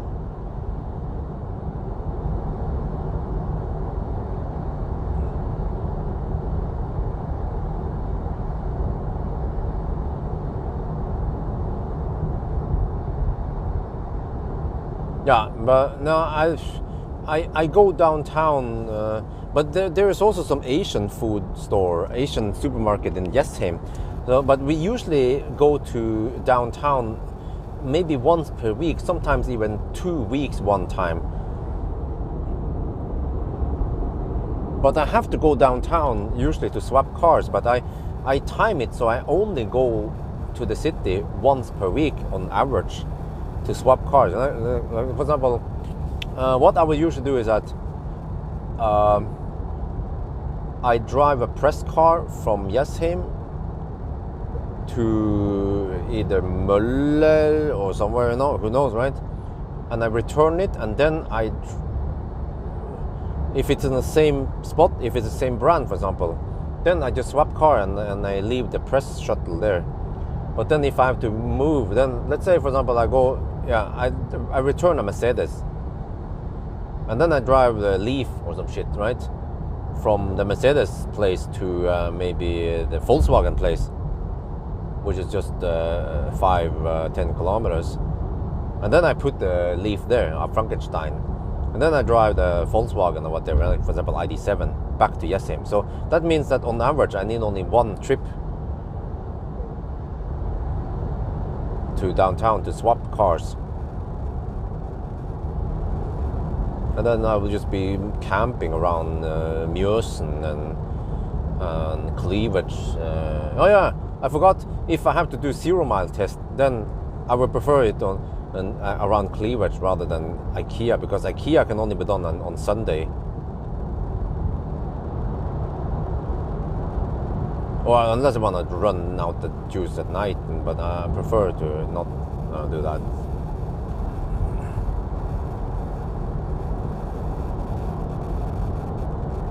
So we'll see if you like it in Jessheim or not, because, I mean, to be honest, Jessheim doesn't have many restaurants, but to be honest, we don't go to restaurants every day either. So we might go to a restaurant usually about once per week, sometimes even less than that. So if we can just combine it, like if we want to go downtown for some Asian grocery or some shit, then we can just combine it with a restaurant visit somewhere. But there are also some nice restaurants. Okay, we have Egon's at least. Egon, there's a Norway-wide, very family-friendly restaurant with some pretty good food. Maybe a little bit steep price, but okay, whatever. Yeah.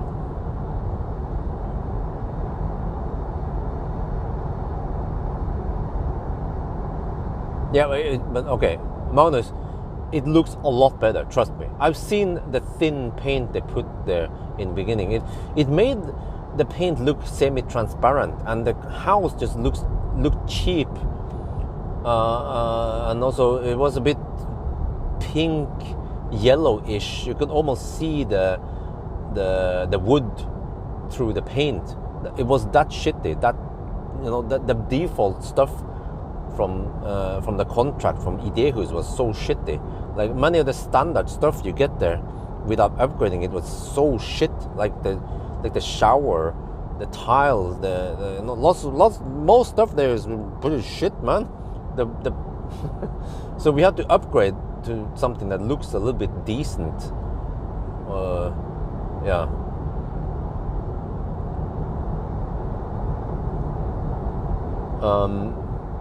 But no, it was even thinner than Tesla paint.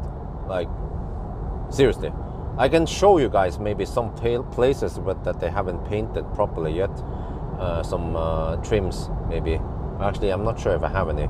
But the paint, the 2-layer paint they slapped down now is way better, and it lasts for 15 years. And also, 2 years versus 15 years, that's a lot. But that's just one thing. We did lots of upgrades to make the house become better and save electricity. We have the heat pump shit. Don't remember all the stuff we went for. But some of that stuff will be considered not necessary, of course. For example, a LED strip or shit like that. But okay, if it makes the house look better, then why not? And the thing is that the garage is just luxury, man. Waterborne floor heating in the garage with insulation and inner walls. Like it will look like a freaking living room in there in the garage.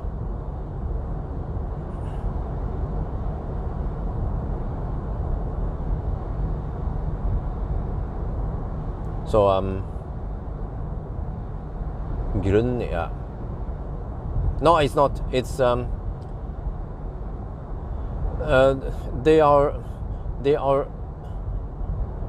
those wooden planks or whatever they call it. They are machine painted from the factory with one shitty thin layer.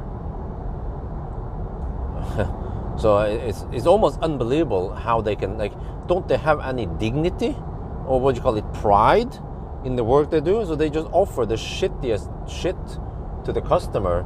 And like if we went for the default tiles and the default color and the default everything, okay, you get a nice big house, but all the materials there is just shit, you know. It's like the ID bus, it's like the ID3, right?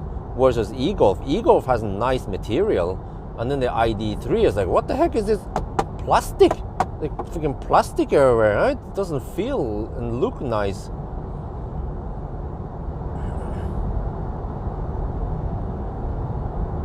So we went for, well, some like not super expensive, but a little bit more expensive tiles that looks way better, and it brings out the room. I mean, it doesn't make the room claustrophobic. Yeah.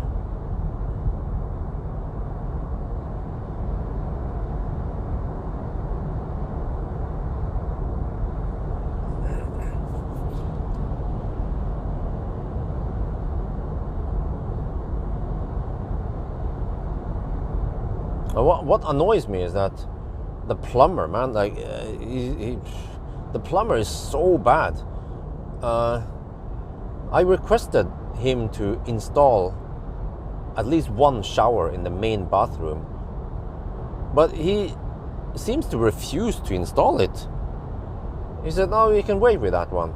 So he installed the shower thing. I mean, he installed the shower, but he doesn't want to install the shower walls. So okay, we have a shower, but we have no walls to protect the splashing. So I was like, okay, you know, just fuck that shit, man. Like, okay, he will not get the sale, he will not get the job profit. I mean, he's making money on sales and jobs, right? So I will just find another plumber instead to do that shit for me. But then I had to wait a little bit, and then meanwhile, or actually, I might just do that job. I will just go to Bademiljø and let they do the job instead. And I will not use that plumber for any other upgrades I need to do, because you will see that the bathrooms are somewhat unfinished and have some shitty default shower head. Looks like a cheap hotel, but you just have to get it done.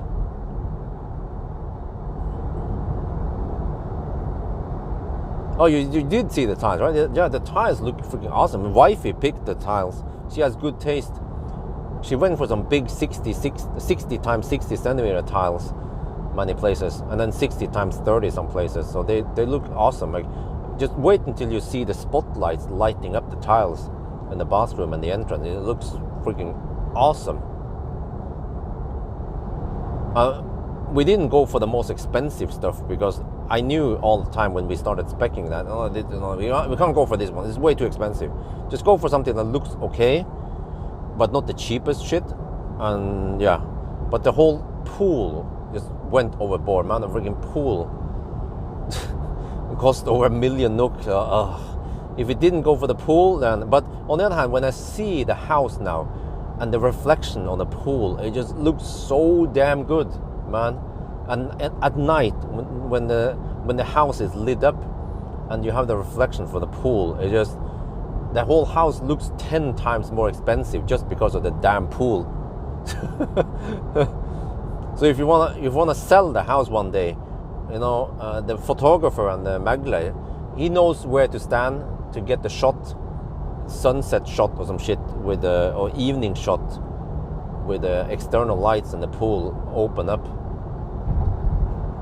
It's almost one of a kind house, because not many people in Norway get pools. And in Jessheim, I think there are only around 5 houses total that has swimming pool.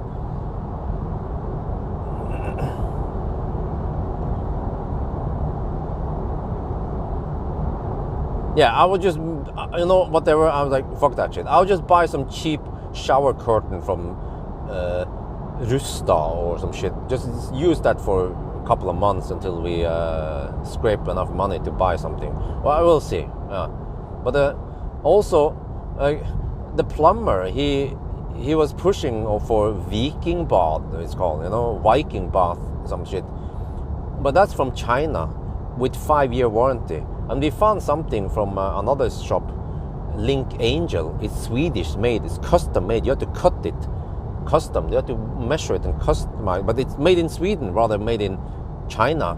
And the Chinese stuff is 5-year warranty, but the Link Angel is 15-year warranty. I was like, huh? It costs a little bit more, it costs 10% more, but you get way better warranty and you get it from Sweden instead of China. Fuck yeah, I'm gonna get the Link Angel. It looks way better also. But then the problem is that, you see, this is the problem also. These plumbers or these electricians, every time I ask them, hey, can you get this one? We want this one. We want this product, this bar, and they say, well, we don't have a avtale. We don't have an agreement with that shop. And I was like, huh? And then what? But I mean, it's our house, right? We should be able to get whatever we want, right? And supposedly, basically what they're saying is that we don't have kickback deal with that place. Yeah, something like that. That's basically what they're saying, So I'm like, okay. So I ended up speccing the house based on the kickback deals those plumbers and electricians had. I'm like, oh Jesus, man. So at least I've learned a lesson now. So next time the V3 house is gonna be awesome, and I'll be more in control, and I will have more experience of what I want and how to deal with these people. I will of course choose my own companies I will choose my own plumber and electrician. I want to hire the guy, the Fredrik guy. He's super nice. The Fredrik with a LED bar on the Polestar 2.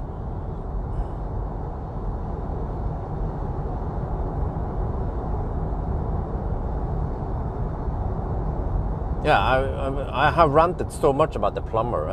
It's like he's full of bullshit. The plumber. When we wanted some stuff, we wanted some other stuff that didn't cost a fortune, and also that looked nice. And the plumber was like, if you buy from Mega Fleece or somewhere, and my installation guy damages that furniture, then it's not our responsibility. I'm like, dude, I didn't know this, but I thought afterwards that, dude, he might actually be breaking the law if he doesn't take responsibility for something he breaks after I have delivered to the house. Yeah, it is unbelievable, man, the plumber.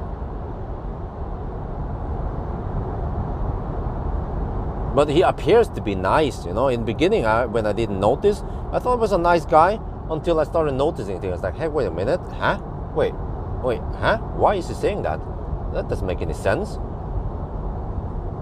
And also, the last thing that came up now is that, yeah, every company that is involved here, they can raise the prices based on index pricing on something, right? That materials or some shit like that has gone up in price and they can charge you more. Well, Idehus didn't raise the prices. Sigdal didn't raise the prices. Electrician didn't raise the prices. Only the plumber charged me around 2,000 euros extra. Yeah. And it seems to me like, okay, he lost some profit because there was some stuff I didn't want to buy from him, so I bought from somewhere else. And then he just finds other ways to make they lost money from me. So I'm like, Jesus, man. People like him, they're gonna fail in the beginning.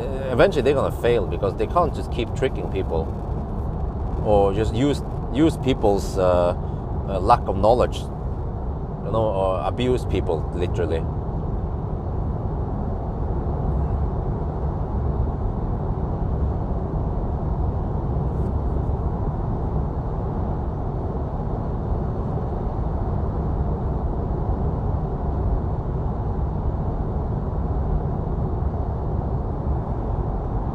Bathtub outside and call it a pool. What the heck? Okay.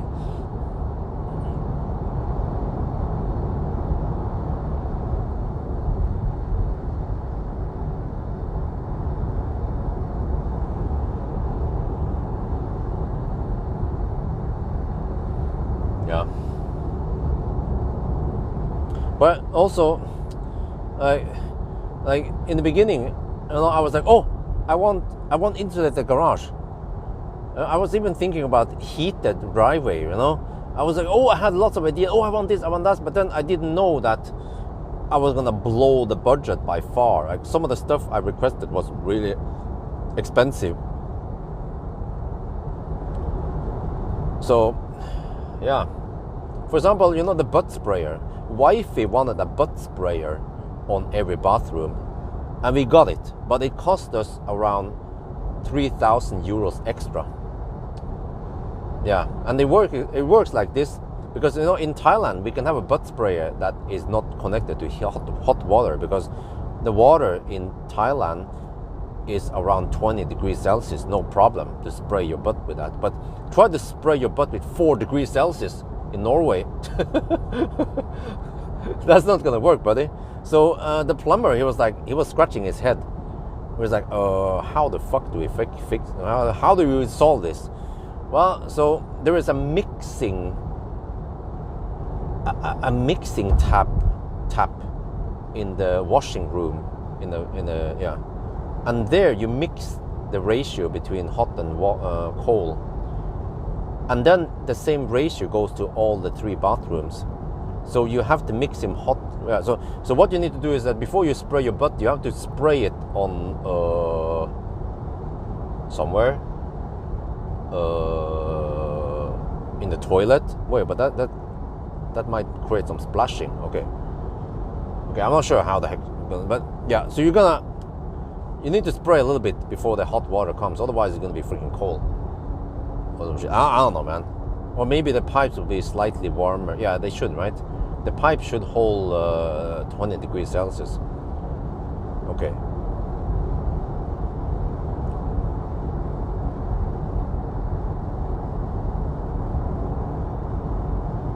No, heated drivers sounds wonderful because think about this. If I had the money, heck yeah, I'm gonna get it because I spend so much time scraping the freaking entrance to keep it snow free. Because why do I want it snow free? Because I'm gonna shoot video in front of it. It's not like normal deadly people. You guys just you don't use your driveway as a studio, you know. I do, and I use the garage as a studio. So, but I can't always shoot stuff in the garage. I might need to shoot some stuff in front of the house and be there. So that's why I actually wanted a heated driveway, but whatever. I'll see. Probably not. I probably can't afford it anyway. And then we'll just whatever. And the V2 house is not perfect. It's about 90% perfect. So whatever. We're just gonna live there for 5 years, 10 years. I'm not sure. And then hopefully we can afford a V3 house eventually if I work hard enough. But I need to invest. I need to reinvest. I need to hire that boy. That boy is very important. He's the chosen one. I can even pay him well. If he makes the channel grow fast, then I will pay him well.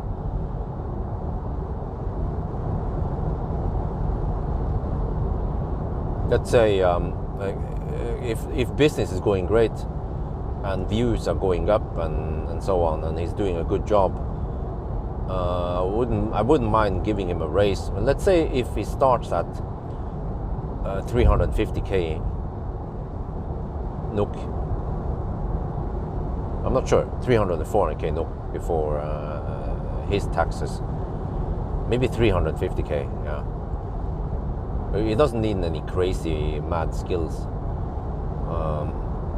But then eventually, if he did well, I might raise it to maybe 500k NOK. He will be getting like over 30k NOK after taxes per month.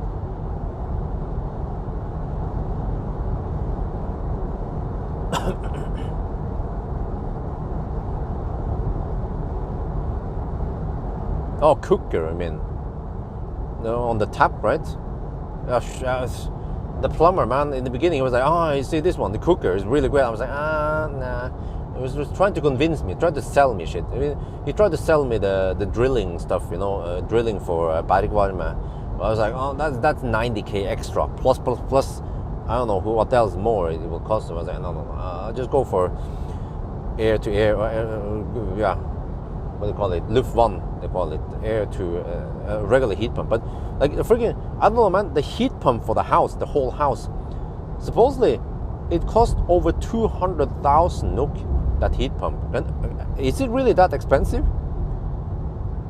Huh? It cost over 20,000 euros for a heat pump for that waterborne system.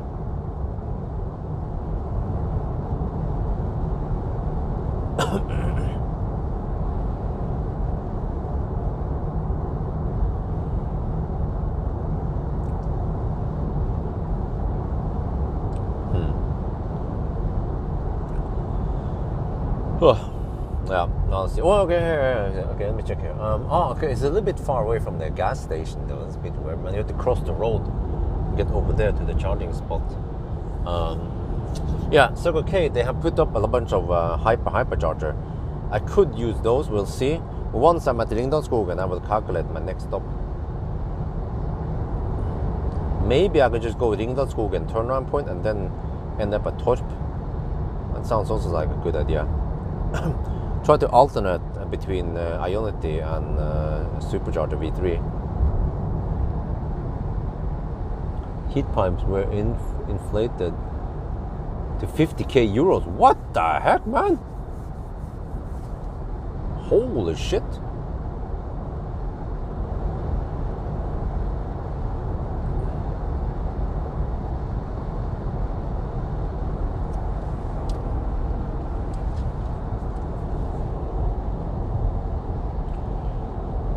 Huh.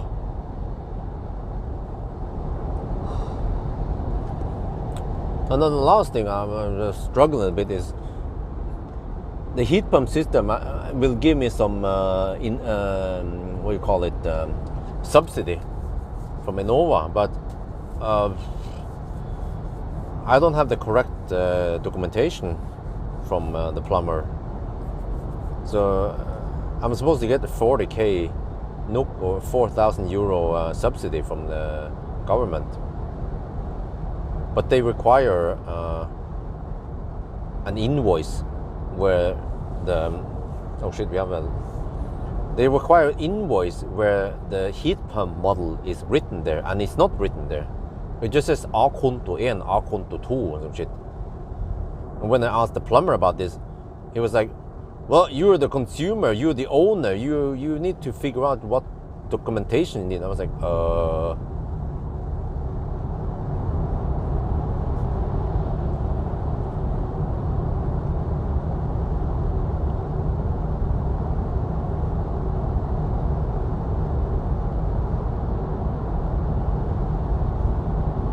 No, I don't have a no-name thing. It's just that in the offer, tilbud, right? There, the model is written there, but in the invoice, he just wrote, okay, this is the bill number 1, this is the bill number 2, you know, this is the invoice number 3, some shit like that, without specifying what each, or what that invoice was about. But he has a really messy system for sending bills and stuff. Like he's doing some manual Excel work when he sends out his documents. Unlike some of the other companies, they they just they insert the part number and some stuff, and then the system automatically calculates price, discounts, deductions, everything. But this dude, man, the plumber, is doing some handwork in Excel with errors and shit. It's freaking unbelievable, man.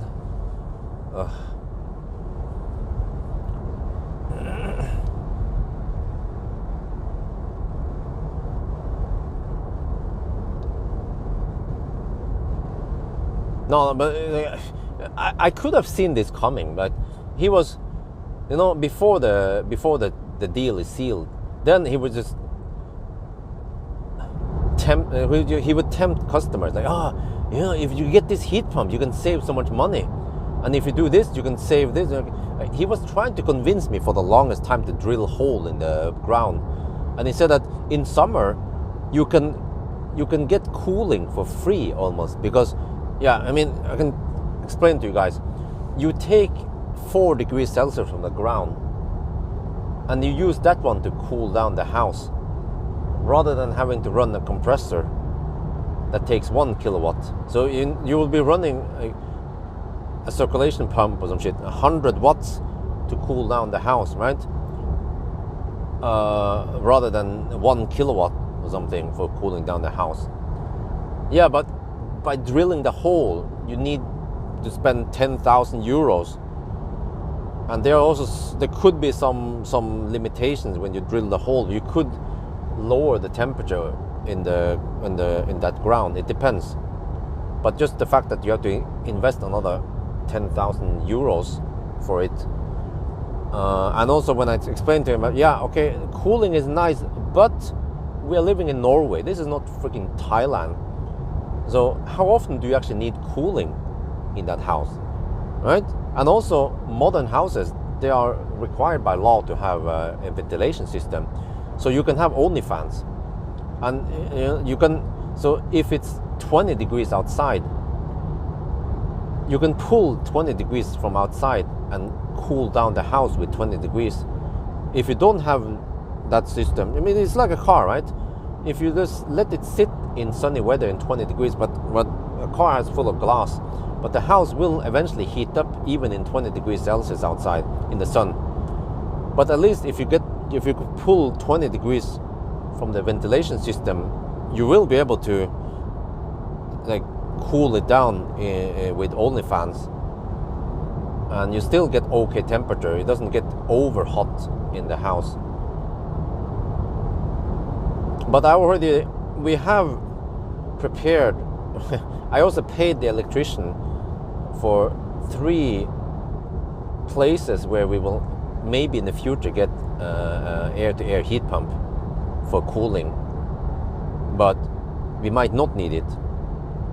And then one option is to block the sun with persienner or something. We can block it on the outside, external, but I don't want that. It ruins the aesthetics with that style, with that mansion style, classic style house, to have some persienner on the outside.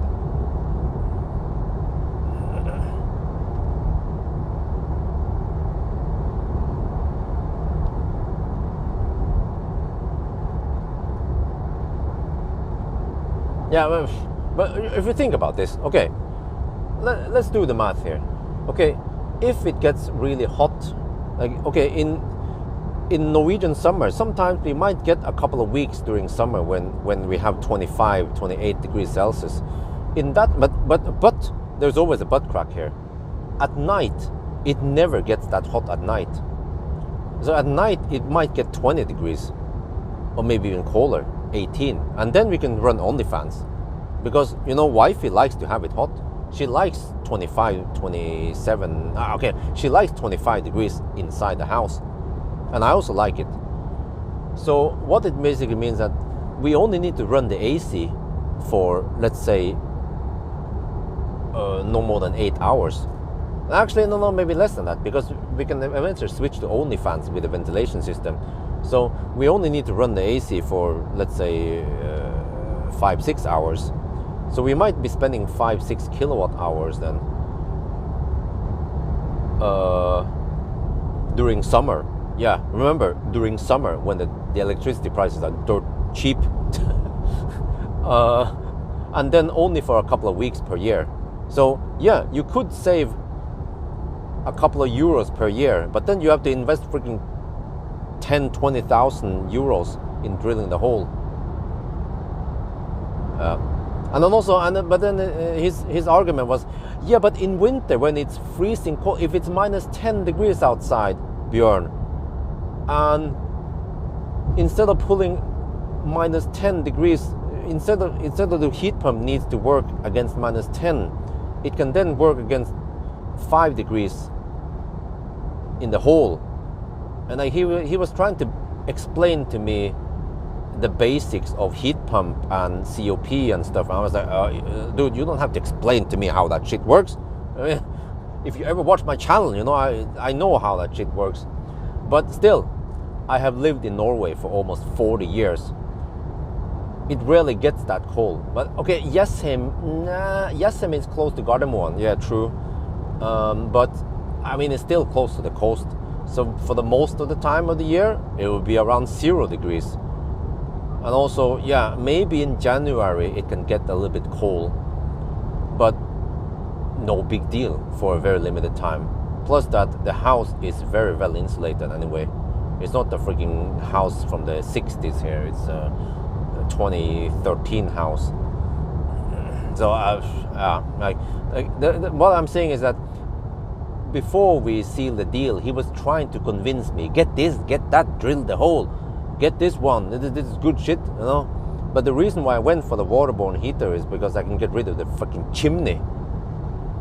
Yeah, the useless fireplace that Norwegians love. The Norwegians love burning shit. Koselig, yeah, koselig. Yeah.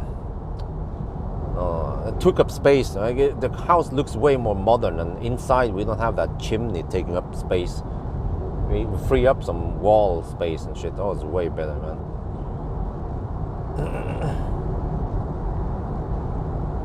But it's required by law to have a fireplace in your house when you build a brand spanking new house in 2023. You have to have the opportunity to burn shit. Yeah, welcome to Norway.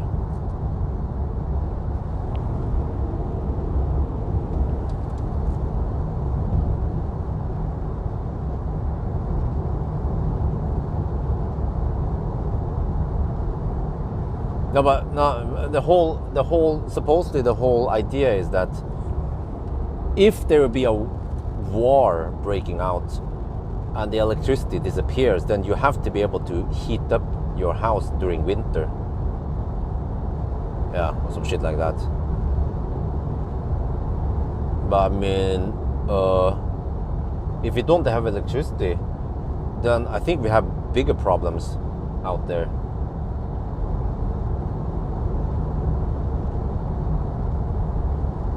But then supposedly if you have a waterborne system, then you can get away with not having a chimney and a fireplace. So I'm like, okay, where's the logic here? Where's the fucking logic here, man? Oh, whatever. Because if you don't have electricity, okay, then you're supposed to burn shit. But if you have a waterborne system and you don't have electricity, then you can't burn shit. And then without electricity, you can't heat up the house anyway. Okay. No. From what I heard, you need to have a fireplace. But then, yeah, because I got a letter from the municipality, Ullensaker kommune, about this.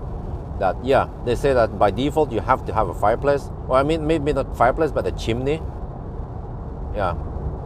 Or you know, the pipe or some shit like that. And that takes up space and it costs money.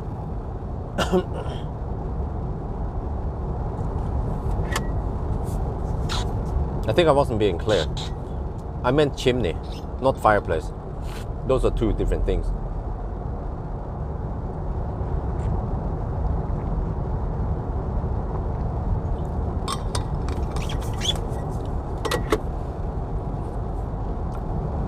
And initially, I also didn't want the chimney, the one on the top, right? because it will be blocking for the solar roof. But by the end of the day, the structure of the house could not support a solar roof anyway. So I'm like, okay, whatever. But the V3 house is going to be a funky style, a modern style, and it's going to be concrete. And then I will just have conventional solar panels at an angle on the roof instead.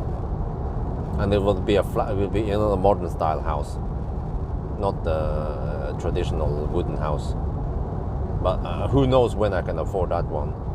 Hopefully in 10 years.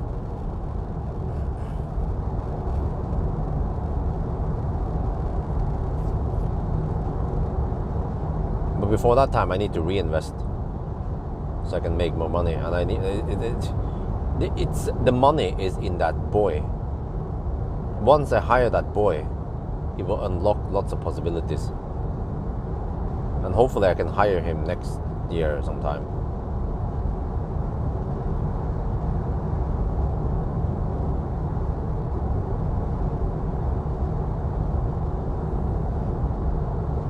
Now, I don't know exactly the rules, but by default, I mean, if you build a house today by the Tech 17 standard or some shit like that, you have to have a chimney.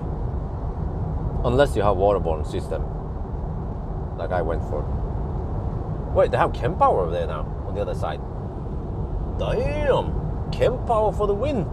They have chem power at the resting area, where I'm down to 15%. Okay, let me see.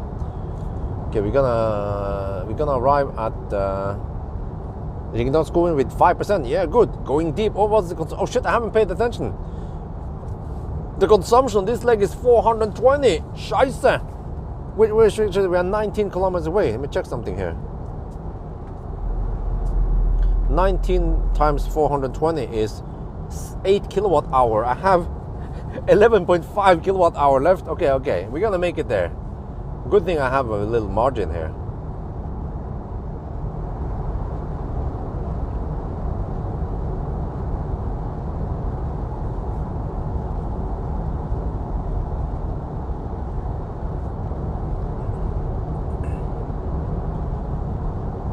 Oh man, I hope everything will be better at the new house. Not only for my family, but also for my business.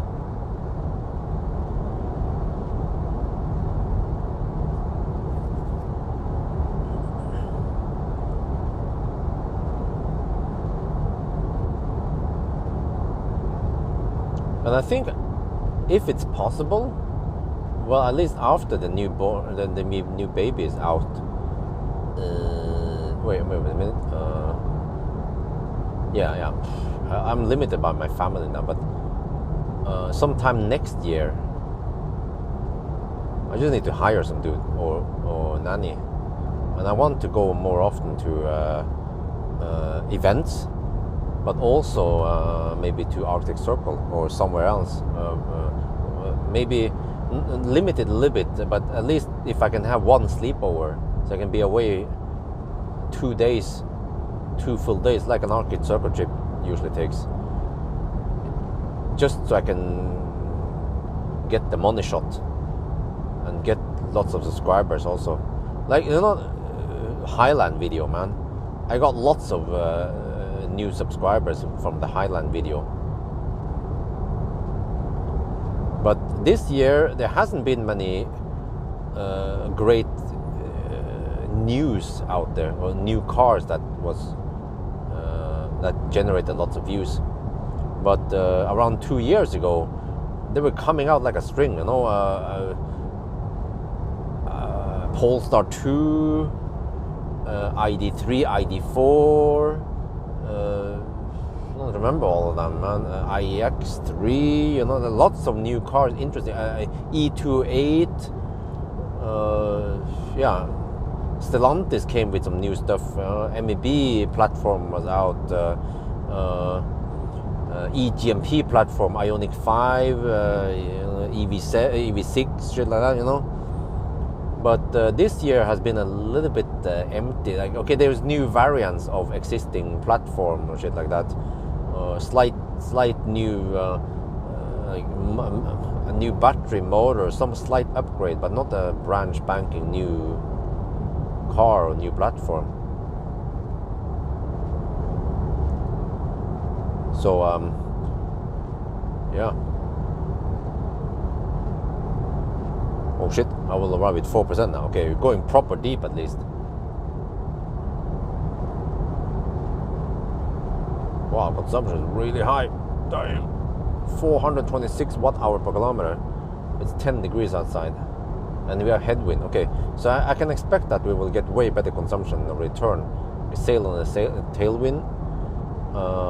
Probably way less than 400, maybe 360 or something. Shit. Yeah, 360, 370 maybe.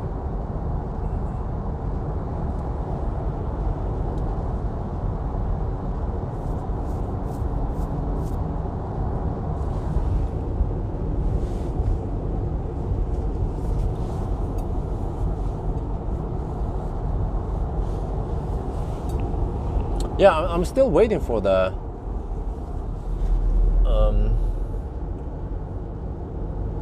I'm waiting for the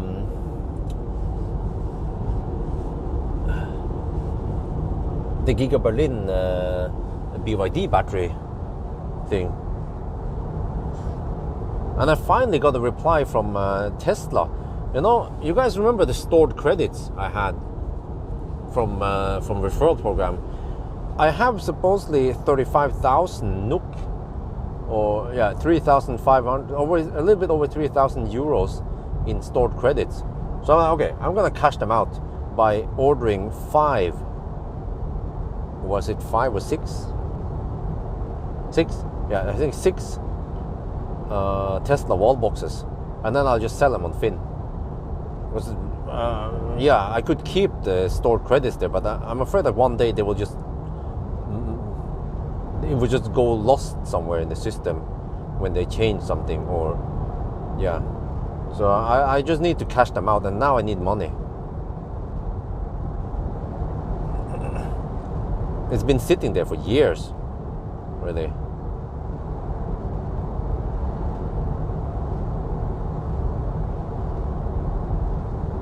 And then supposedly next year, yeah, after New Year, I can supposedly get 12 more new referrals. The referral has completely stopped now for me. So anyone who used my referral code, they probably get the discount or whatever, but then I don't get any points from it.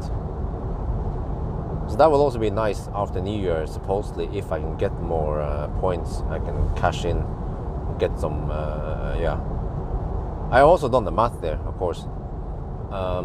When I look at the points I got, to exchange those points for roof rack or whatever other stuff you can get, door sill or some shit like that, I calculated and figured out that the best deal is to go for Tesla wall box, and they sold like hotcakes, and actually at a decent price also. Some people tried to haggle, and I was like, nah, I don't have a rush to sell them. And then eventually, or actually not long after, someone else offered the price I wanted. So yeah,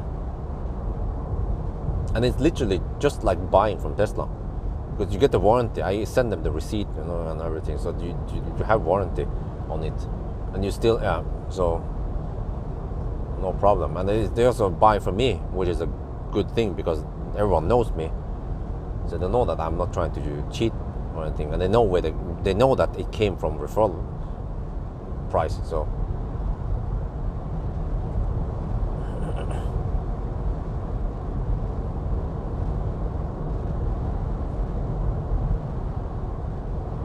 came down to 8%, going deep. Always go deep. Yeah. Shit, man. Oh, I will arrive with 3% now.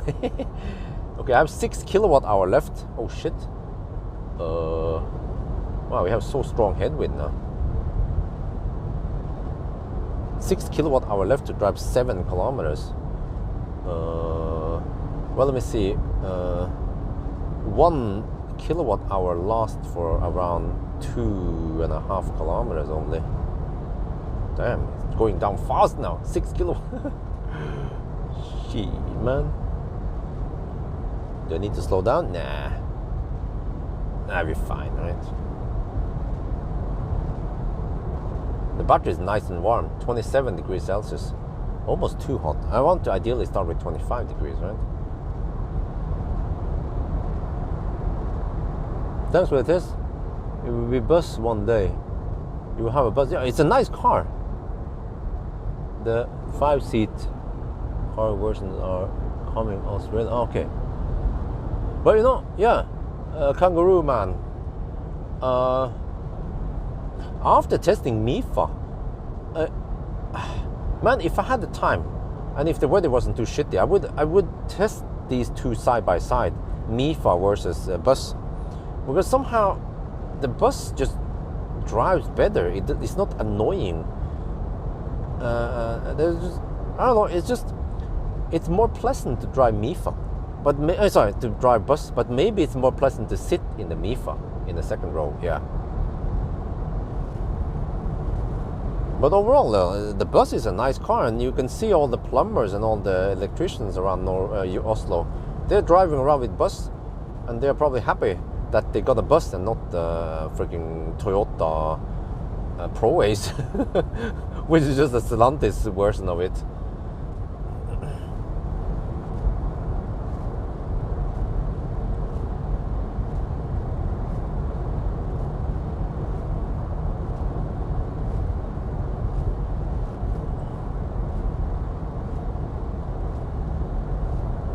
Okay, 4 kilometers left.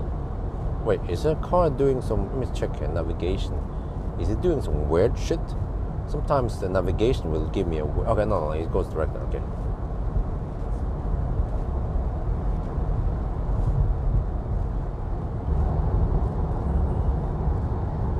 Okay, I have 4.2 kilowatt hour left.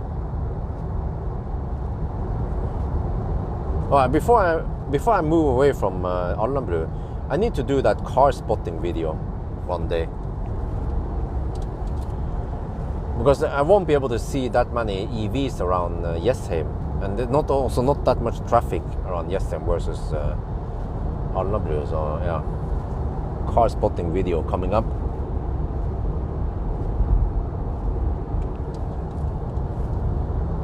You will be amazed to see how many Teslas are around there. Like, sometimes could be almost 50% Teslas. Lots of Model Ys also. Model Y, Model 3, Model S, a few Model X. Okay, 3.6 kilowatt hour left. Down to 4%. But we are 2.3 kilometers away.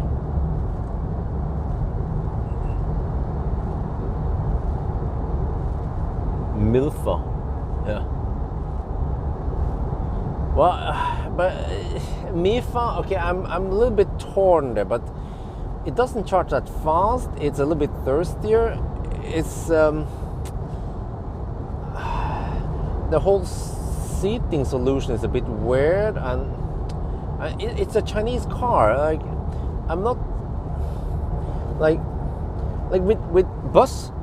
It feels like it runs smoother, okay, even though it's not Tesla software and stuff, but it's just more pleasant to use. Same when I try, for example, if I drive around with EQS, okay, it's still not Tesla software, but it's nice and smooth, it charges fast, it's efficient.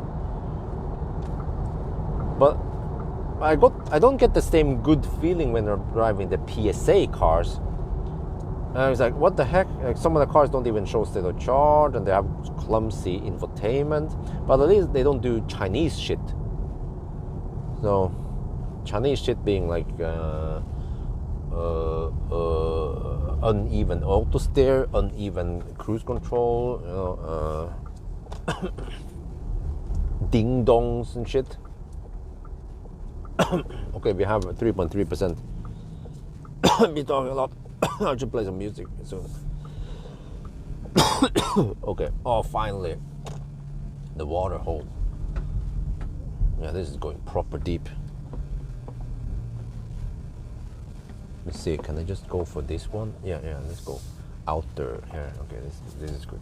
So you just need to align the trailer and then, okay, I'll take this slot here maybe. Wait, the trailer is slightly off. Okay, whatever, doesn't matter. There. Oh, no, don't stop. Not stop the whole system, man. Okay, I need to not unbuckle. Okay, wow, 427 watt-hour per kilometer on this leg. This is Ringdalsskogen.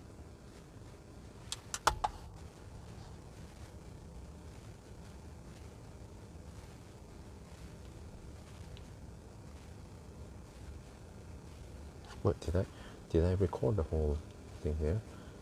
Ringdalsskogen with the temperature in case I forgot it.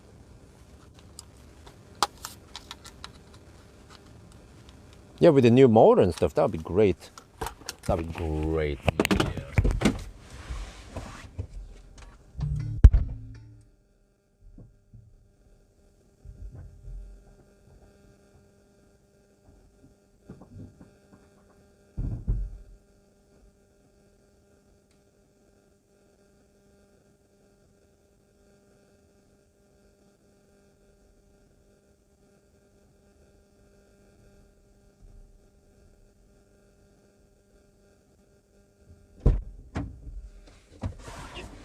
Yeah, wait.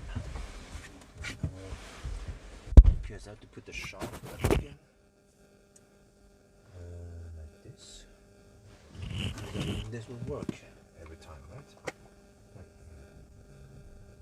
Oh, no, don't turn off HVAC. Well, actually, it's not critical now because the cooling has not started yet. But once the cooling starts, you don't want to run the HVAC.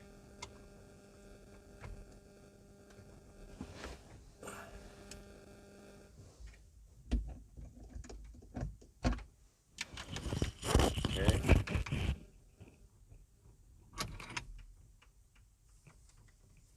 Oh, and just like every time. Okay, the voltage is a bit low right now, but it's gonna go up soon. I'm sure.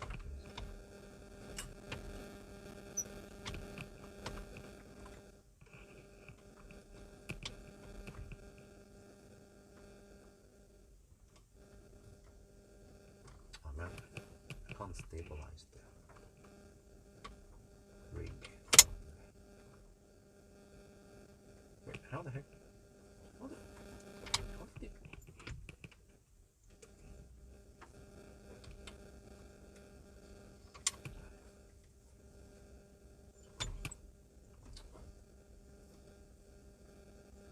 the heck did I?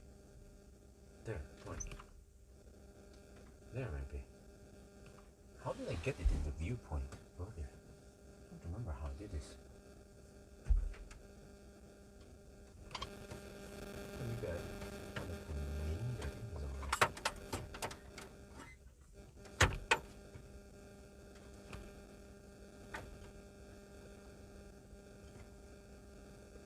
There, kind of.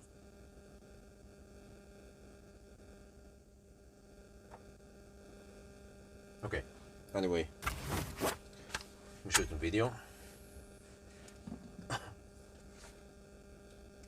Wow, 184 kilowatt hour per hour.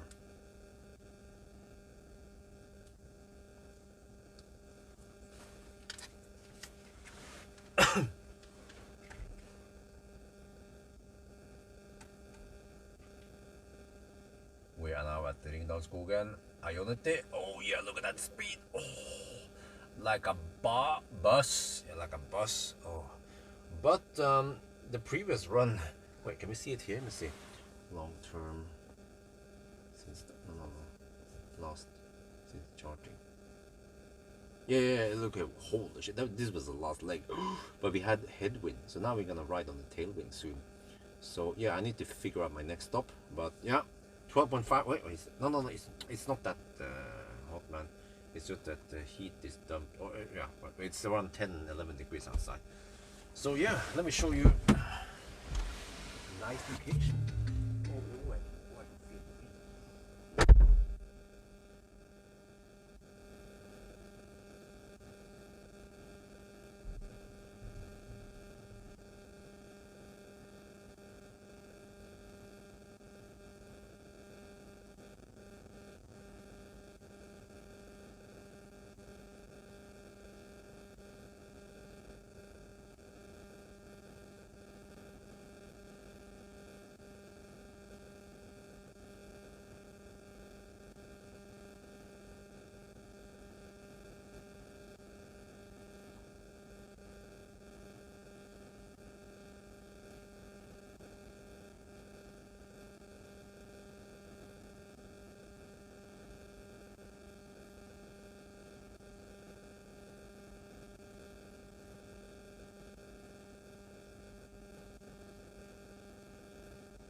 point where I need to get some energy drink because I need to survive this.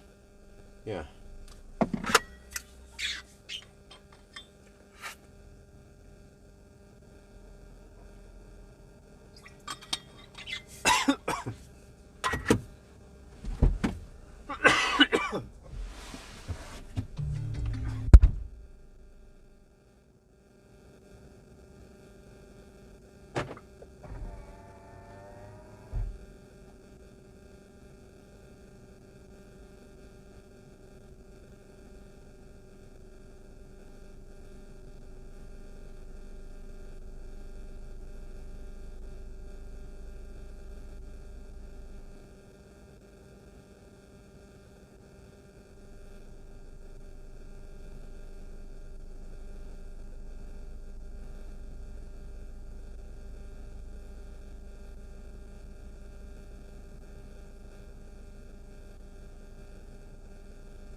Okay, I'm gonna restock here.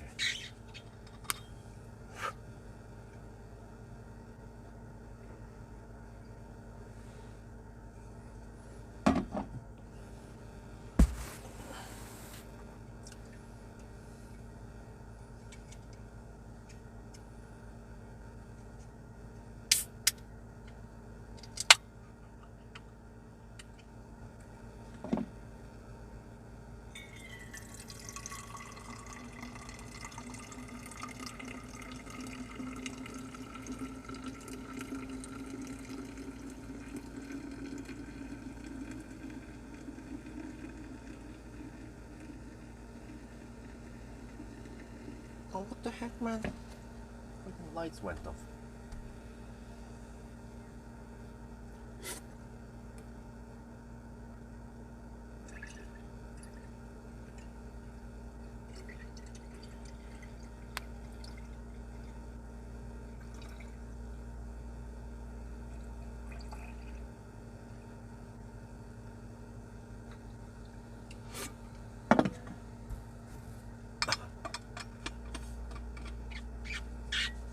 Yeah. Taking a leak. Oh, yeah.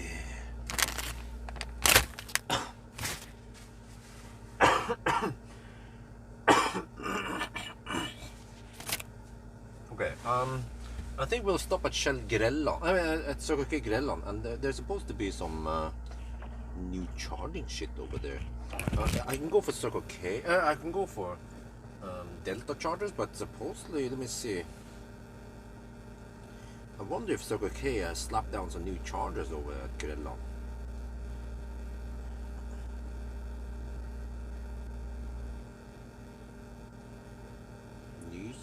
Wait, let me see.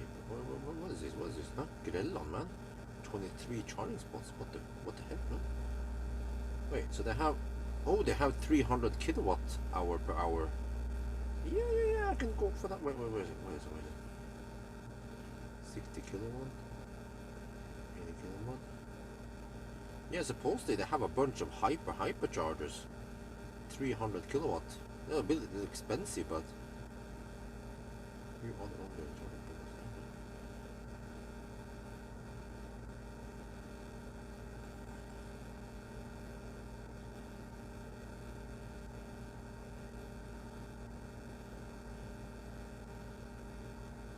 interesting.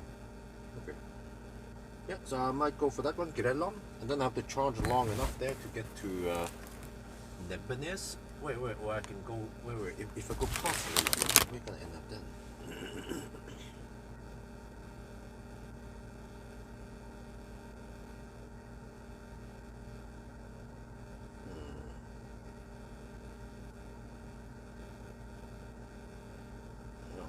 I could stop at Lier maybe, or some. Wait, there's a Koppler charger. Let me check Koppler here. Oh, wait, maybe Koppler is an option.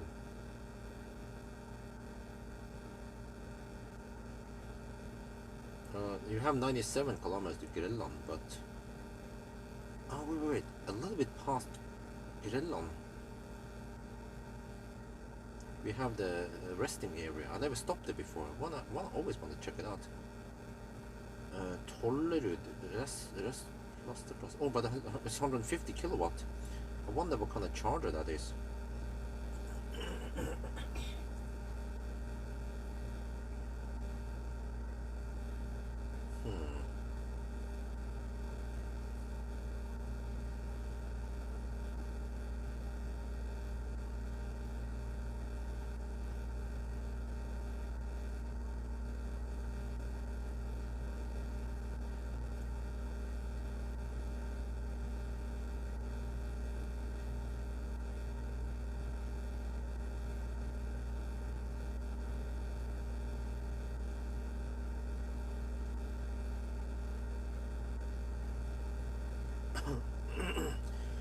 If I can make it over to Lier, then that would be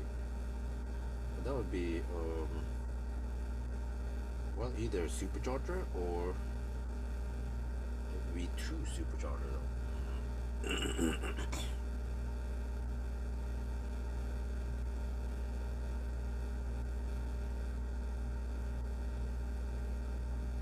Delta charger. Well, wait.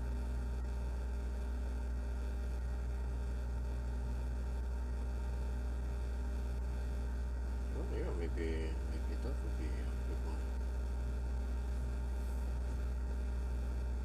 Check how far is that? 129 kilometers. Ooh, but I will have the tailwind though. Yeah, yeah. I think that's good though. We check here. So I have tailwind on the way back now.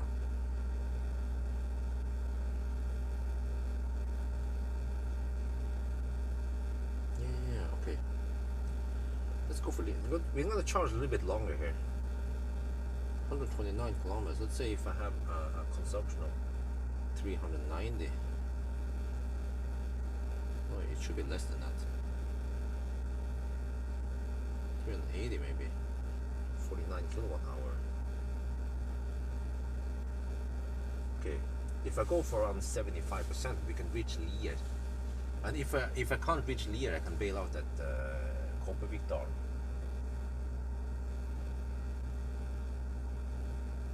But Lier would be nice. So maybe I go for wait, but oh shit, they don't have trailer-friendly stalls. Ah, shit, I forgot about that. Oh, I always have to consider trailer-friendly stalls. Shit. Okay, in that case, okay, Holmestrand then. Yeah. Okay, Holmestrand. And that means I need to drive only 97 kilometers, and if the consumption would be 400, it should be lower now on the return. No, we actually should have enough now. Okay, let's get ready to leave.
Wait. I got an idea. I can go to Kopervikdal. Let me check. Recharge.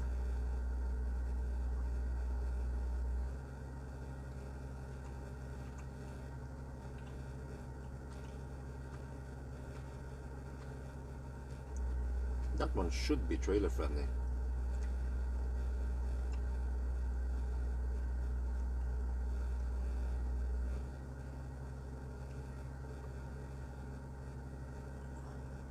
How many stalls do they have then? What? What is this? They say they have 7 stalls there. What did they upgrade it to? Some Chem Power?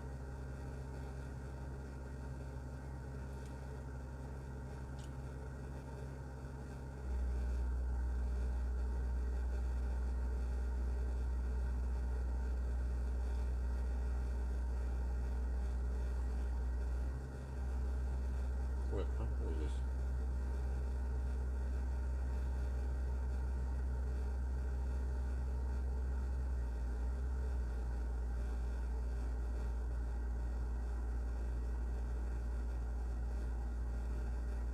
Ah, this is really confusing, man. Kopervikdal.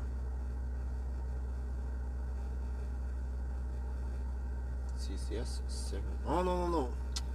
One. Oh, no. Okay. There's only one hypo. Oh, god, shit.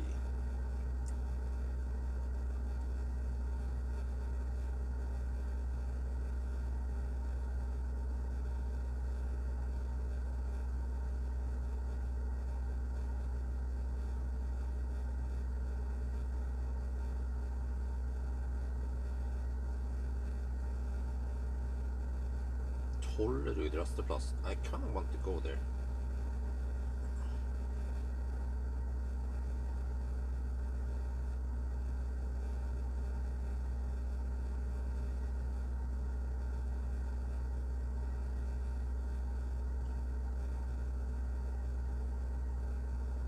Yeah, I want to try it. 110 kilometers. We can make it there to Tollerud rasteplass. We have plenty of juice now. Or I could just hog a bunch of stalls at Lee.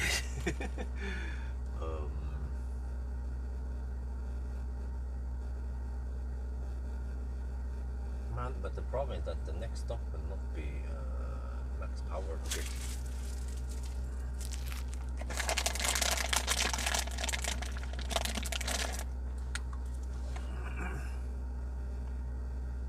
Okay, maybe we should leave.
Wait,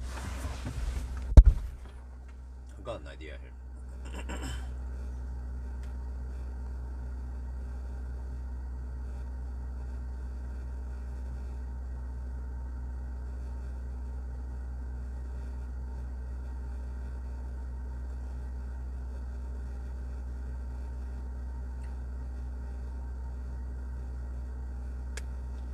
What if I went back to Liertoppen? Wait, huh? Before? That one.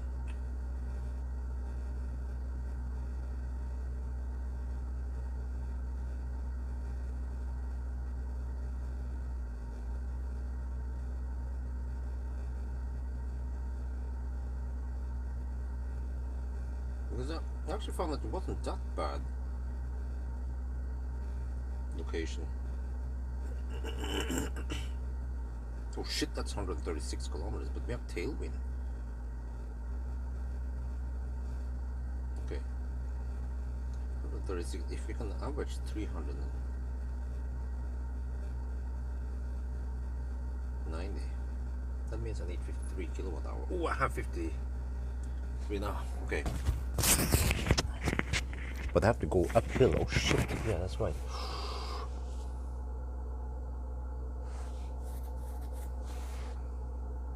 Okay, so if I charge just a couple of, this far has a fairly flat curve, so if I can charge a little bit more, and then because then I can ride on the V3, yeah.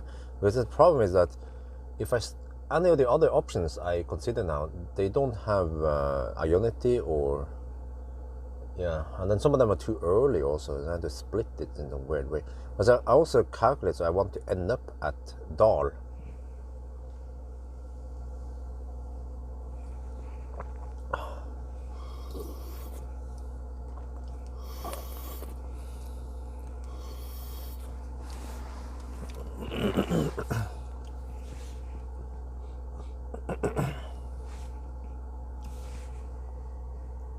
So this is one of the longest stops. What to figure out now. Next stop.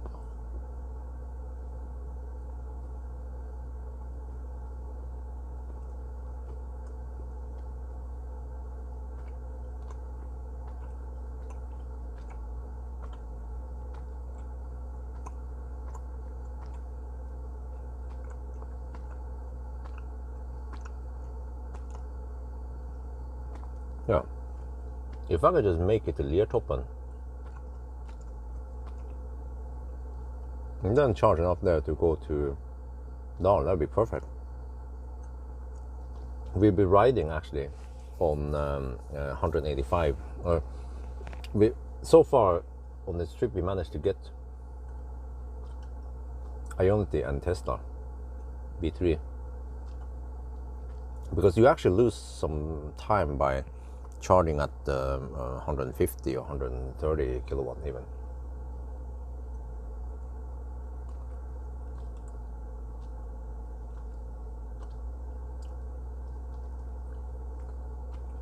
It goes a little bit slow now, but we're getting 86 kilowatt.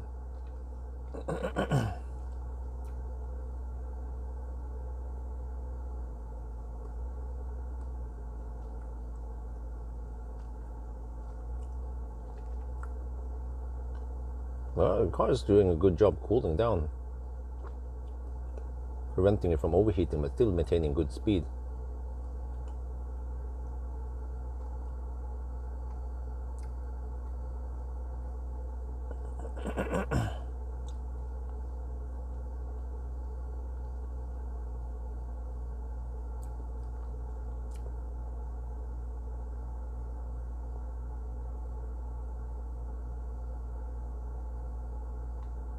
How are we talking about gross or net? What there, huh?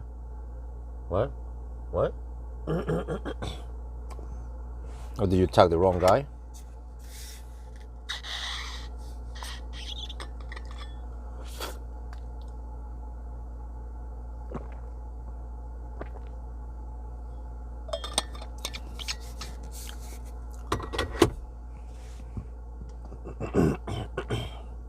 Well, I can't wait to test ID7.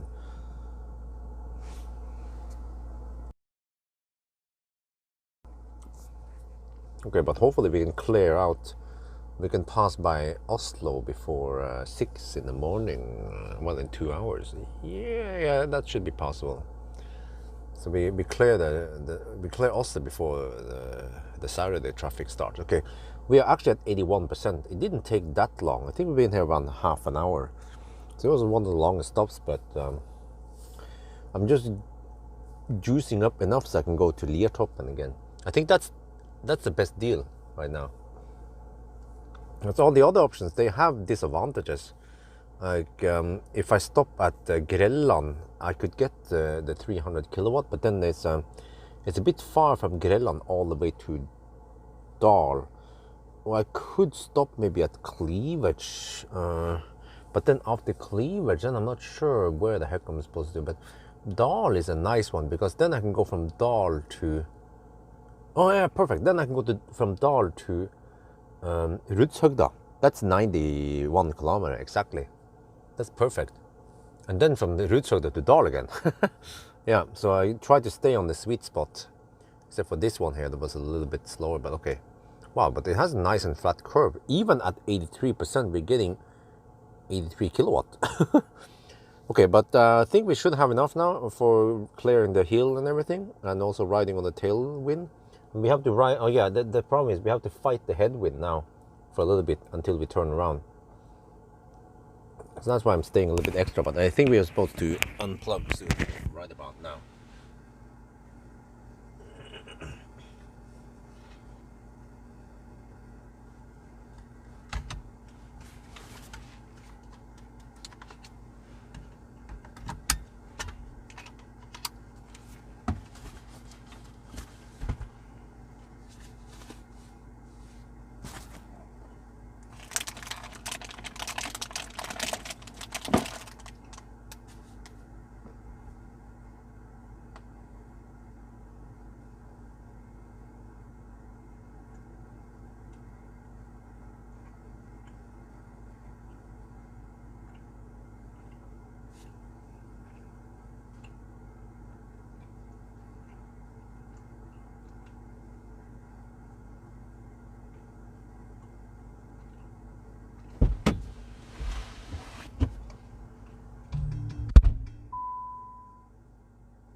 charge at 85%.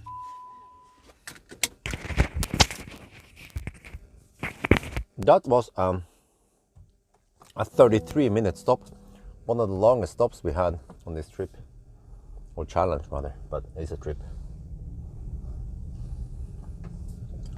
Every challenge is a trip, but not every trip is a challenge. That was deep.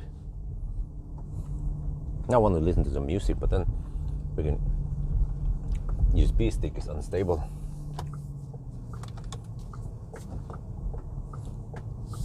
What's that fat Thai can?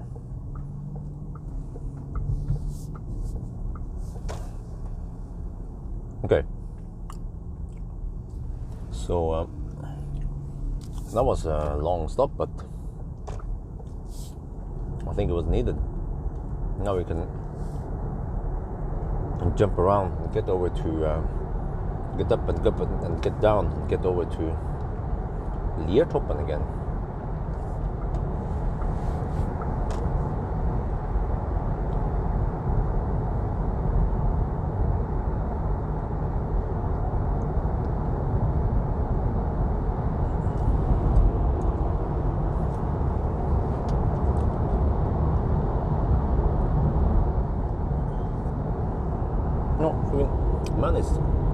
Music is highly unstable.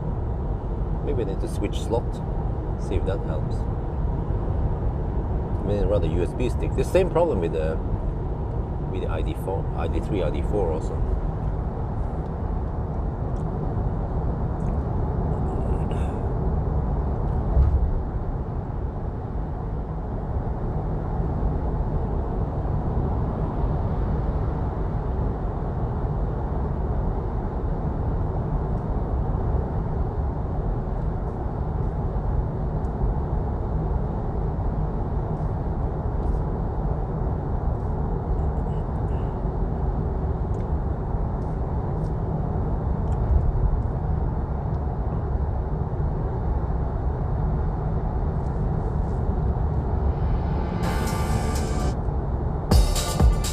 Oh yeah, I'm gonna test the sound system, man.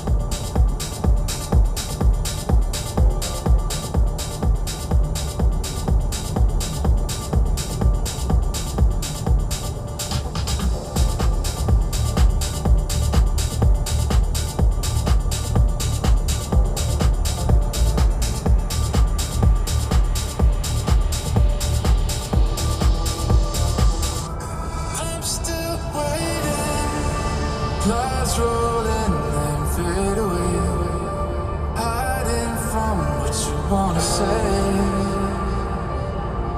All the games you play, I'm still waiting. Evening fades into the dawn. Lights go out, but you don't come home. I'm still wrong.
Still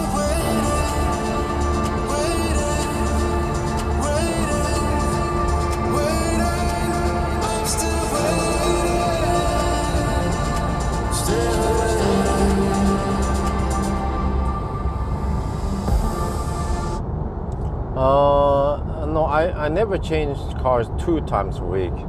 I would normally change cars once per week only. I would book only 1 car per week. Only a few exceptions. I can get like a car for just a couple of days. I would borrow, yeah. But yeah. Huh? Wait. Minus Tesla. Yeah, that's right. Yeah. So it's usually once per week. So the next, I only have booked 1 more car now, for now, which is the Polestar 2.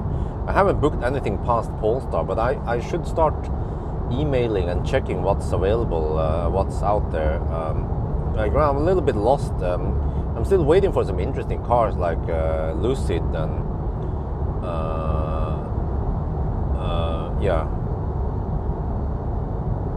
and Lotus, but maybe I should go for something more affordable.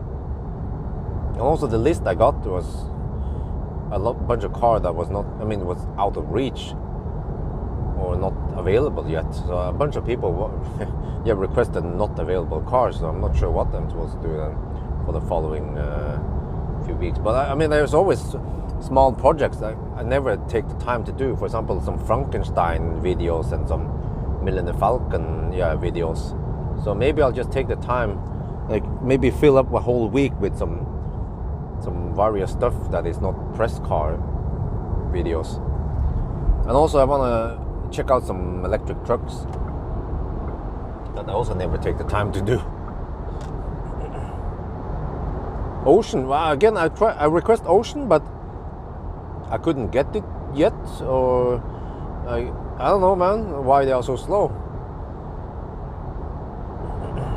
I requested, I got the reply, and then they said, and then they asked me for how long, and I said, well, 1 week, like I said, 1 week. And then they haven't done anything there. And also, I'm waiting for G9. Or at least maybe I can just request the P7, the new one with a faster charging at least. But he didn't reply to me at all, so that's a bit weird. It's Knut Arne Markussen. He's now in charge of PR for X-Spec. He used to be for Nissan. So I'll see, yeah. But this is yet another Chinese car, man. Okay. Seems like it's like the Chinese New Year. I've been testing so many Chinese cars lately. Yeah, no, supposedly ET5 Touring will come soon, in just a couple of weeks now. So yeah, because earlier this summer, some interesting cars needed to be postponed a bit because my calendar was just full. And then hopefully Highline will arrive sometime in, I don't know, September, October, not September, but hopefully in October Highline will arrive. And then I also have to keep pushing Tesla about that BYD Blade battery in the Model Y. Seems like some car manufacturers, they just need to be pushed a bit, just like Nora from Tesla, who is the PR over there. I had to email her 3 times before I got a reply about the referral credits. I don't know what's up with that. She must have read my email, but then she didn't write back and say, yeah, we are working on it. It was like silent. And I had to bug her again, like, hey, have you seen this? And then 2 weeks after, hey, have you seen this yet? And then suddenly a reply. But what kind of affordable cars could we try to get at least? But another thing I need to start going back to is to do some degradation tests. Yeah, supposedly MC Hammer has done 140k now. Would like to see some degradation. Yeah, I need to just find time to test MC Hammer. But I might have to go to Moss or somewhere where the heck he lives now with MC Hammer. So, I already have pretty good methods. We can just charge him to 100% and I can just take a look at car scan my Tesla. Like, I don't even have to drive him to figure out the degradation. But maybe I should just, for old time's sake, take a trip with him and experience how it was with the classic Model 3s. Yeah, it's kind of funny, right? You call it the classic Model 3. Oh shit, consumption is 502 watt-hour per kilometer. Damn! But we're gonna turn around soon and then finally ride on the tailwind all the way actually to Rudshøgda.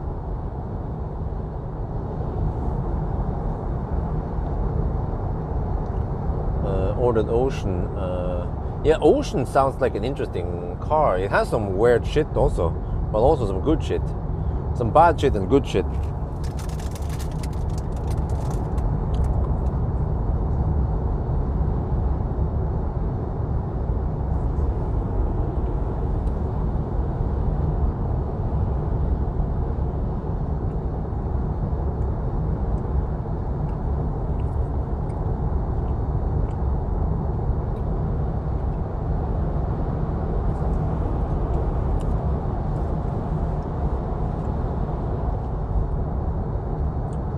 Oh, okay, I know what to do.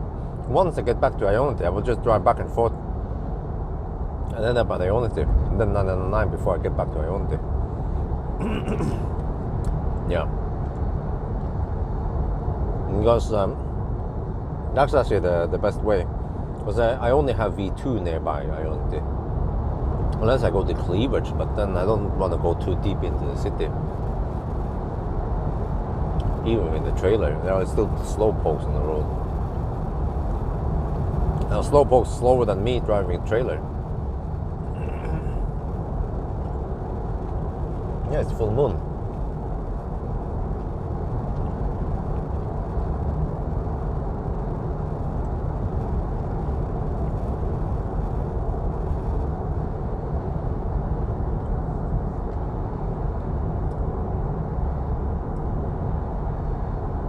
What do you mean so far off?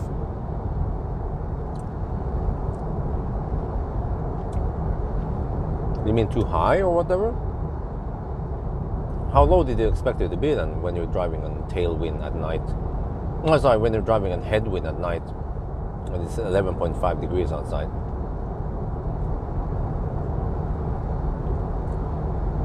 We have seen this with other cars also.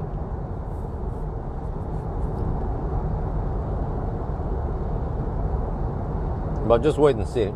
It's going to be amazing consumption once we turn around now. Wind has quite a lot of influence on a big trailer.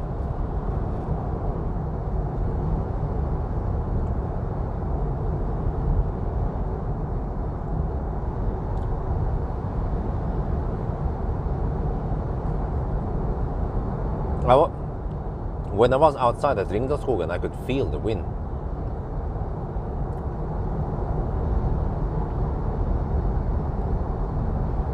Well, guys, on Wednesday, well, okay, if I have time, I have to do some house stuff next week. Maybe on Monday.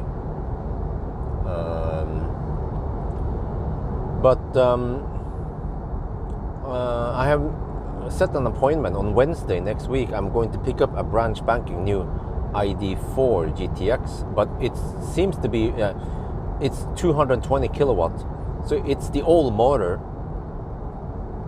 And probably the old battery also. But what am I supposed to... what can I do with that car?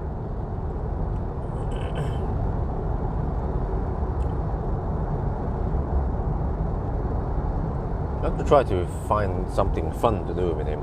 But actually, there was one thing I wanted to do. Just for fun. I could do a city range test. Yeah, it's going to take freaking forever, man. It would be great if there's a car that doesn't have too good range, because I might need to drive in the city for freaking 10 hours. Actually, even that one might not be or yeah, not sure. But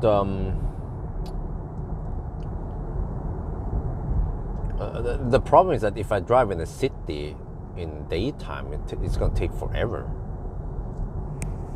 with traffic and shit. But if I drive at night, at least it would be faster. But I mean, I was cruising at 50 kilometers per hour, and then I mean, it's still gonna take forever.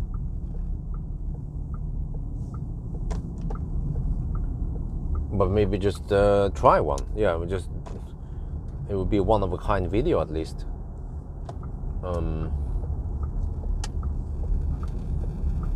But I should do it in a weekend maybe, or at least if I can start on a Friday night and then drive through the night almost.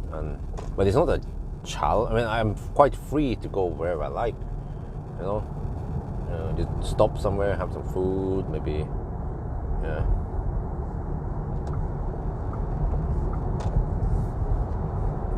But yeah, I feel like I need to do some new interesting stuff. Because I keep doing the same thing over again and people are getting bored. Just think when you still just for high consumption tailwind, but not for the no, but it was warmer in the beginning, earlier this evening, and I also wonder if the wind was not that strong around Østfold. So when you have higher temperature and not so strong wind, then that's what it is. But okay, now you see, if consumption is 461. Just mark my words, it's going to drop below 400. Actually, fairly fast,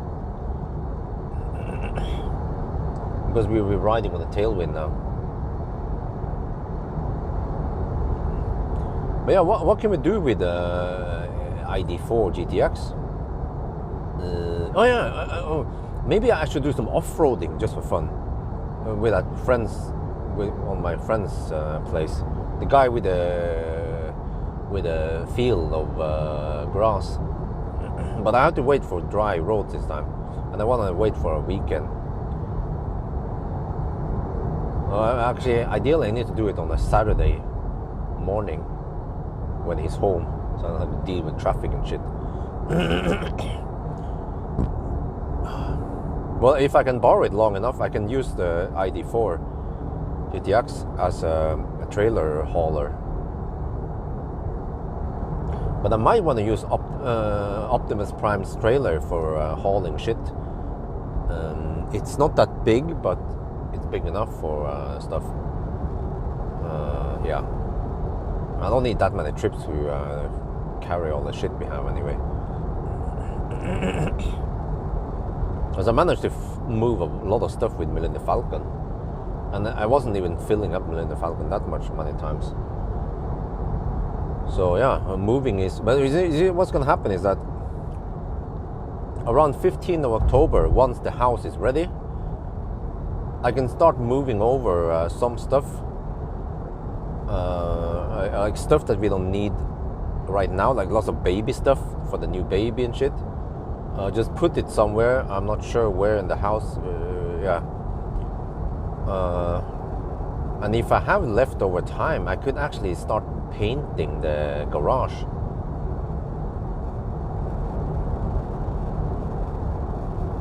Yeah, it's actually better to start painting the garage before I put in banana boxers or other stuff there. So now I'll have a nice and white. Oh shit, but then, oh yeah, that's right. I just remember something. There will be echo in the garage. I should put some sound dampening mats there. But then that's gonna... Oh, I need to make them white, the sound dampening mats. Yeah, that's true. And maybe make... no, I should put sound dampening mats on the ceiling, and then leave the walls smooth. But just dampening mats on the ceiling will help big time. Or I could even make one wall dampen, and then the other ones are... Yeah, I'll figure out something.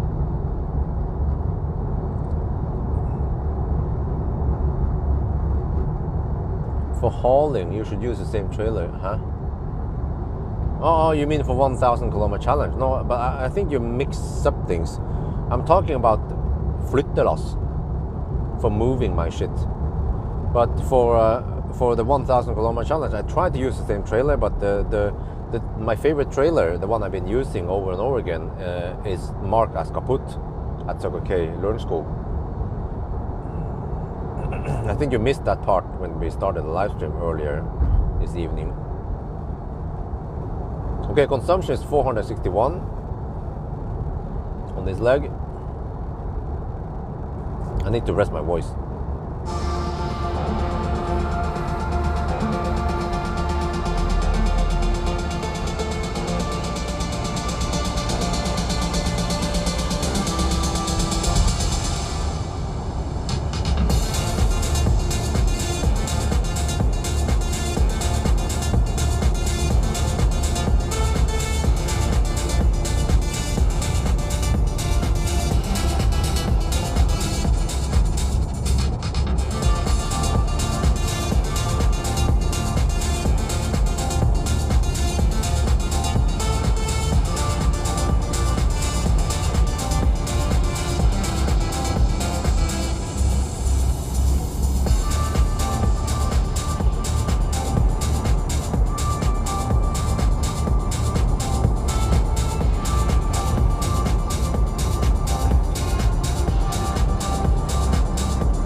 Yeah, I have to ask you guys.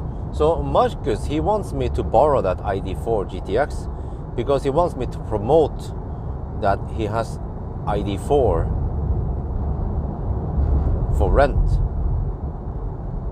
So do you guys think that my audience wants to rent ID4 and not Tesla? Because Marcus said like, but I mean, why would you rent anything else than Tesla, right?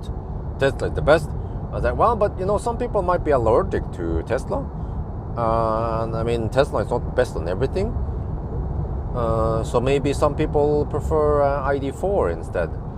And also, the price we were discussing, Marcus, he suggests that he could offer ID4 for a whole month for 15k NOK. But 3,000 kilometers. I was like, hey, wait, the kilometers sounds a bit low. And then they said, okay, maybe he could just say 20,000 NOK then. But and then extend it to 5,000 kilometers. What do you guys think of that price? Yeah, you see, some people are allergic to Tesla. So maybe it's good that we open up and have several brands. So then Marcus can then grab more customers, and international customers. Marcus, he's thinking big, Just like also Sondre, he can ship across. He can ship to other countries. I like that. And then the problem with Stormberg is that they are just limited themselves to Norway. That's why I don't want to focus too much on Stormberg, even though I love Stormberg. But we are doing business here, so.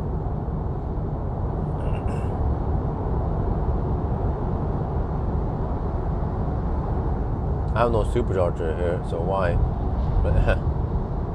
Why rent test? Huh? Well, but it depends where you're going. But this, Marcus customers, they will probably want to pick up the car near the airport. Here's a scenario, They fly over to Oslo, Gardermoen, and then pick up the rental car, Tesla or ID4, and then they take a Norway trip. And they can just take the time, 2-3 weeks, 4 weeks, no problem. And they pay the price. And if we get enough customers, then Marcus will be happy. And if Marcus makes money, then eventually I can also make more money. But I don't have any commission-based stuff for Marcus. But of course I want his business to grow, and it helps me because I can then get access to cars, lots of cars. And then eventually, when his business is even bigger, then he can increase the monthly payment. I mean, he did increase it. Before it was lower, and then he increased it. So, of course, I want my sponsors to grow big, but I also need to grow big.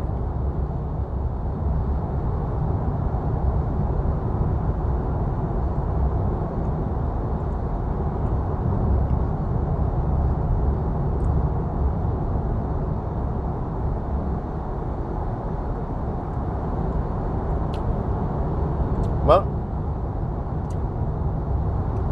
I asked Marcus about the ID4. Does it have the Ionity deal? He said no.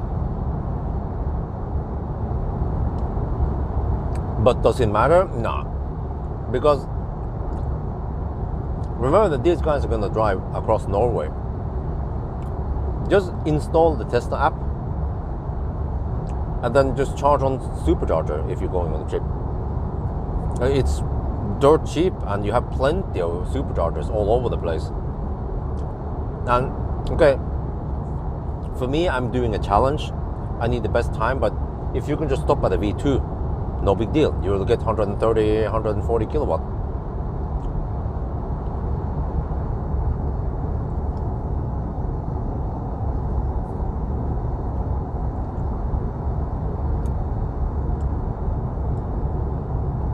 To rent, I don't know how many cars. He has some ID3 as well. I have a link. Or maybe if you could just go to Marcus Bil and you can click there. and find some rental stuff. I don't remember how it is, man. Okay, consumption has dropped to 427. It should keep dropping. Yeah, 426 now. It should slowly drop as we drive. 425.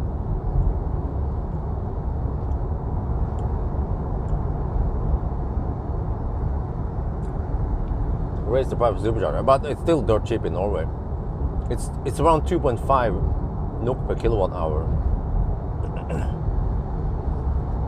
and then, or at least less than 3 NOK per kilowatt hour most places. And if you look at Circle K, Recharge, Grønn Kontakt, or I mean Mer, all the other guys, they charge around 6 NOK. So they are twice as expensive as Tesla. So if I need to pump in 40-50 kilowatt hour during this challenge, I prefer Tesla or Ionity because they are the cheapest ones.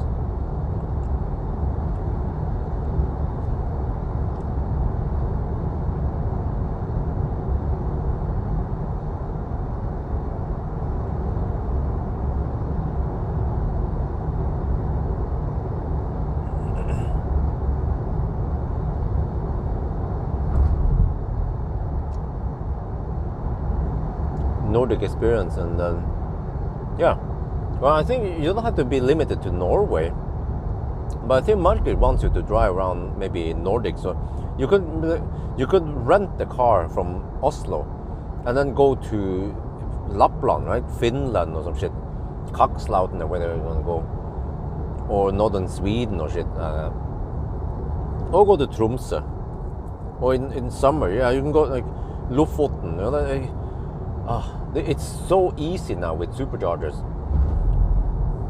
You don't have to worry about, oh no, where the heck am I supposed to charge? So Tesla single-handedly just made electric mobility so much easier as long as you have CCS plug. Yeah. Okay. Leaf doesn't apply. But yeah, like, think about this. You have so many other companies. Circle K, they are big. Circle K is freaking huge, man. How much money does Circle K have? Well, they are building they're building charging network now. But even Circle K's network looks puny compared to Tesla. And what else? Fortum, they've been in the game for a freaking over a decade now. Fortum. And Tesla just, bam, slaps down superchargers like no tomorrow.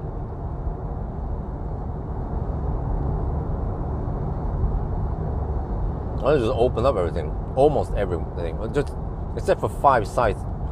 But those 5 sites they're not that super critical. There's one outside of Bergen,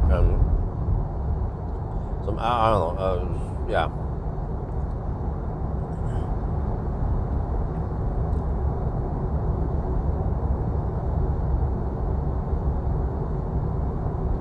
And it seems like they are not gonna. I mean, Tesla they open up and they are happy with it. There's no major problems like, you know, I don't know. I mean, there must be a reason why they tried it and then they open up more and more and then they open up almost everything in Norway. It must be that they have good feedback and not many negative feedbacks about this, and also especially with the introduction of V4, then there should be way less cases where cars with charge port on the right side with the wrong side parks and blocks stalls. I even have a video today where I tested the ID bus. It worked okay, but I felt that the cable was a little bit too short. Some of the actually Kempower and Ionity cables, they are even longer than Tesla's cable, but they're also heavier, thicker. So Tesla went for some middle ground where they're still on water-cooled stuff. Wait, is it water-cooled? Must be water-cooled, right? On okay length.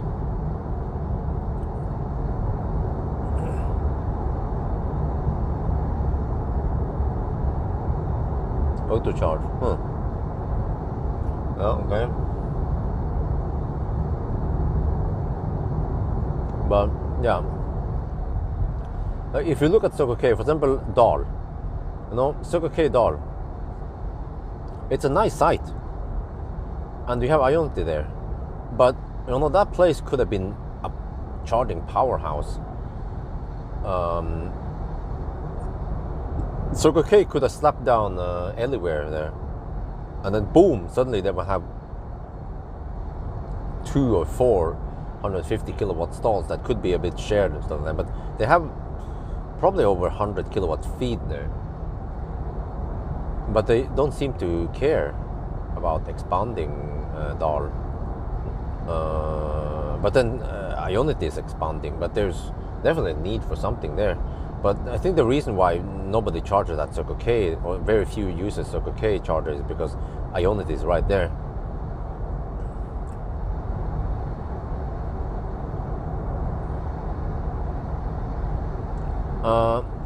Better than Kempower? It depends.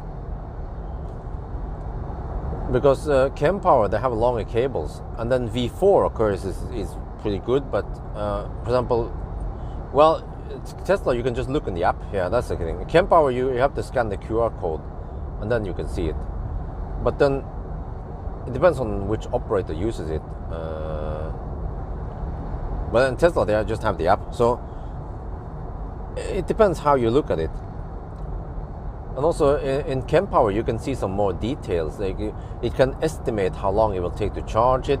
You can see volts and amps. You can see if the car is limiting it, if the charger is limiting this. You don't see much information on Tesla app. But Tesla is just, they're everywhere, and they have plenty of chargers. And they actually go to 250 kilowatt, but 400 volt, 500 amp for now.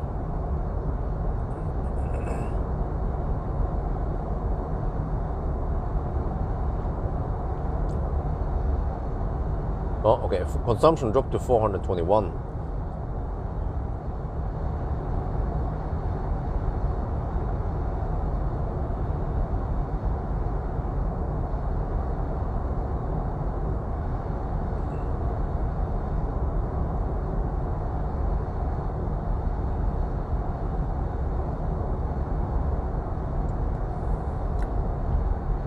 $4.30 now. Okay, we have 1.5 hours before midnight, so we are at the 6 hour mark.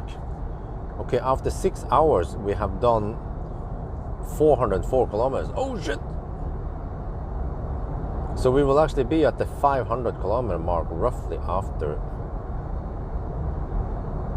7 hours. Oh shit! I think this will be slower than 14. Oh, it'll be slower than Model Y.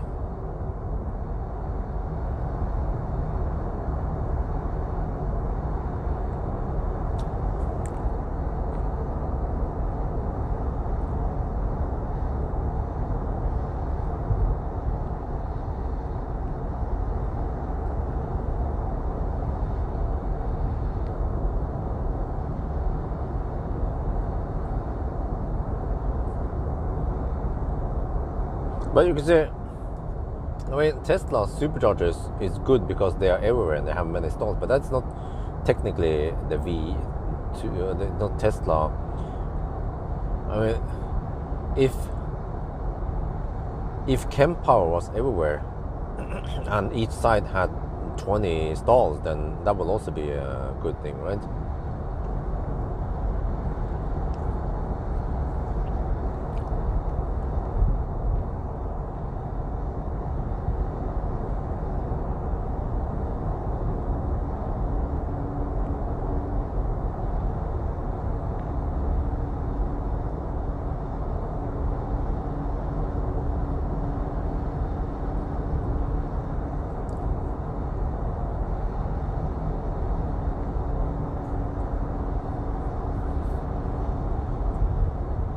No, but from my impression, most Kempower sites, they don't have a narrow power line.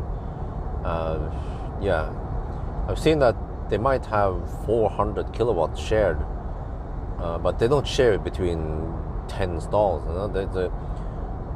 But it seems like, for example, cleavage, they have plenty of power, so it should be plenty to, or I mean, even when many stalls are occupied, you won't hit any charger limit. It will be mostly car limiting the power eventually.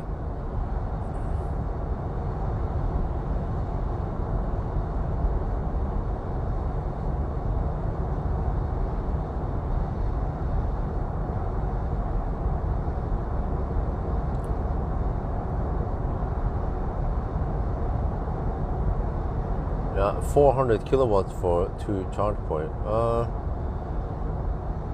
I mean, it's nice, but it is, by the end of the day, a little bit poor utilization, not that flexible. Because what happens if an e-Golf and an i3 uses those 2 slots? And you're only spending, I mean, you're only sucking less than 100 kilowatt from it, and then there's 300 kilowatt available, but then you can't utilize it. So the Kempower approach is better, but then V3 is different. I mean, V3 is more similar to Kempower. How is this again? Yeah, but you rarely see limitation on V3, even if the site is quite busy. But V2 was worse, because then A/B stalls would share, and it was like, okay, every Tesla owner will know, you know, don't take an A/B stall if one of them are taken already.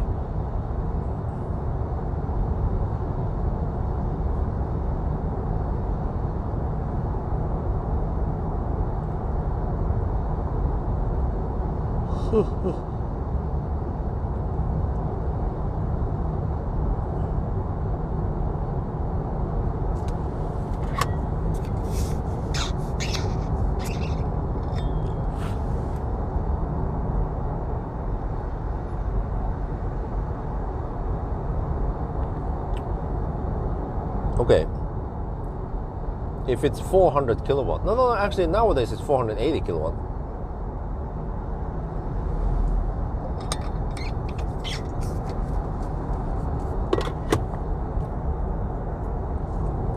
V2, V3 look different. Yeah, they are different, the power stacks.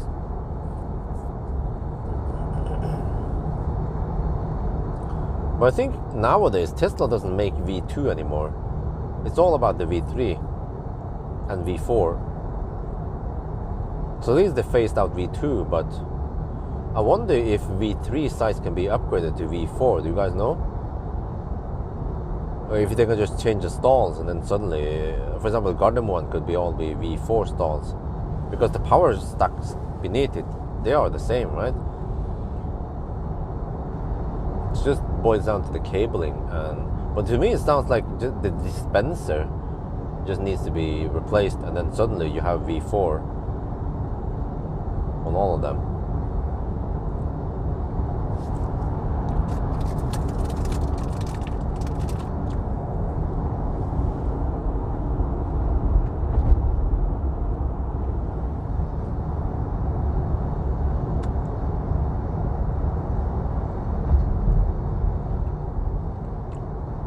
Oh, consumption is 412 and dropping.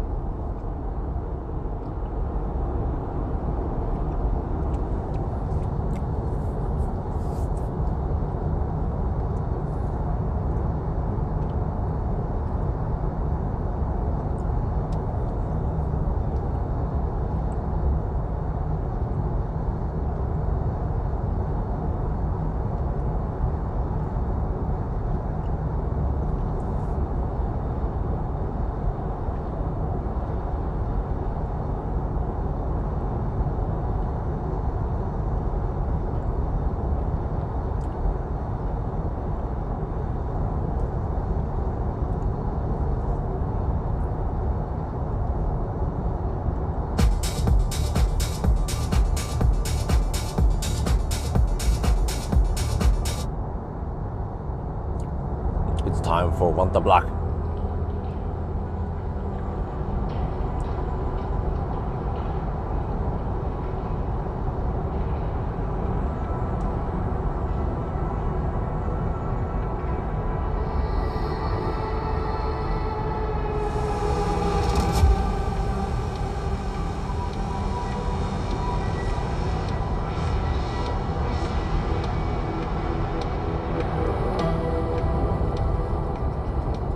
Yeah, but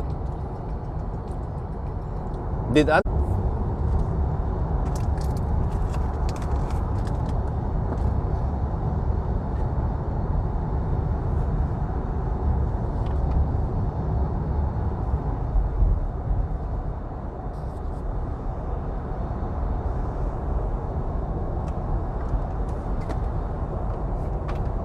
Yo yo yo yo yo yo yo yo yo yo yo yo yo.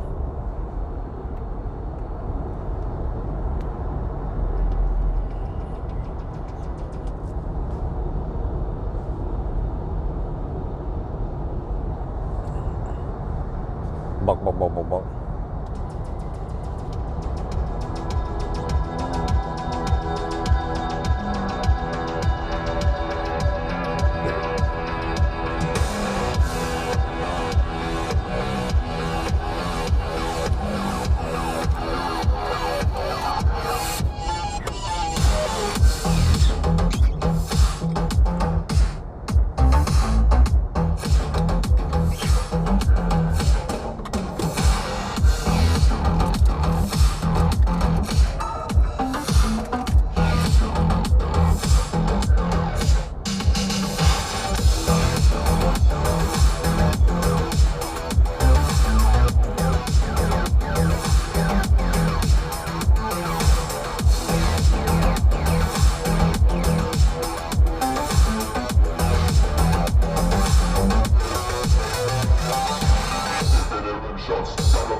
That's one awesome stereo system for a van.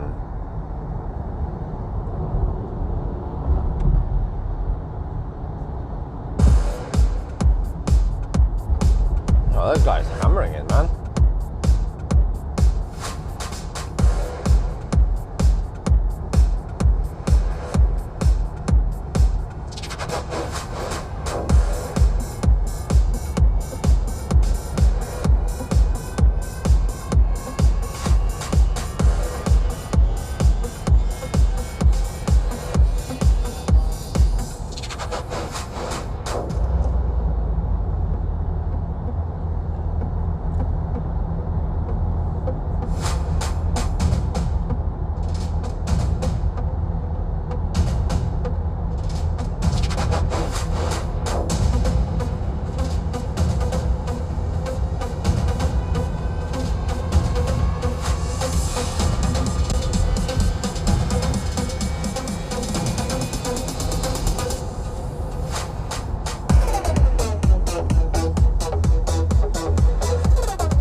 probably cruising at 88 kilometers per hour because I'm doing 90.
Are we bugged out again? Shit. Okay, how is it? Do you have upgraded seats or original? Huh? Well, these are just basic seats, man. This car is kind of stripped down. Doesn't have much equipment. Like, it doesn't even have the motorized side door thingy, whatever you call it. The motorized sliding doors.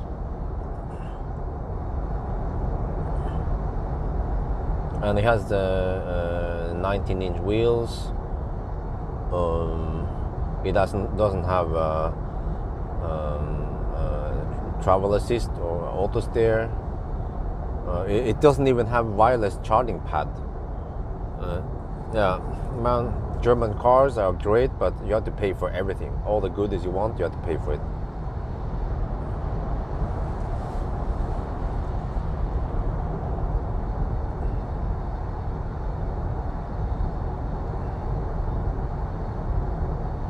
Oh shit, this one. I'm supposed to slow down a bit here. Okay.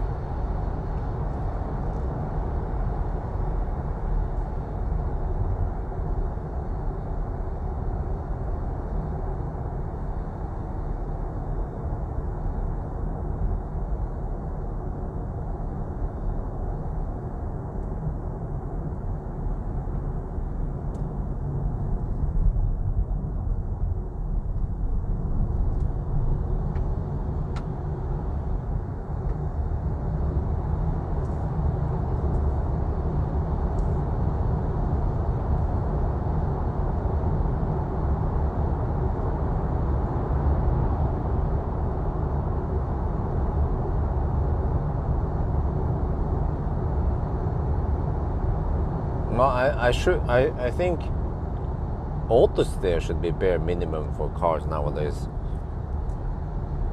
Like Tesla includes autopilot. Okay, it sucks that you have to disengage autopilot when you want to change lane, but just the fact that you have autopilot like that is actually very convenient.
other side.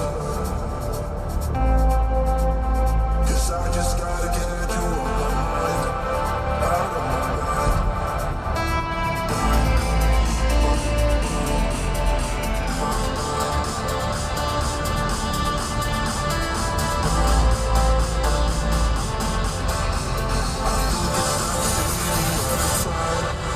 The other side.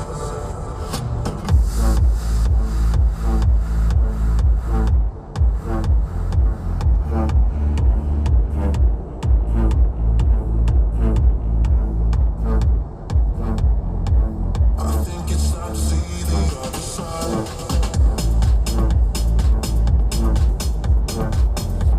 'Cause I just gotta get you on my mind.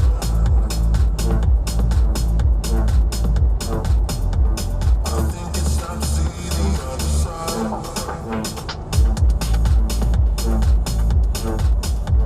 'Cause I just gotta get you on my mind.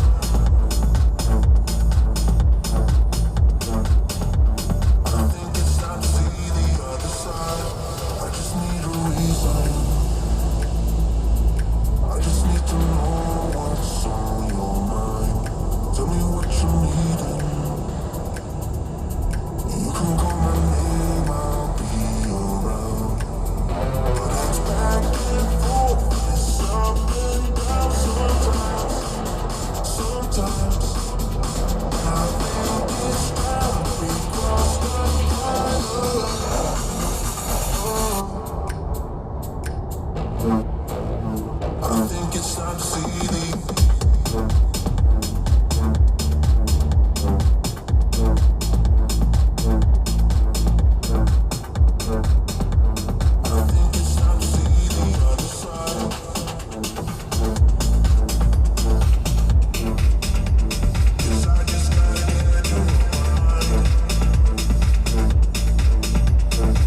about 30 chances. One bad day, now you don't know how to pay for the damage. I don't wanna climb. If I'm gonna fall back, it's a waste of time.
Like a mattress, man, I'm out of practice. Ay. Sick of how slow just living's been.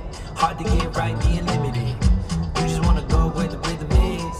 Be in the crowd uninhibited. You can't lay low, so follow me, I obey. So I'll probably wake up holding my head, but I know what I get.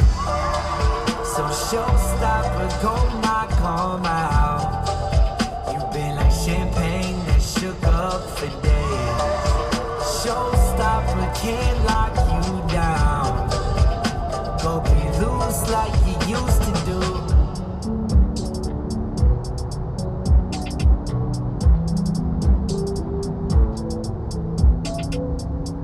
60 odd hours a week on the wheel. I know you do it, but how do you deal I see how all of it's making you feel. Let's move to Finland, I think I'm for real. Let's go, let's go, let's go.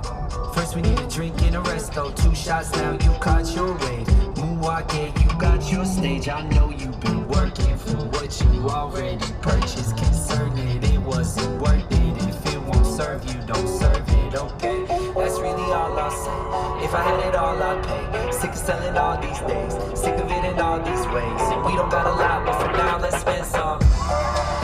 Hey, showstopper, go knock 'em out. You've been like champagne that shook up for days. Showstopper can't lock you down. Go get loose like you used to do.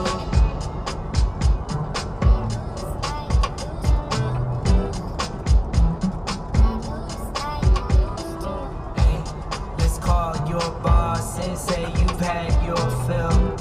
And if he won't play ball, then that team might spill. Yeah, I know that you can't go. Still feels good having ammo. Still feels good just to plan though. But let me just shut up and dance so. Hey, showstopper, go knock 'em out. You've been like champagne that shook up for days. Showstopper can't lock you down. Hope you lose like you used to do.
Same suffering, I know I reap what I sow. I live off letters, script this lecture, get my lectures. Watch these kids play Tetris through my speech like experts. I'm getting older, whatever, I really don't know if I'm better. It's winter, I cope with the weather. Keep saying I'll go, but I've never been busy, so growing my feathers. It's taking more than my effort, I think it's luck that I need. A decade of just up and coming and still haven't come to my senses of being. Week after week, running off too little sleep and a stubborn belief that borders blind is keeping pace and working days with hopes the winds of fate will find us. I get mad at God, I get mad at God. Watching billionaires get to play astronauts. God loves Musk and Bezos, don't the numbers say so? Well, are we still live or it just sounds very quiet now? I'm just checking out now. The car estimates we will arrive with 11%, really, at Liertoppen. We have 20.8 kilowatt hour left. But the consumption was higher than expected. We are averaging 406 watt hour per kilometer now, 405. I was expecting 390. But hopefully I build up enough margin that we can still make it to Liertoppen.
5, 6, 7. Oh,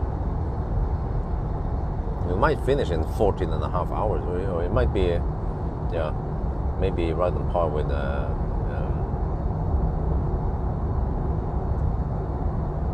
EQE SUV.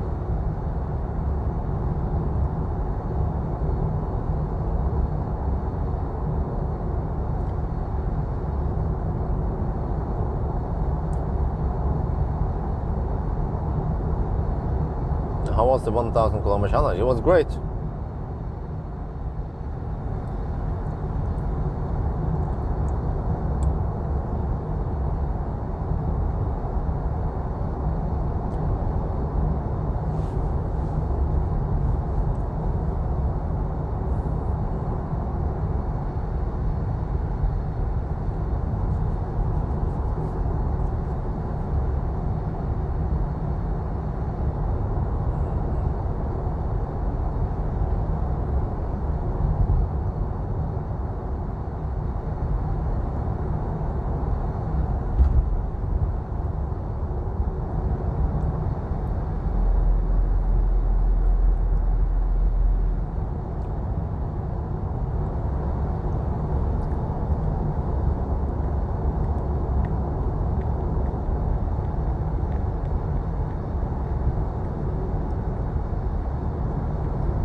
Okay, we're down to 24%.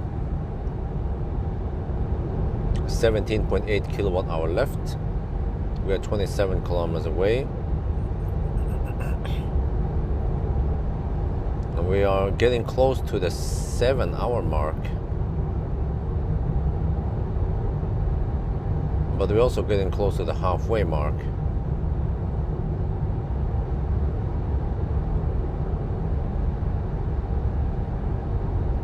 Yeah, Liertoppen will be almost the halfway mark. So it seems like we might be able to finish in 14.5. We can't beat Model Y, man. Model Y is more efficient and charges faster. Even though the battery is about the same.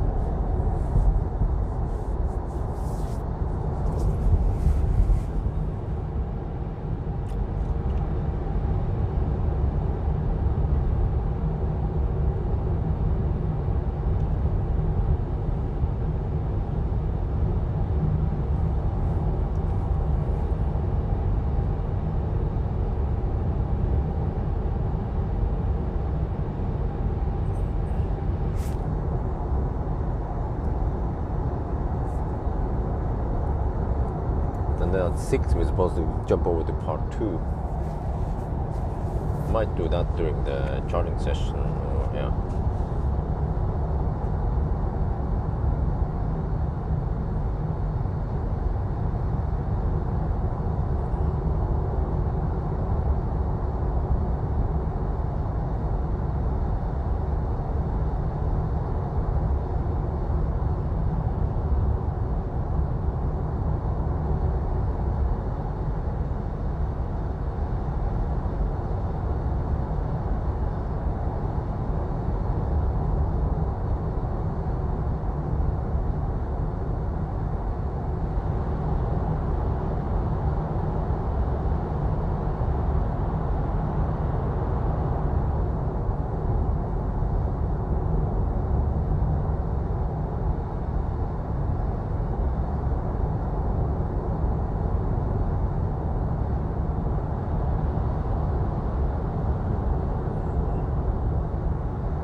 Well, are we still live or just people are a bit inactive?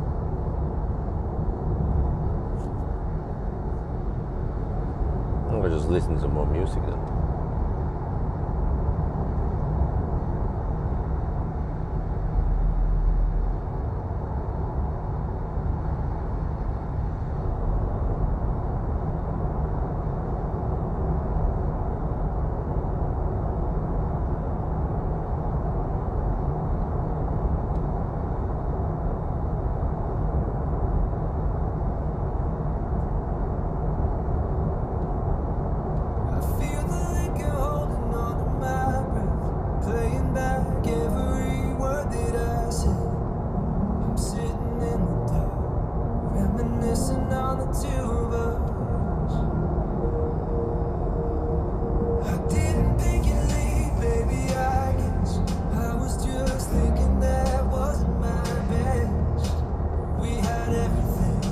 All right, we're live. Okay, good.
chasing love can drive you mad and make you feel real good, make you feel so sad.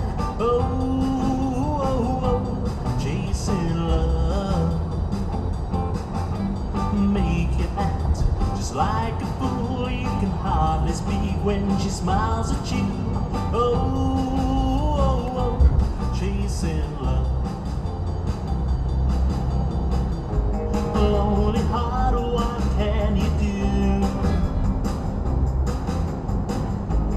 when the one you want don't want you? Chasing love make you blue when it don't work out like you want it to. Chasing love.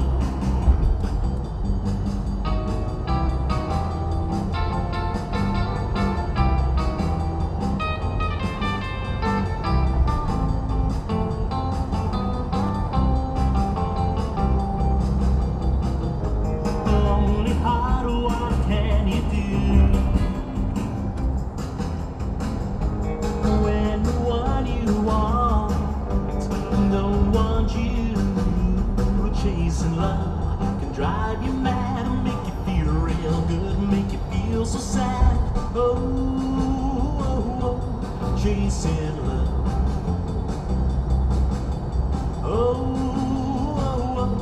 Chasing love.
Okay.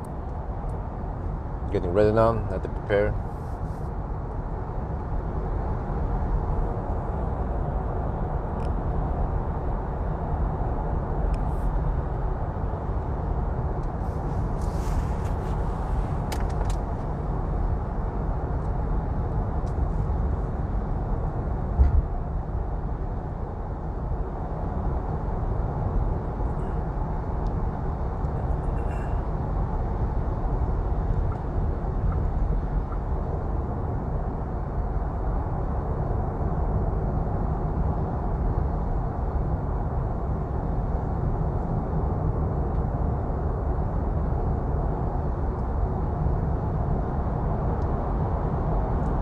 man, I just remember I have to go to Bilkomponenter with Frankenstein, get some, yeah, at least some door seal installed.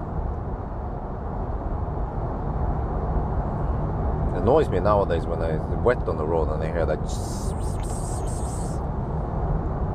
Okay, we have 10%. Going proper deep, but actually not deep enough. Well, I wasn't sure how much I needed, so I charged a bit extra. Well, that's fine. Okay, so at least we can make it here.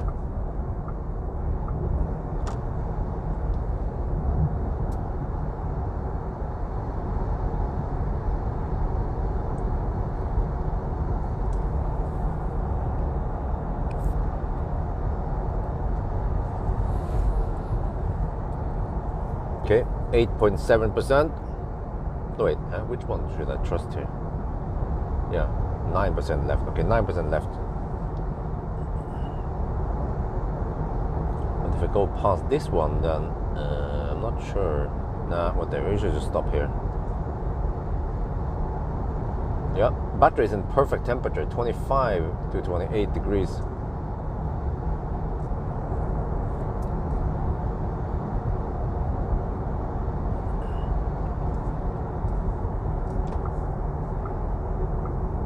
We have a little bit of power limit, around 70% power left. Yeah, actually the northbound route here is slightly faster, exit and enter again.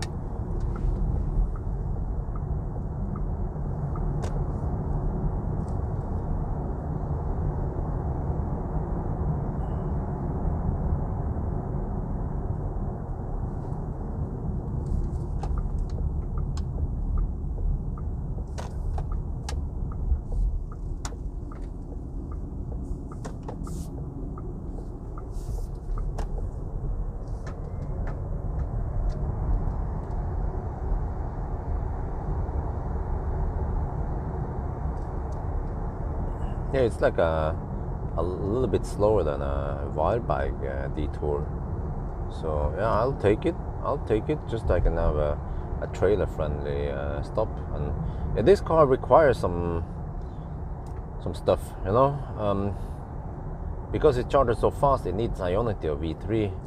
But at least it's not a 800-volt car. And what does? Yeah, and since I'm driving a trailer, so then I have to also choose location for that purpose. Wow, yeah, supercharger is completely empty now.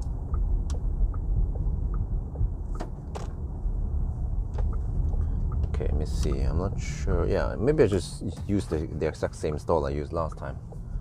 That's good enough. Zoop.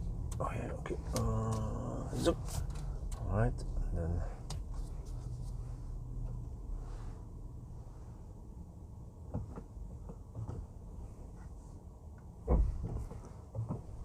There. Okay. Stats. We arrive with 7%. Yeah, deep enough.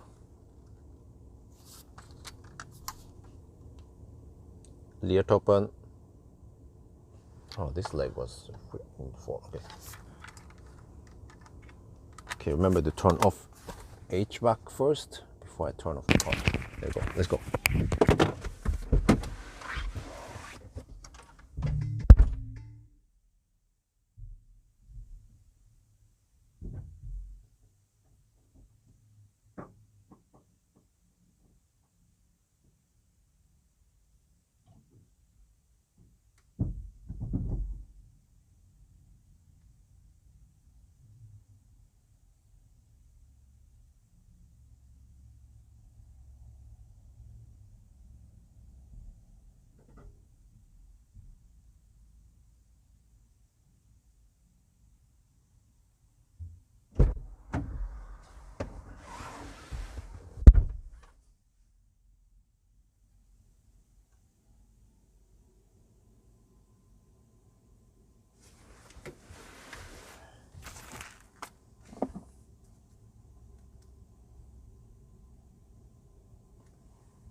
I'm at Leertoppen supercharger again.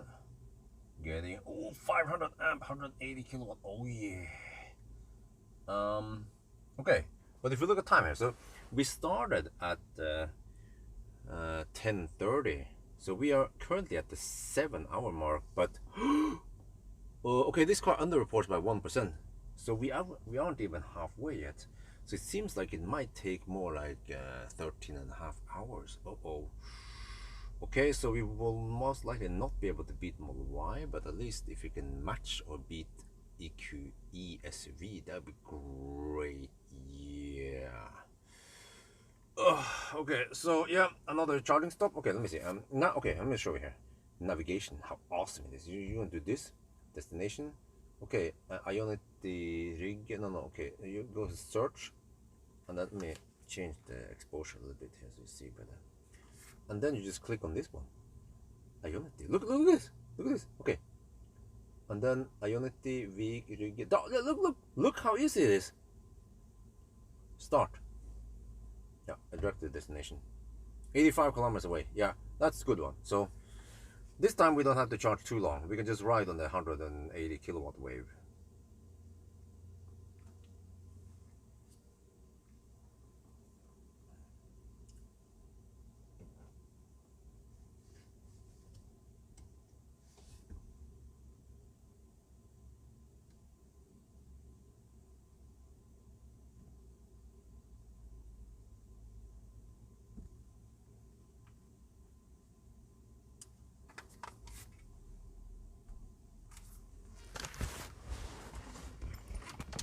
Okay, I guess you guys want to ride in my shaft again, as usual.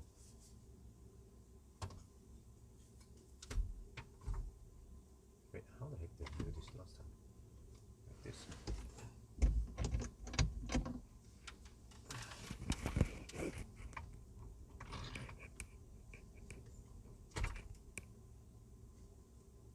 Wait, what?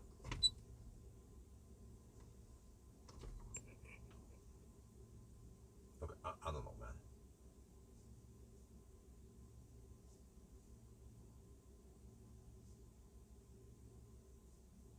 Okay, you guys see some numbers there, right? I think it shouldn't just drop. Okay, wait. We need sure, let me just try to balance it slightly. Okay, there you go. Yeah, I can zoom in a little bit so you can see there. So yeah, wow, look at that speed. Okay, so now I need to juice up enough. We are at the top here, so what's the distance again? Only 85 kilometers with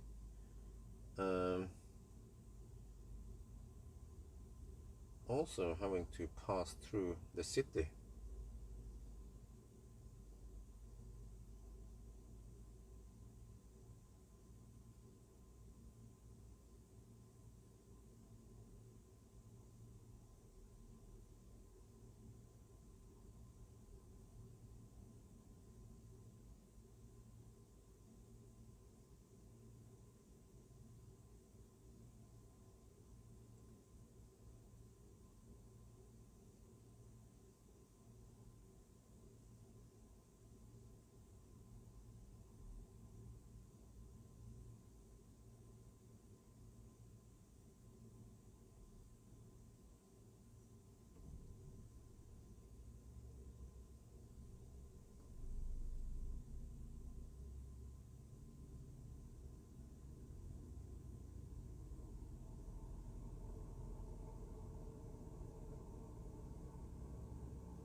Oh, look at that speed.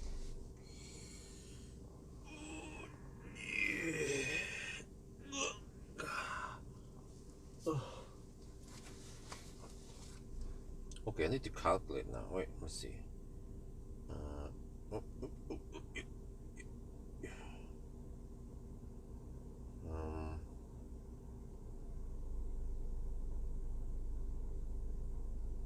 Wait, huh? Not 85. What? How the heck did it go? Oh, no, no, no. Okay, 87 kilometers. Okay, 85 kilometers. Now I can guess. Let me check the wind here. How is the wind blowing? Oh, we get tailwind. Okay, yes, same. Okay. So I can assume that we're gonna have 390 consumption then. Alright, 33 kilowatt hour only.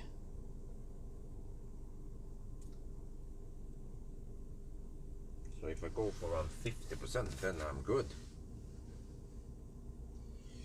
But maybe I should grab a little bit more food. I have some salad left.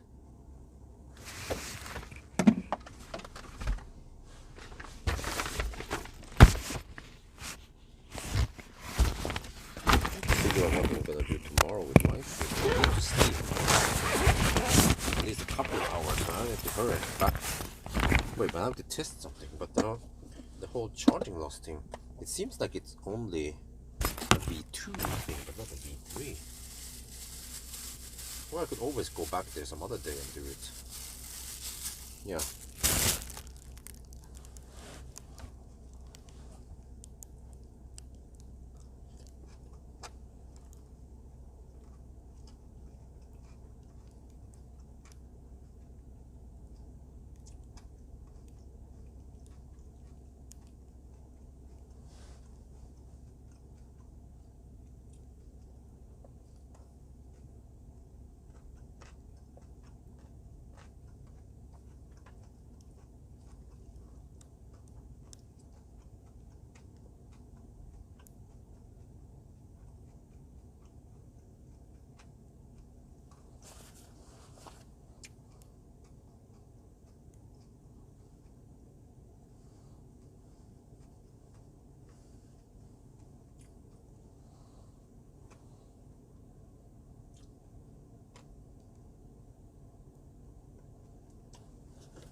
Oh, that is some nice charging speed.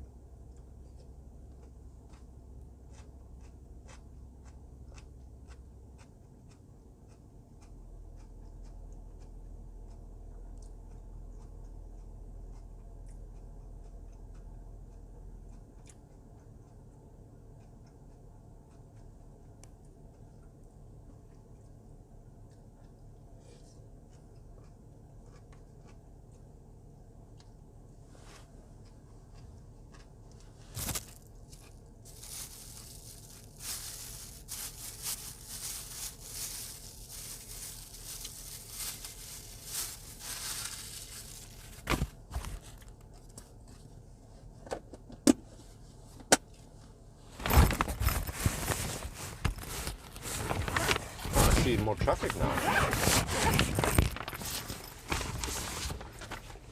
5:30 in the morning. 9. Now we're almost good to go. I think we need around 50%.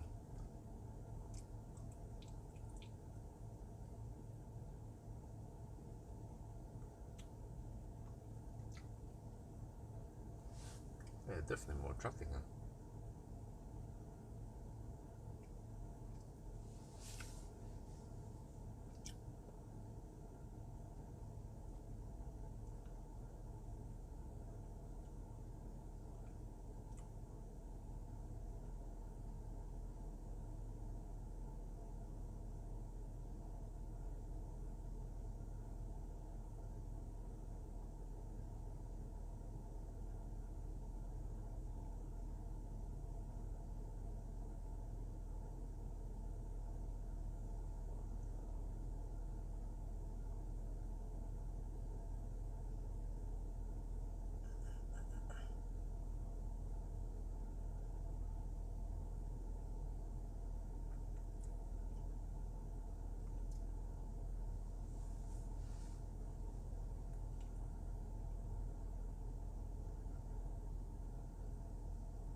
that is not very active.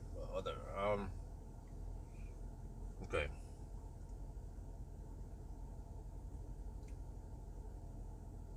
Yeah, I'm gonna leave soon. Wait, where is the thing not active? Oh, the USB is not on. Seems like, wait, no, this one is on. 96% there.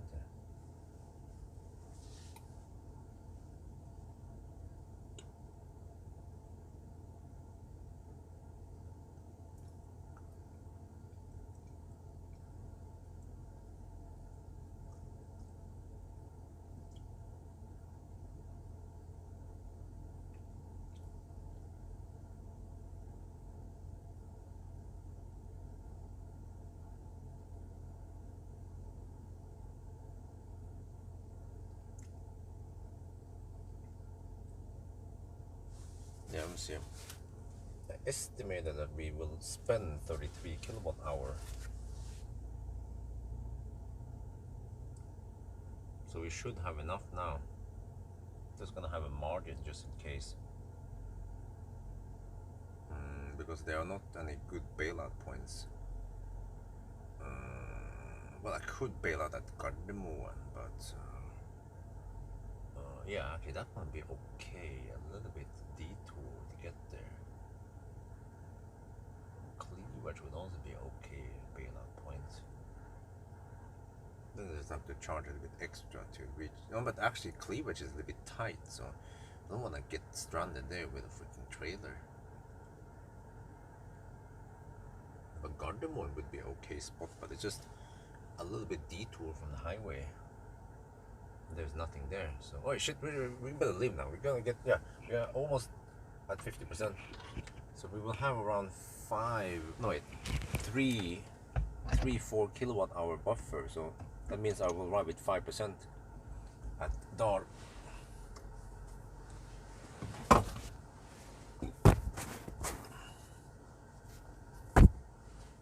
see, what is car claiming now? Car claims are arriving at 8%. Okay, sounds plausible. Let's go to Dar then.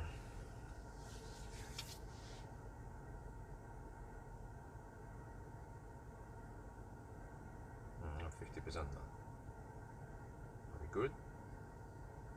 Are we good? Let's go 51, 52. Okay, we should be good now.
And off we go again.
music time, since we are not active anyway.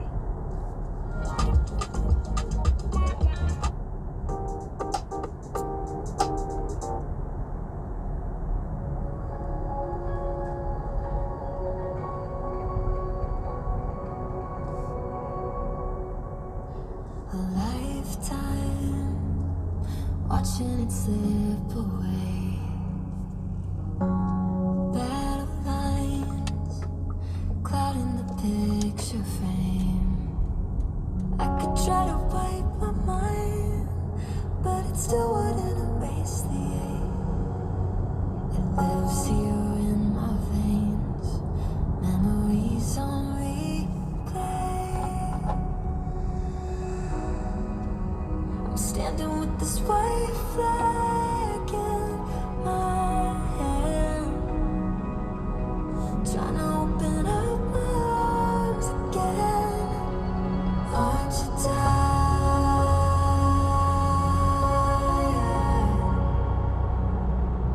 of always living on the run and setting fires? Darling, aren't you tired?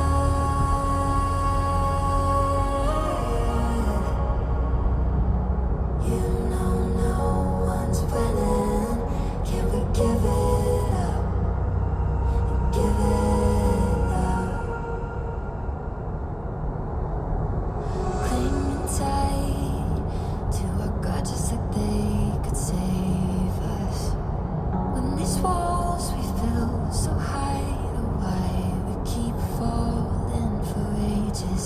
Always trying to reach for something, but all we ever find is nothing. Over and over and over again is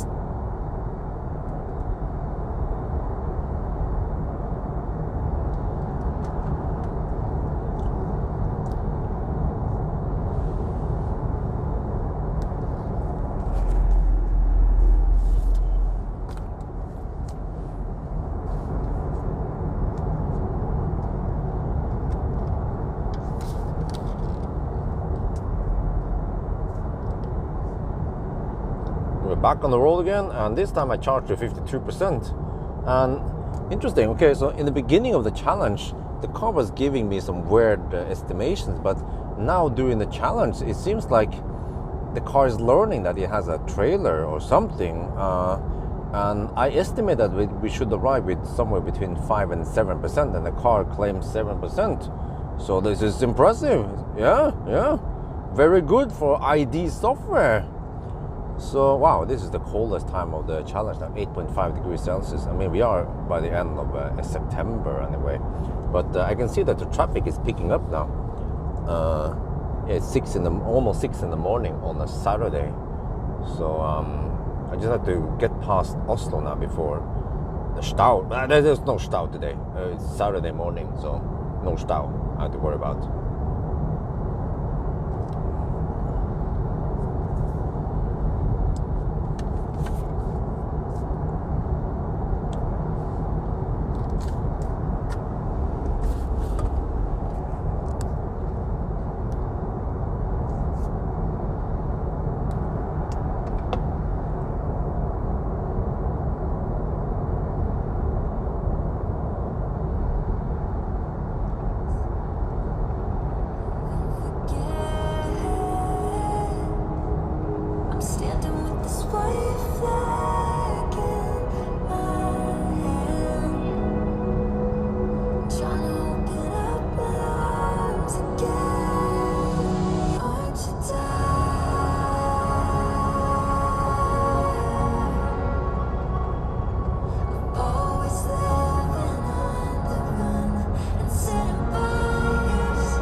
Okay, status update. We had 505 kilometers. Consumption so far is 404 watt-hour per kilometer. So we are past the halfway mark now. But yeah, it's been some time. 7.5 hours now.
Okay, let's go over to part 2 then.